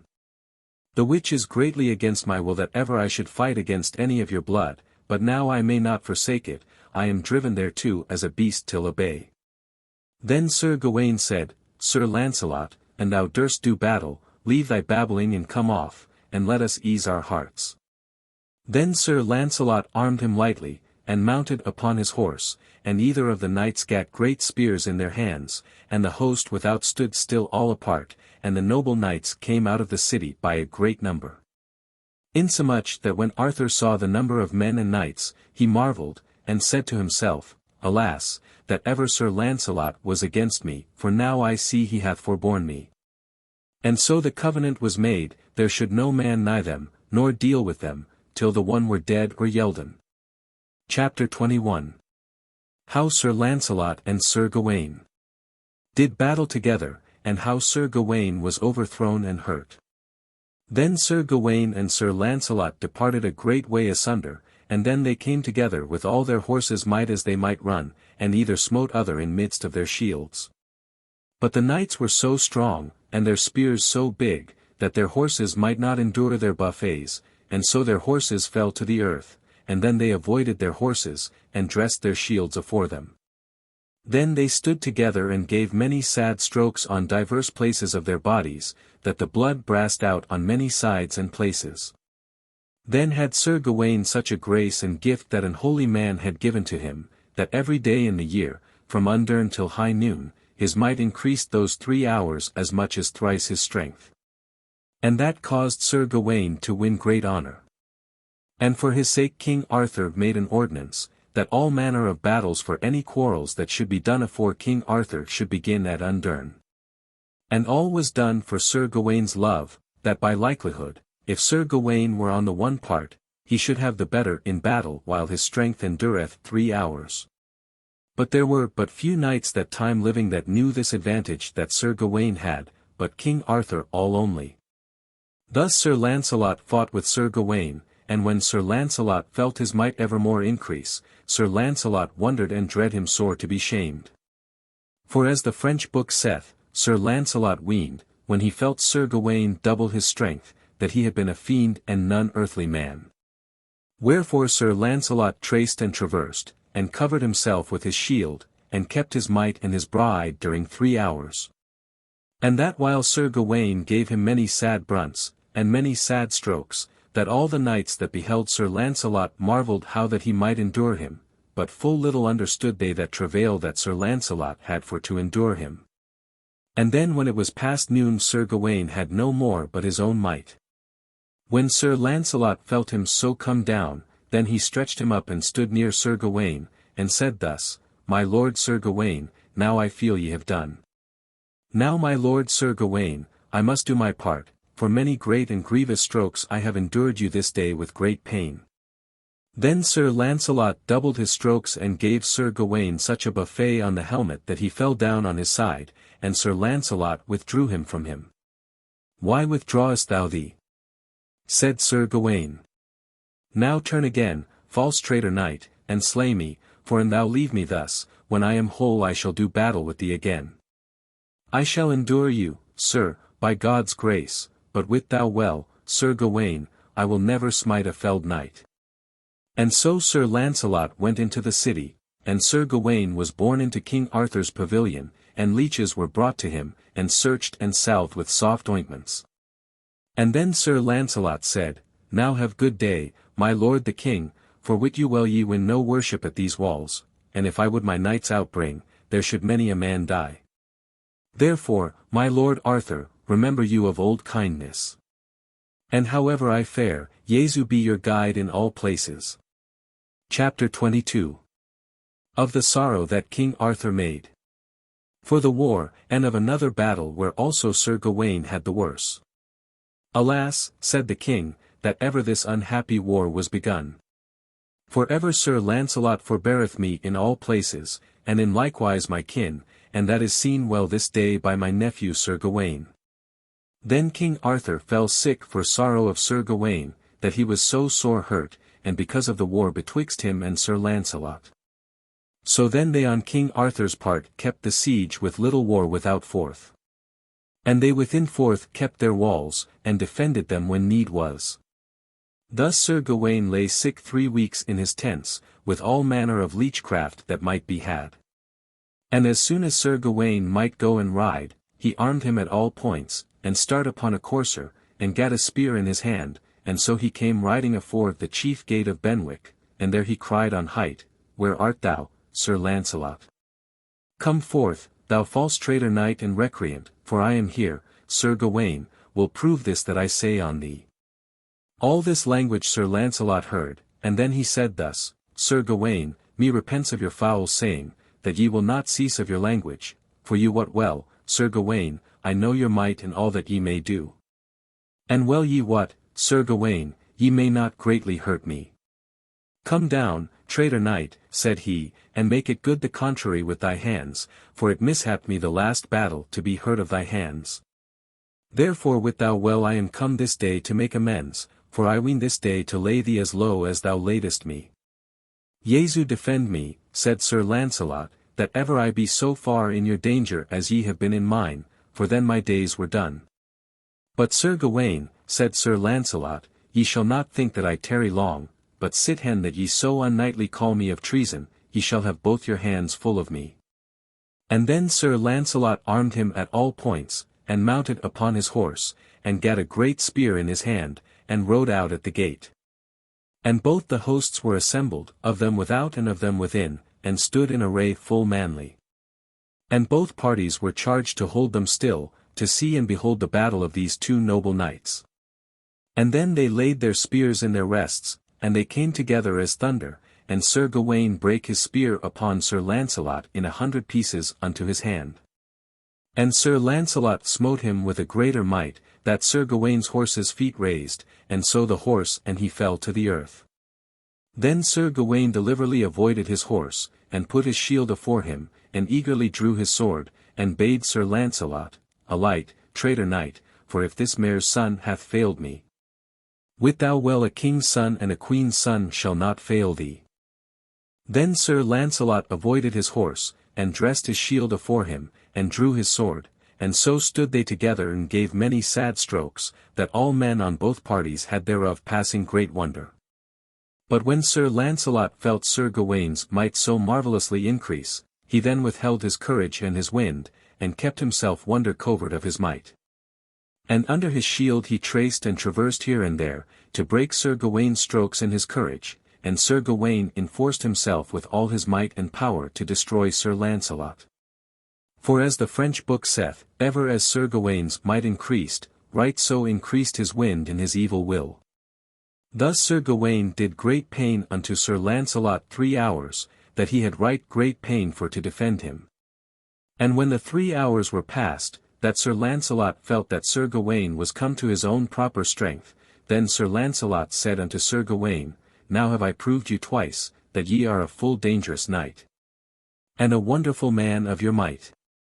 And many wonderful deeds have ye done in your days, for by your might increasing you have deceived many a full noble and valiant knight, and, now I feel that ye have done your mighty deeds, now wit you well I must do my deeds. And then Sir Lancelot stood near Sir Gawain, and then Sir Lancelot doubled his strokes. And Sir Gawain defended him mightily, but nevertheless Sir Lancelot smote such a stroke upon Sir Gawain's helm, and upon the old wound, that Sir Gawain sink down upon his one side in a swoon.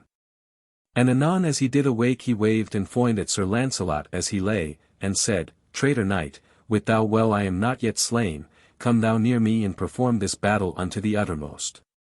I will no more do than I have done, said Sir Lancelot, for when I see you on foot I will do battle upon you all the while I see you stand on your feet, but for to smite a wounded man that may not stand, God defend me from such a shame. And then he turned him and went his way toward the city. And Sir Gawain evermore calling him traitor knight, and said, Wit thou well Sir Lancelot, when I am whole I shall do battle with thee again, for I shall never leave thee till that one of us be slain. Thus as this siege endured, and as Sir Gawain lay sick near a month. And when he was well recovered and ready within 3 days to do battle again with Sir Lancelot, right so came tidings unto Arthur from England that made King Arthur and all his host to remove. Here followeth the 21. Book 21. Chapter 1. How Sir Mordred presumed and took on him to be King of England, and would have married the Queen, his father's wife. As Sir Mordred was ruler of all England, he did do make letters as though that they came from beyond the sea, and the letter specified that King Arthur was slain in battle with Sir Lancelot. Wherefore Sir Mordred made a parliament, and called the lords together, and there he made them to choose him king, and so was he crowned at Canterbury, and held a feast there 15 days. And afterward he drew him unto Winchester, and there he took the Queen Guinevere, and said plainly that he would wed her, which was his uncle's wife and his father's wife. And so he made ready for the feast, and a day prefixed that they should be wedded, wherefore Queen Guinevere was passing heavy. But she durst not discover her heart, but spake fair, and agreed to Sir Mordred's will. Then she desired of Sir Mordred for to go to London, to buy all manner of things that longed unto the wedding. And because of her fair speech Sir Mordred trusted her well enough, and gave her leave to go. And so when she came to London she took the Tower of London, and suddenly in all haste possible she stuffed it with all manner of victual, and well garnished it with men, and so kept it. Then when Sir Mordred wist and understood how he was beguiled, he was passing wroth out of measure. And a short tale for to make, he went and laid a mighty siege about the Tower of London, and made many great assaults thereat, and threw many great engines unto them, and shot great guns. But all might not prevail Sir Mordred, for Queen Guinevere would never for fair speech nor for foul, would never trust to come in his hands again. Then came the Bishop of Canterbury, the which was a noble clerk and an holy man, and thus he said to Sir Mordred, Sir, what will ye do? Will ye first displease God and sit hen shame yourself, and all knighthood? Is not King Arthur your uncle, no farther but your mother's brother, and on her himself King Arthur begot you upon his own sister, therefore how may you wed your father's wife? Sir, said the noble clerk, leave this opinion or I shall curse you with book and bell and candle. Do thou thy worst, said Sir Mordred, wit thou well I shall defy thee. Sir, said the bishop, and wit you well I shall not fear me to do that me ought to do. Also where ye noise where my lord Arthur is slain, and that is not so, and therefore ye will make a foul work in this land. Peace, thou false priest, said Sir Mordred, for an thou chafe me any more I shall make strike off thy head. So the bishop departed and did the cursing in the most orgulous wise that might be done. And then Sir Mordred sought the Bishop of Canterbury, for to have slain him.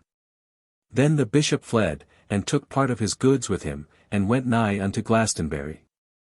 And there he was as priest-hermit in a chapel, and lived in poverty and in holy prayers, for well he understood that mischievous war was at hand. Then Sir Mordred sought on Queen Guinevere by letters and songs, and by fair means and foul means, for to have her to come out of the Tower of London. But all this availed not, for she answered him shortly, openly, and privily, that she had liefer slay herself than to be married with him.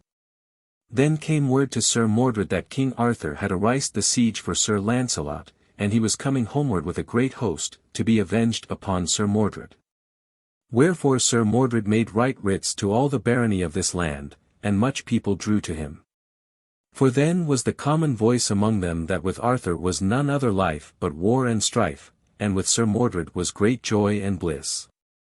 Thus was Sir Arthur depraved, and evil said of.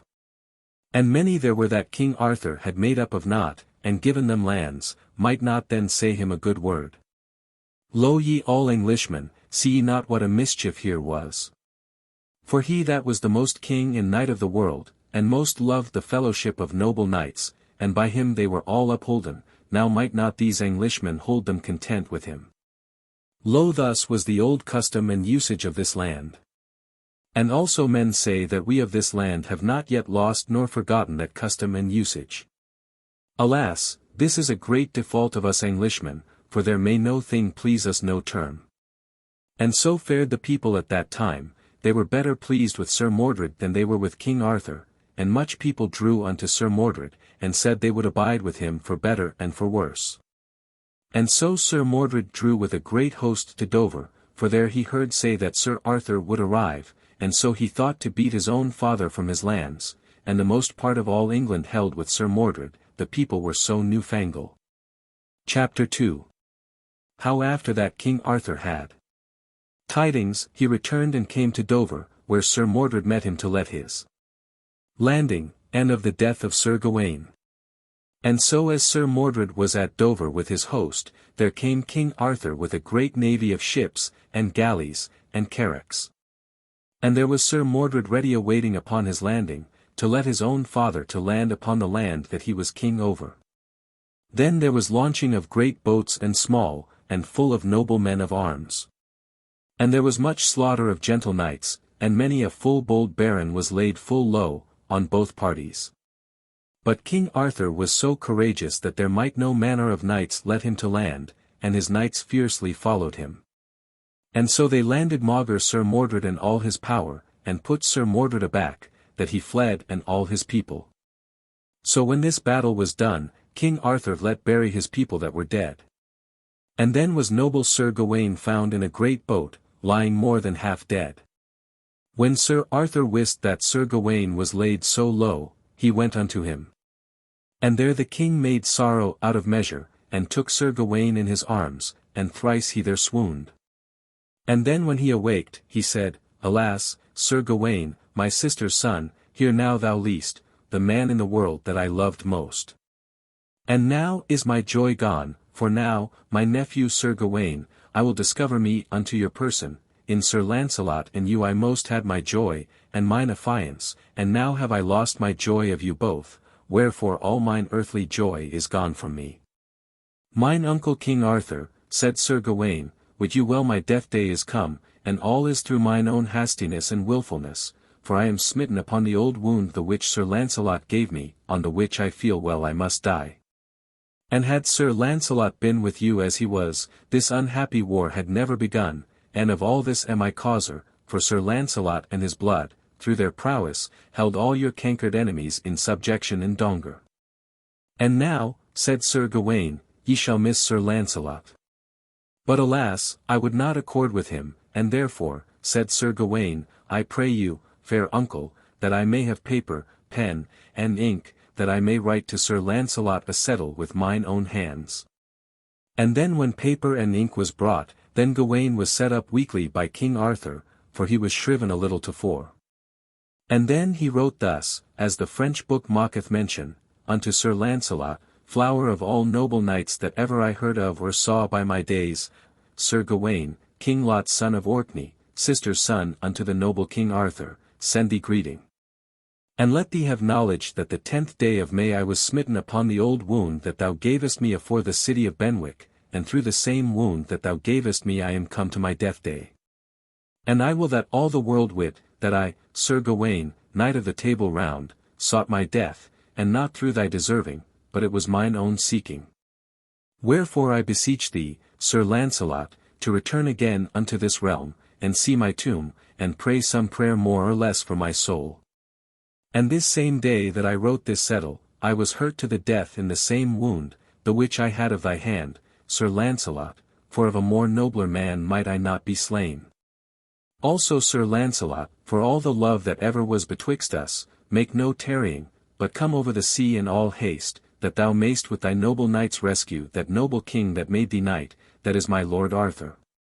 For he is full straitly bestead with a false traitor, that is my half-brother, Sir Mordred, and he hath let crown him king, and would have wedded my lady Queen Guinevere, and so had he done had she not put herself in the Tower of London. And so the 10th day of May last past, my Lord Arthur and we all landed upon them at Dover, and there we put that false traitor, Sir Mordred, to flight, and there it misfortuned me to be stricken upon thy stroke. And at the date of this letter was written, but 2 hours and a half afore my death, written with mine own hand, and so subscribed with part of my heart's blood. And I require thee, most famous knight of the world, that thou wilt see my tomb. And then Sir Gawain wept, and King Arthur wept, and then they swooned both. And when they awaked both, the king made Sir Gawain to receive his saviour. And then Sir Gawain prayed the king for to send for Sir Lancelot, and to cherish him above all other knights. And so at the hour of noon Sir Gawain yielded up the spirit, and then the king let enter him in a chapel within Dover Castle.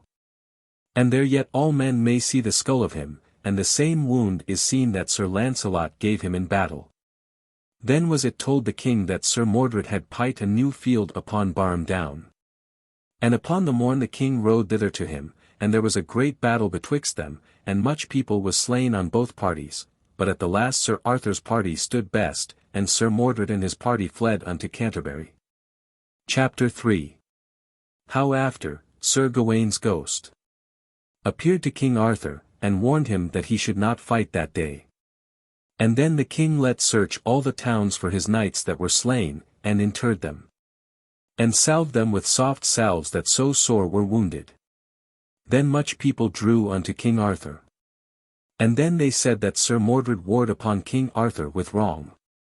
And then King Arthur drew him with his host down by the seaside, westward toward Salisbury, and there was a day assigned betwixt King Arthur and Sir Mordred, that they should meet upon a down beside Salisbury, and not far from the seaside. And this day was assigned on a Monday after Trinity Sunday, whereof King Arthur was passing glad, that he might be avenged upon Sir Mordred. Then Sir Mordred arised much people about London, for they of Kent, South Sex, and Surrey, Est Sex, and of South Folk, and of North Folk, held the most part with Sir Mordred. And many a full noble knight drew unto Sir Mordred and to the king, but they that loved Sir Lancelot drew unto Sir Mordred. So upon Trinity Sunday at night, King Arthur dreamed a wonderful dream, and that was this, that him seemed he sat upon a chaflet in a chair, and the chair was fast to a wheel. And thereupon sat King Arthur in the richest cloth of gold that might be made. And the king thought there was under him, far from him, an hideous deep black water, and therein were all manner of serpents, and worms, and wild beasts, foul and horrible. And suddenly the king thought the wheel turned up so down, and he fell among the serpents, and every beast took him by a limb, and then the king cried as he lay in his bed and slept, Help! And then knights, squires, and yeomen, awaked the king. And then he was so amazed that he wist not where he was, and then he fell a-slumbering again, not sleeping nor thoroughly waking. So the king seemed verily that there came Sir Gawain unto him with a number of fair ladies with him. And when King Arthur saw him, then he said, Welcome, my sister's son, I ween thou hadst been dead, and now I see thee alive, much am I beholding unto Almighty Jesu. O fair nephew and my sister's son, what be these ladies that hither be come with you? Sir, said Sir Gawain, all these be ladies for whom I have foughten when I was man living, and all these are those that I did battle for in righteous quarrel. And God hath given them that grace at their great prayer, because I did battle for them, that they should bring me hither unto you, thus much hath God given me leave, for to warn you of your death. For in ye fight as to mourn with Sir Mordred, as ye both have assigned, doubt ye not ye must be slain, and the most part of your people on both parties. And for the great grace and goodness that Almighty Jesu hath unto you, and for pity of you, and many more other good men there shall be slain, God hath sent me to you of his special grace, to give you warning that in no wise ye do battle as to mourn. But that ye take a treaty for a month day.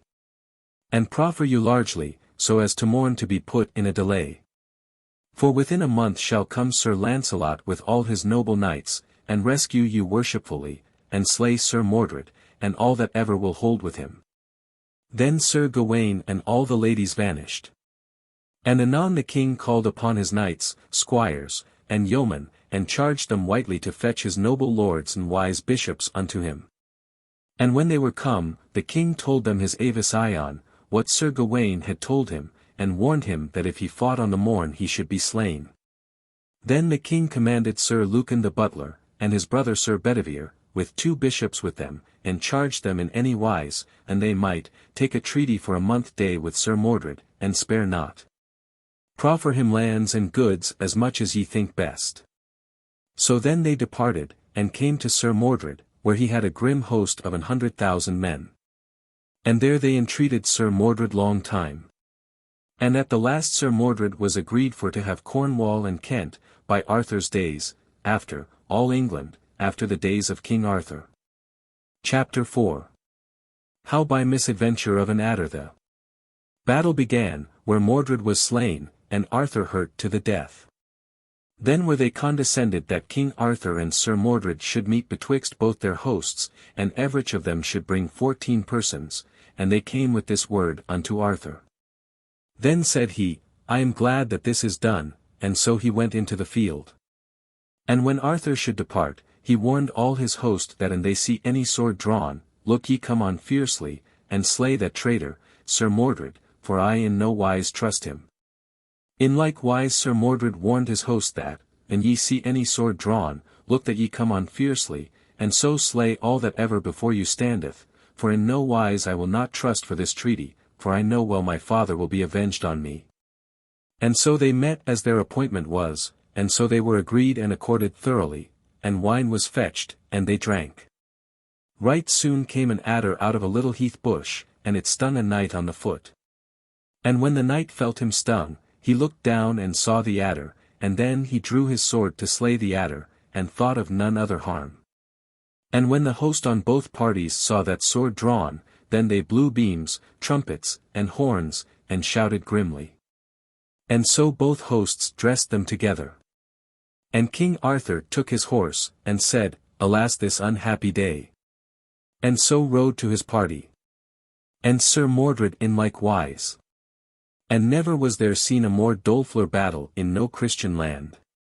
For there was but rushing and riding, foining and striking, and many a grim word was there spoken either to other, and many a deadly stroke.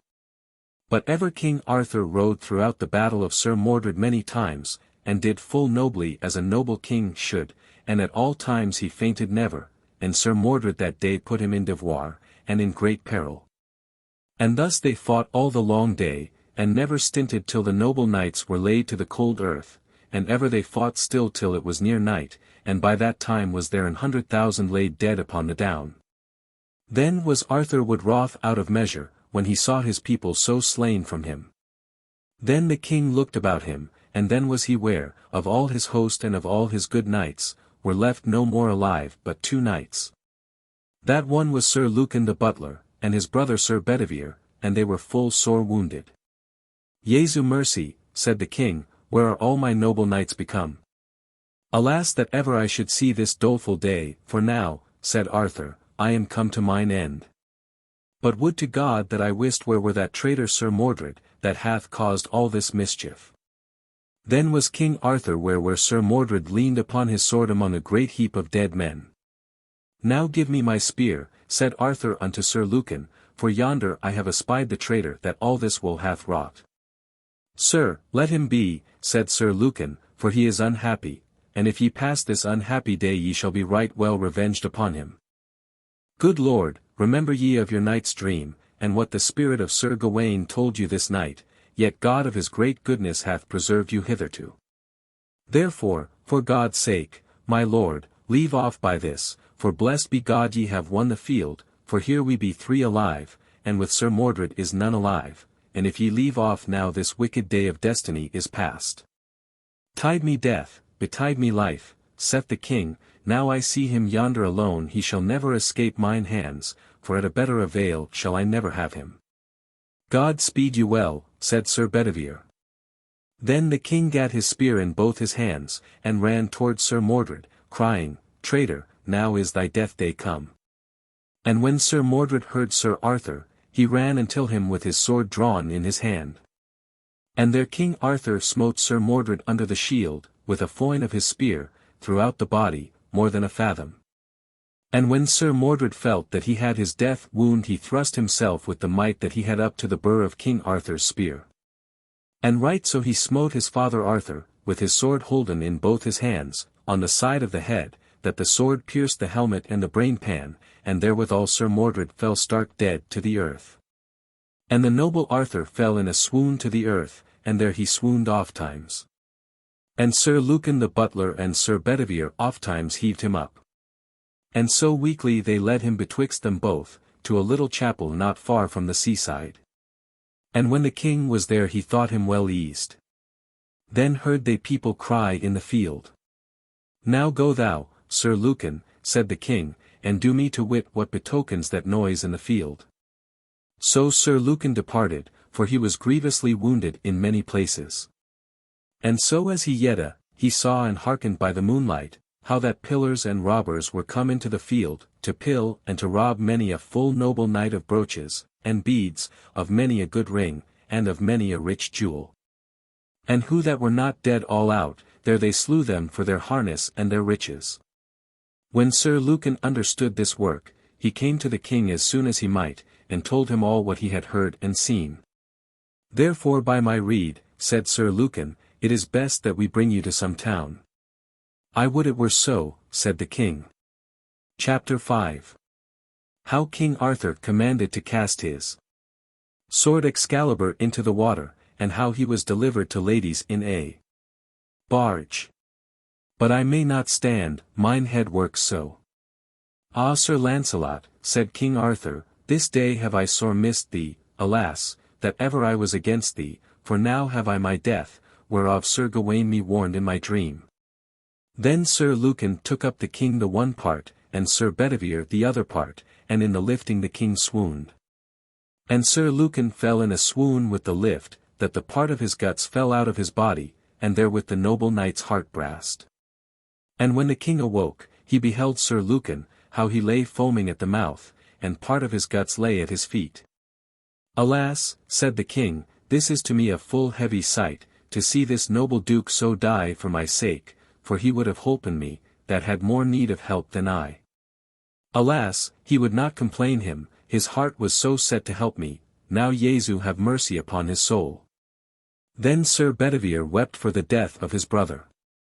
Leave this mourning and weeping, said the king, for all this will not avail me, for wit thou well and I might live myself, the death of Sir Lucan would grieve me evermore, but my time heath fast, said the king. Therefore, said Arthur unto Sir Bedivere, take thou Excalibur, my good sword, and go with it to yonder water side, and when thou comest there I charge thee throw my sword in that water, and come again and tell me what thou there sayest. My lord, said Bedivere, your commandment shall be done, and lightly bring you word again. So Sir Bedivere departed, and by the way he beheld that noble sword, that the pommel and the haft was all of precious stones. And then he said to himself, if I throw this rich sword in the water, thereof shall never come good, but harm and loss. And then Sir Bedivere hid Excalibur under a tree. And so, as soon as he might, he came again unto the king, and said he had been at the water, and had thrown the sword in the water. What saw thou there? Said the king. Sir, he said, I saw nothing but waves and winds. That is untruly said of thee, said the king, therefore go thou lightly again, and do my commandment, as thou art to me lief and dear, spare not, but throw it in. Then Sir Bedivere returned again, and took the sword in his hand. And then him thought sin and shame to throw away that noble sword, and so eft he hid the sword, and returned again, and told to the king that he had been at the water, and done his commandment. What saw thou there? Said the king. Sir, he said, I saw nothing but the waters wap and waves wan. Ah, traitor untrue, said King Arthur, now hast thou betrayed me twice. Who would have weened that, thou that hast been to me so lief and dear? And thou art named a noble knight, and would betray me for the richness of the sword. But now go again lightly, for thy long tarrying putteth me in great jeopardy of my life, for I have taken cold. And but if thou do now as I bid thee, if ever I may see thee, I shall slay thee with mine own hands, for thou wouldst for my rich sword see me dead. Then Sir Bedivere departed, and went to the sword, and lightly took it up, and went to the water side, and there he bound the girdle about the hilts, and then he threw the sword as far into the water as he might. And there came an arm and an hand above the water and met it, and caught it, and so shook it thrice and brandished, and then vanished away the hand with the sword in the water. So Sir Bedivere came again to the king, and told him what he saw. Alas, said the king, help me hence, for I dread me I have tarried over long. Then Sir Bedivere took the king upon his back, and so went with him to that water side. And when they were at the water side, even fast by the bank hoved a little barge with many fair ladies in it, and among them all was a queen, and all they had black hoods, and all they wept and shrieked when they saw King Arthur. Now put me into the barge, said the king. And so he did softly, and there received him 3 queens with great mourning, and so they set them down, and in one of their laps King Arthur laid his head. And then that queen said, Ah, dear brother, why have ye tarried so long from me? Alas, this wound on your head hath caught overmuch cold. And so then they rode from the land, and Sir Bedivere beheld all those ladies go from him. Then Sir Bedivere cried, Ah, my lord Arthur, what shall become of me, now ye go from me and leave me here alone among mine enemies? Comfort thyself, said the king, and do as well as thou mayst, for in me is no trust for to trust in. For I will into the vale of Avilion to heal me of my grievous wound, and if thou hear never more of me, pray for my soul. But ever the queens and ladies wept and shrieked, that it was pity to hear. And as soon as Sir Bedivere had lost the sight of the barge, he wept and wailed, and so took the forest, and so he went all that night, and in the morning he was where betwixt two holts hoar, of a chapel and an hermitage. Chapter 6. How Sir Bedivere found him on the morrow dead in an hermitage, and how he abode there with the hermit. Then was Sir Bedivere glad, and thither he went. And when he came into the chapel, he saw where lay an hermit grovelling on all four, there fast by a tomb was new graven. When the hermit saw Sir Bedivere he knew him well, for he was but little to fore Bishop of Canterbury, that Sir Mordred flemmed. Sir, said Bedivere, what man is there interred that ye pray so fast for? Fair son, said the hermit, I wot not verily, but by deeming. But this night, at midnight, here came a number of ladies, and brought hither a dead corpse, and prayed me to bury him, and here they offered 100 tapers, and they gave me 100 besants. Alas, said Sir Bedivere, that was my lord King Arthur, that here lieth buried in this chapel. Then Sir Bedivere swooned, and when he awoke he prayed the hermit he might abide with him still there, to live with fasting and prayers. For from hence will I never go, said Sir Bedivere, by my will, but all the days of my life here to pray for my lord Arthur. Ye are welcome to me, said the hermit, for I know ye better than ye ween that I do. Ye are the bold Bedivere, and the full noble Duke, Sir Lucan the butler, was your brother. Then Sir Bedivere told the hermit all as ye have heard tofore. So there bode Sir Bedivere with the hermit that was tofore Bishop of Canterbury, and there Sir Bedivere put upon him poor clothes, and served the hermit full lowly in fasting and in prayers. Thus of Arthur I find never more written in books that be authorized, nor more of the very certainty of his death heard I never read, but thus was he led away in a ship wherein were 3 queens. That one was King Arthur's sister, Queen Morgan le Fay, the other was the Queen of North Gallis, the third was the Queen of the Waste Lands. Also there was Nimue, the chief lady of the lake, that had wedded Peleus the good knight.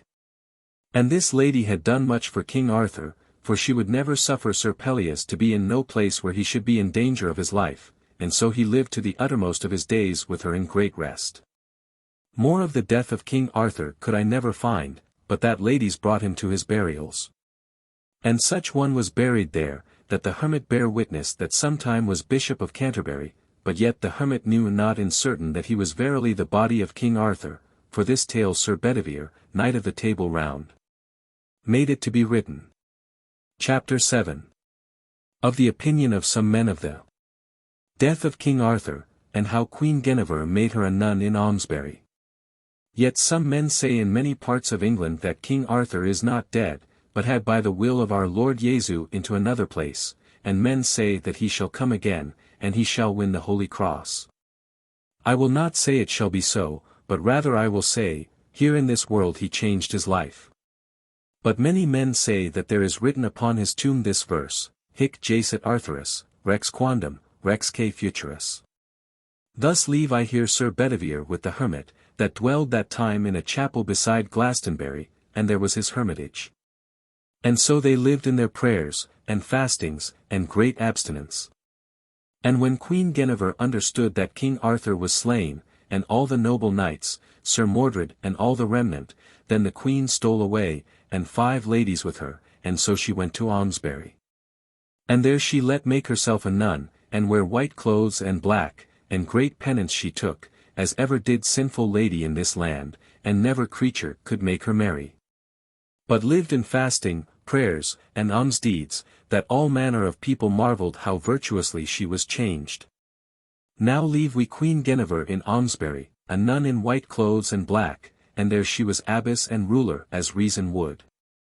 And turn we from her, and speak we of Sir Lancelot du Lake. Chapter 8. How when Sir Lancelot heard of the death of King Arthur, and of Sir Gawain, and other matters, he came into England. And when he heard in his country that Sir Mordred was crowned king in England, and made war against King Arthur, his own father, and would let him to land in his own land. Also it was told Sir Lancelot how that Sir Mordred had laid siege about the Tower of London, because the Queen would not wed him. Then was Sir Lancelot wroth out of measure, and said to his kinsman, Alas, that double traitor Sir Mordred, now me repenteth that ever he escaped my hands, for much shame hath he done unto my lord Arthur. For all I feel by the doleful letter that my lord Sir Gawain sent me, on whose soul Jesu have mercy that my lord Arthur is full hard bestead. Alas, said Sir Lancelot, that ever I should live to hear that most noble king that made me knight thus to be overset with his subject in his own realm.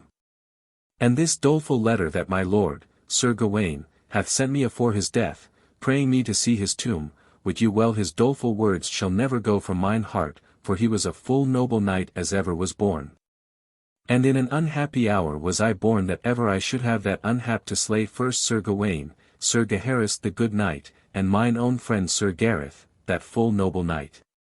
Alas, I may say I am unhappy, said Sir Lancelot, that ever I should do thus unhappily, and, alas, yet might I never have hap to slay that traitor, Sir Mordred. Leave your complaints, said Sir Bors, and first revenge you of the death of Sir Gawain. And it will be well done that ye see Sir Gawain's tomb, and secondly that ye revenge my lord Arthur, and my lady, Queen Guinevere. I thank you, said Sir Lancelot, for ever ye will my worship. Then they made them ready in all the haste that might be, with ships and galleys, with Sir Lancelot and his host to pass into England. And so he passed over the sea till he came to Dover, and there he landed with 7 kings, and the number was hideous to behold. Then Sir Lancelot spurred of men of Dover where was King Arthur become. Then the people told him how that he was slain, and Sir Mordred and 100,000 died on a day, and how Sir Mordred gave King Arthur there the first battle at his landing, and there was good Sir Gawain slain. And on the morn Sir Mordred fought with the king upon Barham Down, and there the king put Sir Mordred to the worse. Alas, said Sir Lancelot, this is the heaviest tidings that ever came to me. Now, fair sirs, said Sir Lancelot, shew me the tomb of Sir Gawain. And then certain people of the town brought him into the castle of Dover, and shewed him the tomb. Then Sir Lancelot kneeled down and wept, and prayed heartily for his soul. And that night he made a dole, and all they that would come had as much flesh, fish, wine and ale, and every man and woman had 12 pence, come who would. Thus with his own hand dealt he this money, in a mourning gown. And ever he wept, and prayed them to pray for the soul of Sir Gawain. And on the morn all the priests and clerks that might be gotten in the country were there, and sang mass of requiem. And there offered first Sir Lancelot, and he offered £100, and then the 7 kings offered £40 apiece, and also there was 1,000 knights, and each of them offered £1. And the offering dured from morn till night, and Sir Lancelot lay 2 nights on his tomb in prayers and weeping. Then on the 3rd day Sir Lancelot called the kings, dukes, earls, barons, and knights, and said thus, My fair lords, I thank you all of your coming into this country with me, but we came too late, and that shall repent me while I live. But against death may no man rebel. But sithen it is so, said Sir Lancelot, I will myself ride and seek my lady, Queen Guinevere, for as I hear say she hath had great pain and much disease, and I heard say that she is fled into the west. Therefore ye all shall abide me here, and but if I come again within 15 days, then take your ships and your fellowship, and depart into your country, for I will do as I say to you. Chapter 9. How Sir Lancelot departed to seek the Queen Guinevere, and how he found her at Almesbury. Then came Sir Bors de Ganis, and said, My lord Sir Lancelot, what think ye for to do, now to ride in this realm? Wit ye well ye shall find few friends. Be as be may, said Sir Lancelot, keep you still here, for I will forth on my journey, and no man nor child shall go with me. So it was no boot to strive, but he departed and rode westerly, and there he sought a 7 or 8 days. And at the last he came to a nunnery, and then was Queen Guinevere ware of Sir Lancelot as he walked in the cloister. And when she saw him there she swooned thrice, that all the ladies and gentlewomen had work enough to hold the queen up. So when she might speak, she called ladies and gentlewomen to her, and said, Ye marvel, fair ladies, why I make this fair. Truly, she said, it is for the sight of yonder knight that yonder standeth, wherefore I pray you all call him to me. When Sir Lancelot was brought to her, then she said to all the ladies, Through this man and me hath all this war been wrought, and the death of the most noblest knights of the world.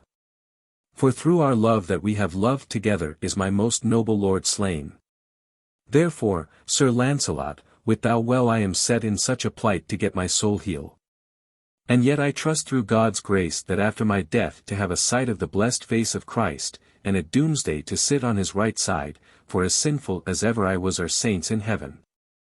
Therefore, Sir Lancelot, I require thee and beseech thee heartily, for all the love that ever was betwixt us, that thou never see me more in the visage. And I command thee, on God's behalf, that thou forsake my company, and to thy kingdom thou turn again, and keep well thy realm from war and wrack. For as well as I have loved thee, mine heart will not serve me to see thee, for through thee in me is the flower of kings and knights destroyed. Therefore, Sir Lancelot, go to thy realm, and there take thee a wife, and live with her with joy and bliss, and I pray thee heartily, pray for me to our Lord that I may amend my misliving. Now, sweet madam, said Sir Lancelot, would ye that I should now return again unto my country, and there to wed a lady? Nay, madam, wit you well that shall I never do, for I shall never be so false to you of that I have promised. But the same destiny that ye have taken you to, I will take me unto, for to please Jesu, and ever for you I cast me specially to pray. If thou wilt do so, said the queen, hold thy promise, but I may never believe but that thou wilt turn to the world again. Well, madam, said he, ye say as pleaseth you, yet wist you me never false of my promise, and God defend but I should forsake the world as ye have done. For in the quest of the Sangreal I had forsaken the vanities of the world had not your lord been. And if I had done so at that time, with my heart, will, and thought, I had passed all the knights that were in the Sangreal except Sir Galahad, my son. And therefore, lady, sithen ye have taken you to perfection, I must needs take me to perfection, of right. For I take record of God, in you I have had mine earthly joy. And if I had found you now so disposed, I had cast me to have had you into mine own realm. Chapter 10. How Sir Lancelot came to the hermitage where the Archbishop of Canterbury was, and how he took the habit on him. But sithen I find you thus disposed, I ensure you faithfully, I will ever take me to penance, and pray while my life lasteth, if I may find any hermit, either grey or white, that will receive me. Wherefore, madam, I pray you kiss me and never no more. Nay, said the queen, that shall I never do, but abstain you from such works, and they departed. But there was never so hard and hearted man but he would have wept to see the dolour that they made, for there was lamentation as they had been stung with spears, and many times they swooned, and the ladies bare the queen to her chamber. And Sir Lancelot awoke, and went and took his horse, and rode all that day and all night in a forest, weeping. And at the last he was ware of an hermitage and a chapel stood betwixt two cliffs. And then he heard a little bell ring to mass, and thither he rode and alighted, and tied his horse to the gate, and heard mass. And he that sang mass was the Bishop of Canterbury. Both the bishop and Sir Bedivere knew Sir Lancelot, and they spake together after mass. But when Sir Bedivere had told his tale all whole, Sir Lancelot's heart almost brast for sorrow, and Sir Lancelot threw his arms abroad, and said, Alas, who may trust this world? And then he kneeled down on his knee, and prayed the bishop to shrive him and assoil him. And then he besought the bishop that he might be his brother. Then the bishop said, I will gladly. And there he put an habit upon Sir Lancelot, and there he served God day and night with prayers and fastings. Thus the great host abode at Dover. And then Sir Lionel took 15 lords with him, and rode to London to seek Sir Lancelot. And there Sir Lionel was slain and many of his lords. Then Sir Bors de Ganis made the great host for to go home again. And Sir Bors, Sir Ector de Maris, Sir Blamor, Sir Bleoberis, with more other of Sir Lancelot's kin, took on them to ride all England over thwart and endlong, to seek Sir Lancelot. So Sir Bors by fortune rode so long till he came to the same chapel where Sir Lancelot was, and so Sir Bors heard a little bell knell, that rang to mass, and there he alighted and heard mass. And when mass was done, the bishop Sir Lancelot, and Sir Bedivere, came to Sir Bors. And when Sir Bors saw Sir Lancelot in that manner clothing, then he prayed the bishop that he might be in the same suit. And so there was an habit put upon him, and there he lived in prayers and fasting. And within half a year, there was come Sir Galahad, Sir Galahodin, Sir Blamor, Sir Bleoberis, Sir Villiers, Sir Clares, and Sir Gahalantine. So all these 7 noble knights there abode still. And when they saw Sir Lancelot had taken him to such perfection, they had no lust to depart, but took such an habit as he had. Thus they endured in great penance 6 years. And then Sir Lancelot took the habit of priesthood of the bishop, and a 12-month he sang mass. And there was none of these other knights but they read in books, and holp for to sing mass, and rang bells, and did bodily all manner of service. And so their horses went where they would, for they took no regard of no worldly riches. For when they saw Sir Lancelot endure such penance, in prayers, and fastings, they took no force what pain they endured, for to see the noblest knight of the world take such abstinence that he waxed full lean. And thus upon a night, there came a vision to Sir Lancelot, and charged him, in remission of his sins, to haste him unto Almesbury, and by then thou come there, thou shalt find Queen Guinevere dead. And therefore take thy fellows with thee, and purvey them of an horse bier, and fetch thou the corpse of her, and bury her by her husband, the noble King Arthur. So this Avis Ion came to Sir Lancelot thrice in one night. Chapter 11. How Sir Lancelot went with his 7 fellows to Almesbury, and found their Queen Guinevere dead, whom they brought to Glastonbury. Then Sir Lancelot rose up or day, and told the hermit. It were well done, said the hermit, that ye made you ready, and that you disobey not the Avis Ion. Then Sir Lancelot took his 8 fellows with him, and on foot they yede from Glastonbury to Almesbury, the which is little more than 30 mile. And thither they came within 2 days, for they were weak and feeble to go. And when Sir Lancelot was come to Almesbury within the nunnery, Queen Guinevere died but half an hour afore. And the ladies told Sir Lancelot that Queen Guinevere told them all or she passed, that Sir Lancelot had been priest near a 12-month, and hither he cometh as fast as he may to fetch my corpse, and beside my lord, King Arthur, he shall bury me. Wherefore the queen said in hearing of them all, I beseech Almighty God that I may never have power to see Sir Lancelot with my worldly eyen, and thus, said all the ladies, was ever her prayer these 2 days, till she was dead. Then Sir Lancelot saw her visage, but he wept not greatly, but sighed. And so he did all the observance of the service himself, both the dirige, and on the morn he sang mass. And there was ordained an horse bier. And so with 100 torches ever brenning about the corpse of the queen, and ever Sir Lancelot with his 8 fellows went about the horse bier, singing and reading many an holy orison, and frankincense upon the corpse incensed. Thus Sir Lancelot and his 8 fellows went on foot from Almesbury unto Glastonbury. And when they were come to the chapel and the hermitage, there she had a dirige, with great devotion. And on the morn the hermit that sometime was Bishop of Canterbury sang the Mass of Requiem with great devotion. And Sir Lancelot was the first that offered, and then also his 8 fellows. And then she was wrapped in seared cloth of reins, from the top to the toe, in 30-fold, and after she was put in a web of lead, and then in a coffin of marble. And when she was put in the earth Sir Lancelot swooned, and lay long still, while the hermit came and awaked him, and said, Ye be to blame, for ye displease God with such manner of sorrow-making. Truly, said Sir Lancelot, I trust one do not displease God, for he knoweth mine intent. For my sorrow was not, nor is not for any rejoicing of sin, but my sorrow may never have end. For when I remember of her beauty, and of her noblesse, that was both with her king and with her, so when I saw his corpse and her corpse so lie together, truly mine heart would not serve to sustain my careful body. Also when I remember me how by my default, mine orgule and my pride, that they were both laid full low, that were peerless that ever was living of Christian people, wit you well, said Sir Lancelot, this remembered. Of their kindness and mine unkindness, sank so to mine heart, that I might not sustain myself. So the French book mocketh mention. Chapter 12. How Sir Lancelot began to sicken. And after died, whose body was borne to Joyous Gard for to be buried. Then Sir Lancelot never after ate but little meat, any drank, till he was dead.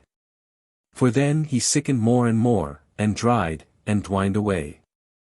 For the bishop nor none of his fellows might not make him to eat, and little he drank, that he was waxen by a cubit shorter than he was, that the people could not know him. For evermore, day and night, he prayed, but sometime he slumbered a broken sleep, ever he was lying grovelling on the tomb of King Arthur and Queen Guinevere.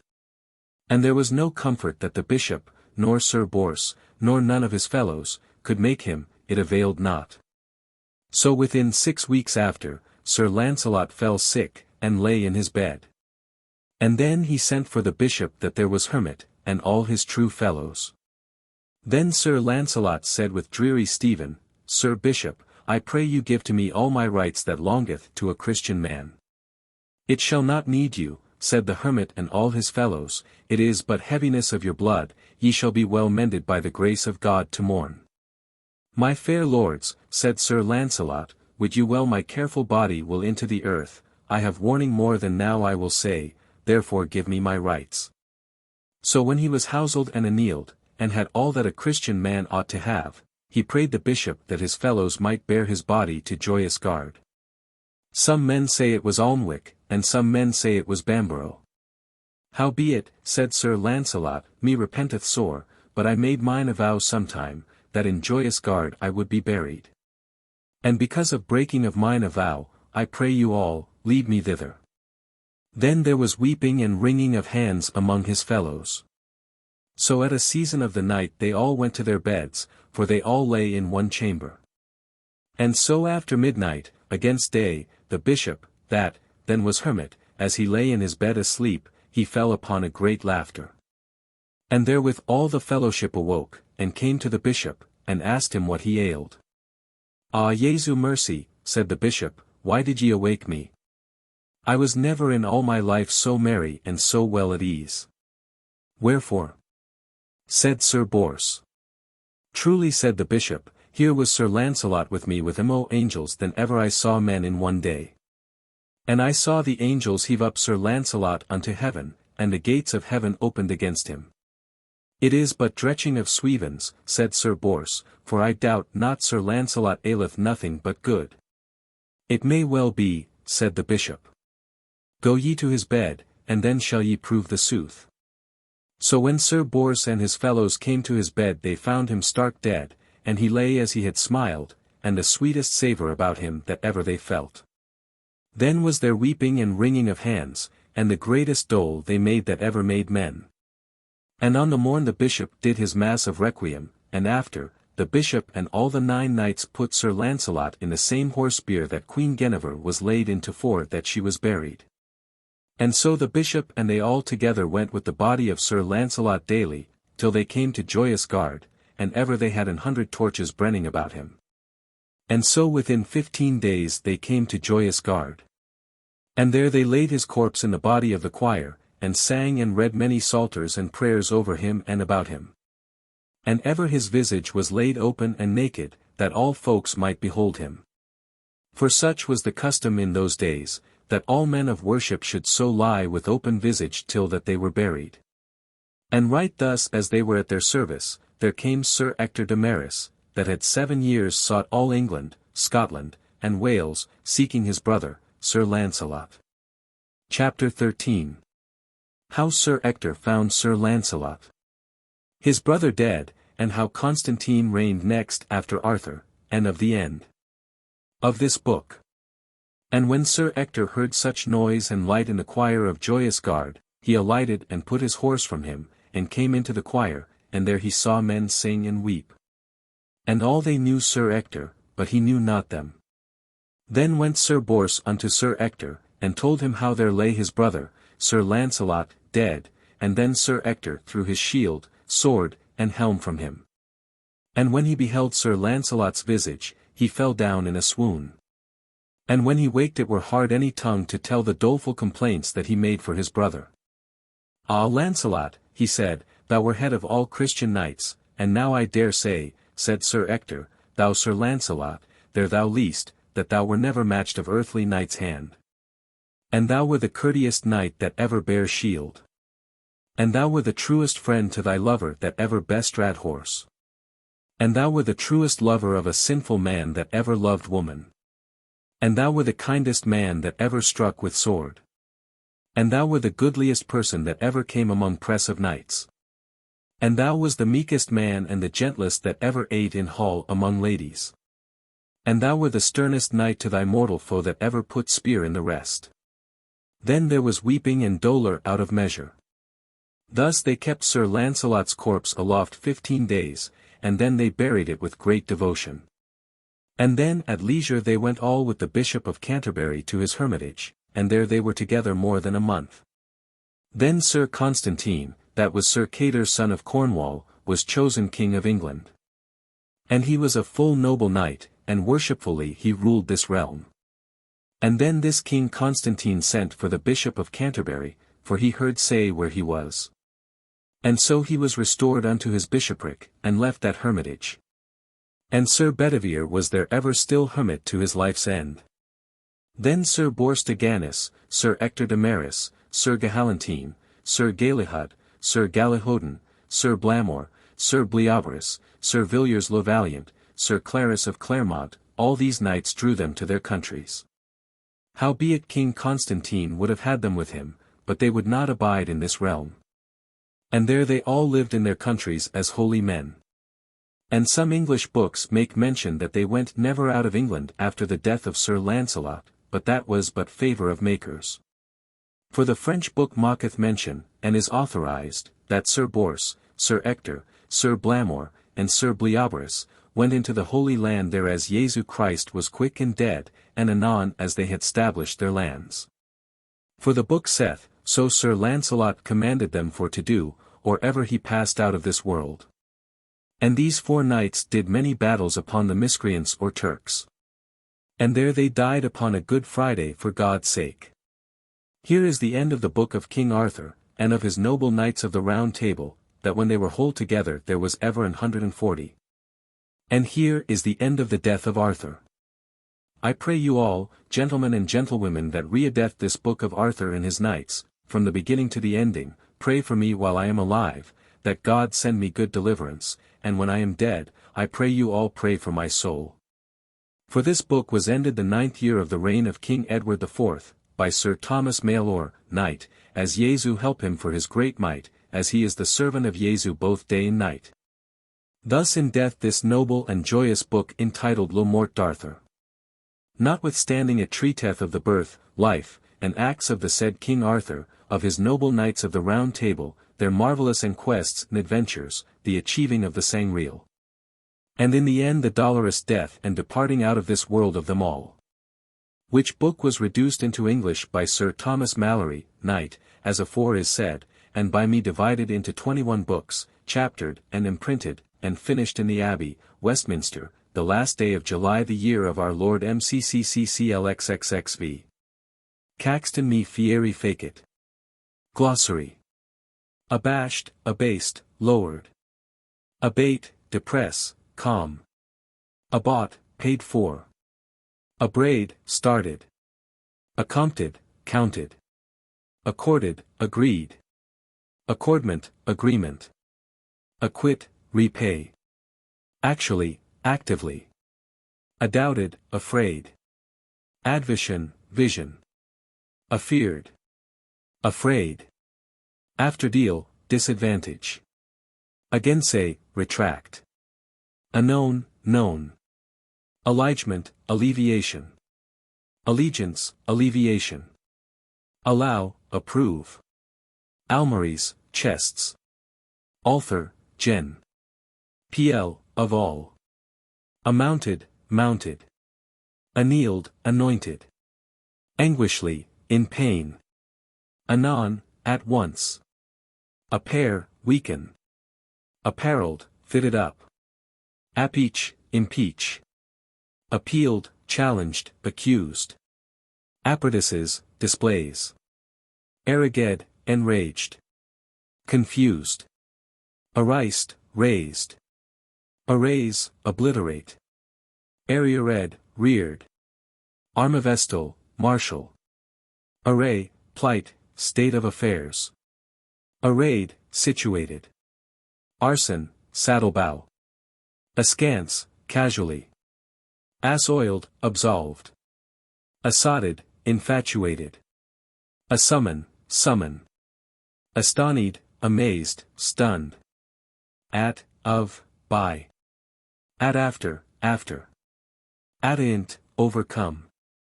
Ombres, chests. Avail, at an advantage. Avaled, lowered. Avant, boast. Aventred, couched. Avist, be advised, take thought. Avision, vision. Avoid, quit. Avoided, got clear off. Avow, vow. Await of, in watch for. Awayward, away. Awk, sideways. Bachelors, probationers for knighthood. Bane, bath. Barbican, gate tower. Barget, little ship. Battle, division of an army. Body, dirty. Beams, trumpets. Be closed, enclosed. Become, pp. Befallen, gone to. Bedashed, splashed. Behests, promises. Behight, promised. Beholden, beholding, to, obliged to. Behote, promised. Benome, deprived, taken away. Besants, gold coins. Beseek, beseech. Beseen, appointed, arrayed. Beskift. Shove off. Bested, beset. Bedeken, entrusted. Betaught, entrusted, recommended. Betid, happened. Betook, committed, entrusted. Bevered, quivered. Board, sb. Deck. Bobonce, boasting, pride. Boishi, bush, branch of a tree. Boistus, rough. Bole, trunk of a tree. Boot, remedy. Borrow out, redeem. Borrows, pledges. Boat, remedy. Bound, ready. Boarded, jested. Boarder, jester. Braced, embraced. Brachet, little hound. Bra-eyed, quick movement. Brast, burst, break. Breaths, breathing holes. Brief, shorten. Brim, fierce, furious. Breezed, broke. Broached, pierced. Brooches, spits. Burr, handguard of a spear. Burble, bubble. Burbling. Bubbling. Burgnets, buds, blossoms. Bushment, ambush. By and by, immediately. Bywaried, expended, bestowed. Cannel bone, collar bone. Cankered, inveterate. Cantel, slice, strip. Careful, sorrowful, full of troubles. Cast, of bread. Loaves baked at the same time. Cast, ref, v. Propose. Settle, schedule, note. Sear, wax over, embalm, cerule. Certes, certainly. Chafe, heat, decompose. Chafed, heated. Chaflet, platform, scaffold. Champagne, open country. Chariot, fr charrette, cart. Cheer, countenance, entertainment. Chiert, dearness. Chrism, anointing oil. Clatter, talk confusedly. Clite, clutched. Cleaped, called. Clipping, embracing. Cog, small boat. Cognizance, badge, mark of distinction. Coif, headpiece. Comfort, strengthen, help. Communal, common. Compellished, complete. Con, know, be able. Confannelt, be grateful. Conserve, preserve. Conversant, abiding in. Courting, agreement. Coronal, circlet. Cost, side. Costed, kept up with. Couched, lay. Courage, encourage. Courtelage, courtyard. Covert, sheltered. Covetize. Covetousness. Coven, deceit. Cream, oil. Credence, faith. Croup, crupper. Courteous, most courteous. Daffish, foolish. Danger, in, under obligation to, in the power of. Dawed, VTR. Revived, NTR dawned. Deadly, mortal, human. Deal, part, portion. Debate, quarrel, strife. Debonair, courteous. Deceivable, deceitful. Defaded, faded. Default, fault. Defend, forbid, defended. Forbidden. Defoiled, trodden down, fouled, deflowered. Degree, win the, rank, superiority. Delibered, determined. Deliverly, adroitly. Departed, divided. Departition, departure. Dear, harm. Describe, describe. Despoiled, stripped. Detrenched, cut to pieces. Devised, looked carefully at. Devoir, duty, service. Did off, doffed. Dight, prepared. Dindled, trembled. Disadventure, misfortune. Discover, reveal. Disherited, disinherited. Disparpled, scattered. Dispenses. Expenses. Disperpled, scattered. Despoiled, stripped. Disdained, sullied, dishonored. Disworship, shame. Dole, gift of alms. Dole, sorrow. Domineth, dominates, rules. Don, gift. Doted, foolish. Doubted, redoubtable. Drafts, privities. Secret interviews, recesses. Drenched, drowned. Dress, make ready. Dressed up, raised. Dretched, troubled in sleep. Dretching, being troubled in sleep. Drawmounds, war vessels. Dure, endure, last. Dured. During. Duress, bondage, hardship. Dwined, dwindled. Eased, entertained. Eft, after, again. Eftures, passages. Embattled, ranged for battle. Embouched, concealed in the woods. Uncle. Empoison, poison. Emprised, undertook. Inbraid. Enchafe, heat. Enchafed, heated. Enchieve, achieve. Endlong, alongside of. Inured, painted. Enforce, constrain. Engine, device. Enow, enough. Enquest, enterprise. Insured, assured. Intermeet, intermetal. Errant, wandering. Estates, ranks. Even hand. At an equality. Even long, along. Everich, each, every one. Fader, vagabond. Fair, S.B. Ado, commotion. Farron, pages, treated.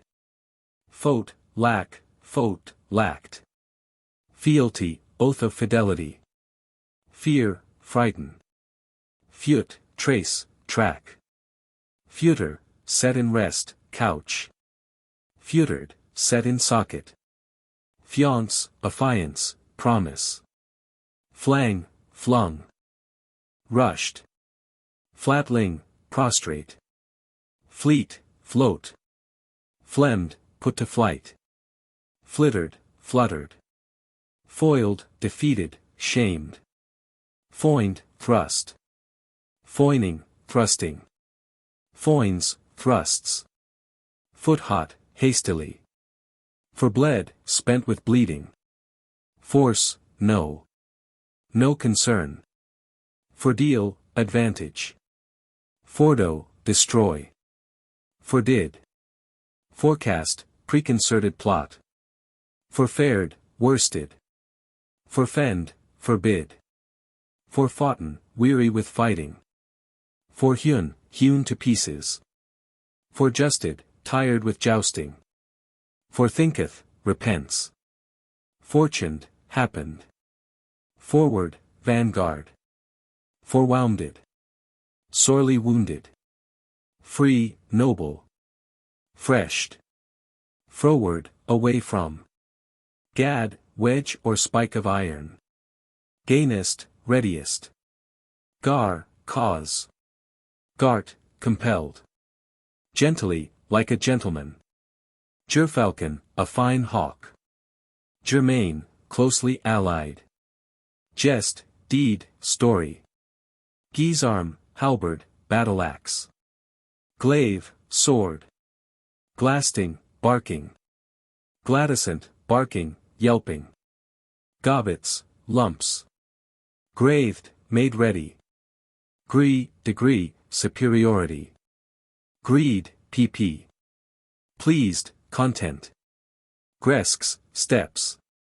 Grimly, ugly. Groveling, on his face. Guerdonless, without reward. Guise, fashion. Habergeon, hauberk with leggings attached.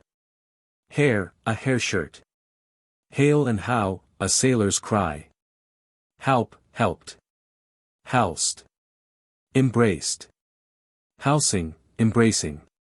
Handfast, betrothed. Hansel, earnest money. Hangers, testicles. Harbingers, messengers sent to prepare lodgings. Harness, armor. Heart of Greece, fat deer. Hauberk, coat of mail. Oat, high, noble. Hautine. Haughty. Heavy, sad. Heat, command. Hide, skin. Hide, hurried. High, on, allowed. Higher hand, the uppermost. Height, called. Hillied, covered, concealed. Holden, held. Holp, helped. Holtz, woods. Hof-bone, back part of knee joint. Household, to be given the Eucharist. Hoved, hovered, waited about. Hurled, dashed, staggered. Hurling. Hurtle, dash. Incontinent, forthwith. Dark blue. In fellowship, join in fellowship. In like, alike. Intermit, interpose. Japer, jester. Japes, jests. Jesseraunt, a short cuirass. Keep, sb, care. Keep, s. Care, wreck. Kemps, champions. Kind, nature. Kindly, natural. Knights parters, marshals. Know, acknowledge. Knowledging, acknowledgement, confession. Lane, conceal. Languoring, sauntering. Lapped, took in her lap. Large, generous. Largeness, liberality. Latin, Latin, brass. Lawned, waste plain. Lane, conceal. Lazarcot, leper house. Learn, teach. Leers, cheeks. Leaved, leafy. Lecher, fornicator. Leech, physician. Leman, lover. Let, caused to. Let, hinder. Ludist, most ignorant. Liquors lecherous. Leaf, dear. Leafer, more gladly. Leave, believe. Limb meal, limb from limb. List, desire, pleasure. Lithe, joint. Longing unto, belonging to. Long on, upon, because of. Loose, praise. Lotless. Without a share. Love day, day for. Settling disputes. Loving, praising. Loons, leashes, strings. Lusk, lubber. Lusts, inclinations. Maims, wounds. Makeless, matchless. Makers, authors, poets. Mas ease, discomfort. Mal engine, evil design. Malfortune, ill luck, mishap. Marches, borders. Mass penny, offering at mass for the dead. Mache old, machicolated, with holes for defense. Maugre, sb. Despite. Measle, disease. Medled, mingled. Medley, melee, general encounter. Meany, retinue. Mickle, much. Minever, ermine. Mischieved, hurt. Mischievous, painful. Miscore fort, discomfort. Miscreature, unbeliever. Missy, revile. Missaid. Mo, more. More and less, rich and poor. Motes, notes on a horn. Mount lance, amount of, extent. Much, great. Naked, unarmed. Namely, especially. Nor. Near hand, nearly. Near. Needly, needs, on your own compulsion. Nesh, soft, tender. Nigh hand, nearly. Nil, will not. Nilt, will not. Nis, any is not. Nist, any wist, knew not. Noblesse, nobleness. Nobly, nobility, splendor. Noised, reported. Nold. Would not. Nozzling, on his nose. Not for then, nevertheless. Notorily, notoriously. Noyous, hurtful. Obeisance, obedience. Or, before. Orgule, haughtiness. Orgulist, haughtiest. Orgulite, pride, arrogance. Orgulous, proud. Other, or. Ouchs, jewels. Ought, owned. Outcept, accept. Out her, or. Outtaken, accept. Over evening, last night. Overget, overtake. Overhilled, covered. Overled, domineered over. Overlong, the length of. Overslip, pass. Overthwart, adj. Cross. Overthwart, sb. Mischance. Overthwart and endlong, by the breadth and length. Painture, painting. Patrels, breastplate of a horse. Paltocks, short coats. Parage, descent. Parel, like. Passing, surpassingly. Painim, pagan. Pencel, pennon. Perclass.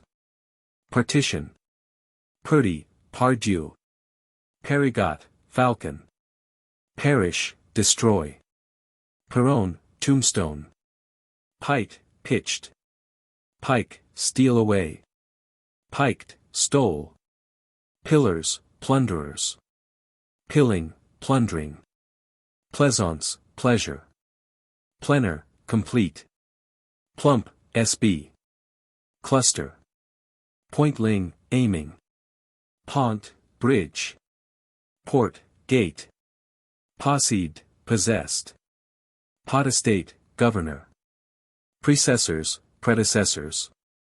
Press, throng. Pretendeth, belongs to. Pricker, hard rider. Pricking, spurring. Prime, am. Prize, capture. Puissance, power. Purfle, trimming. Purfled, embroidered. Purvey, provide. Quarrels, arrowheads. Questing, barking. Quick, alive. Quit, repaid. Acquitted, behaved. Raced, raised, tore. Rack, of bulls, herd. Rains, a town in Brittany famous for its cloth. Ramping, raging. Range, rank, station. Ransacked, searched. Rashid, fell headlong. Rashing, rushing. Raising, rushing. Razor.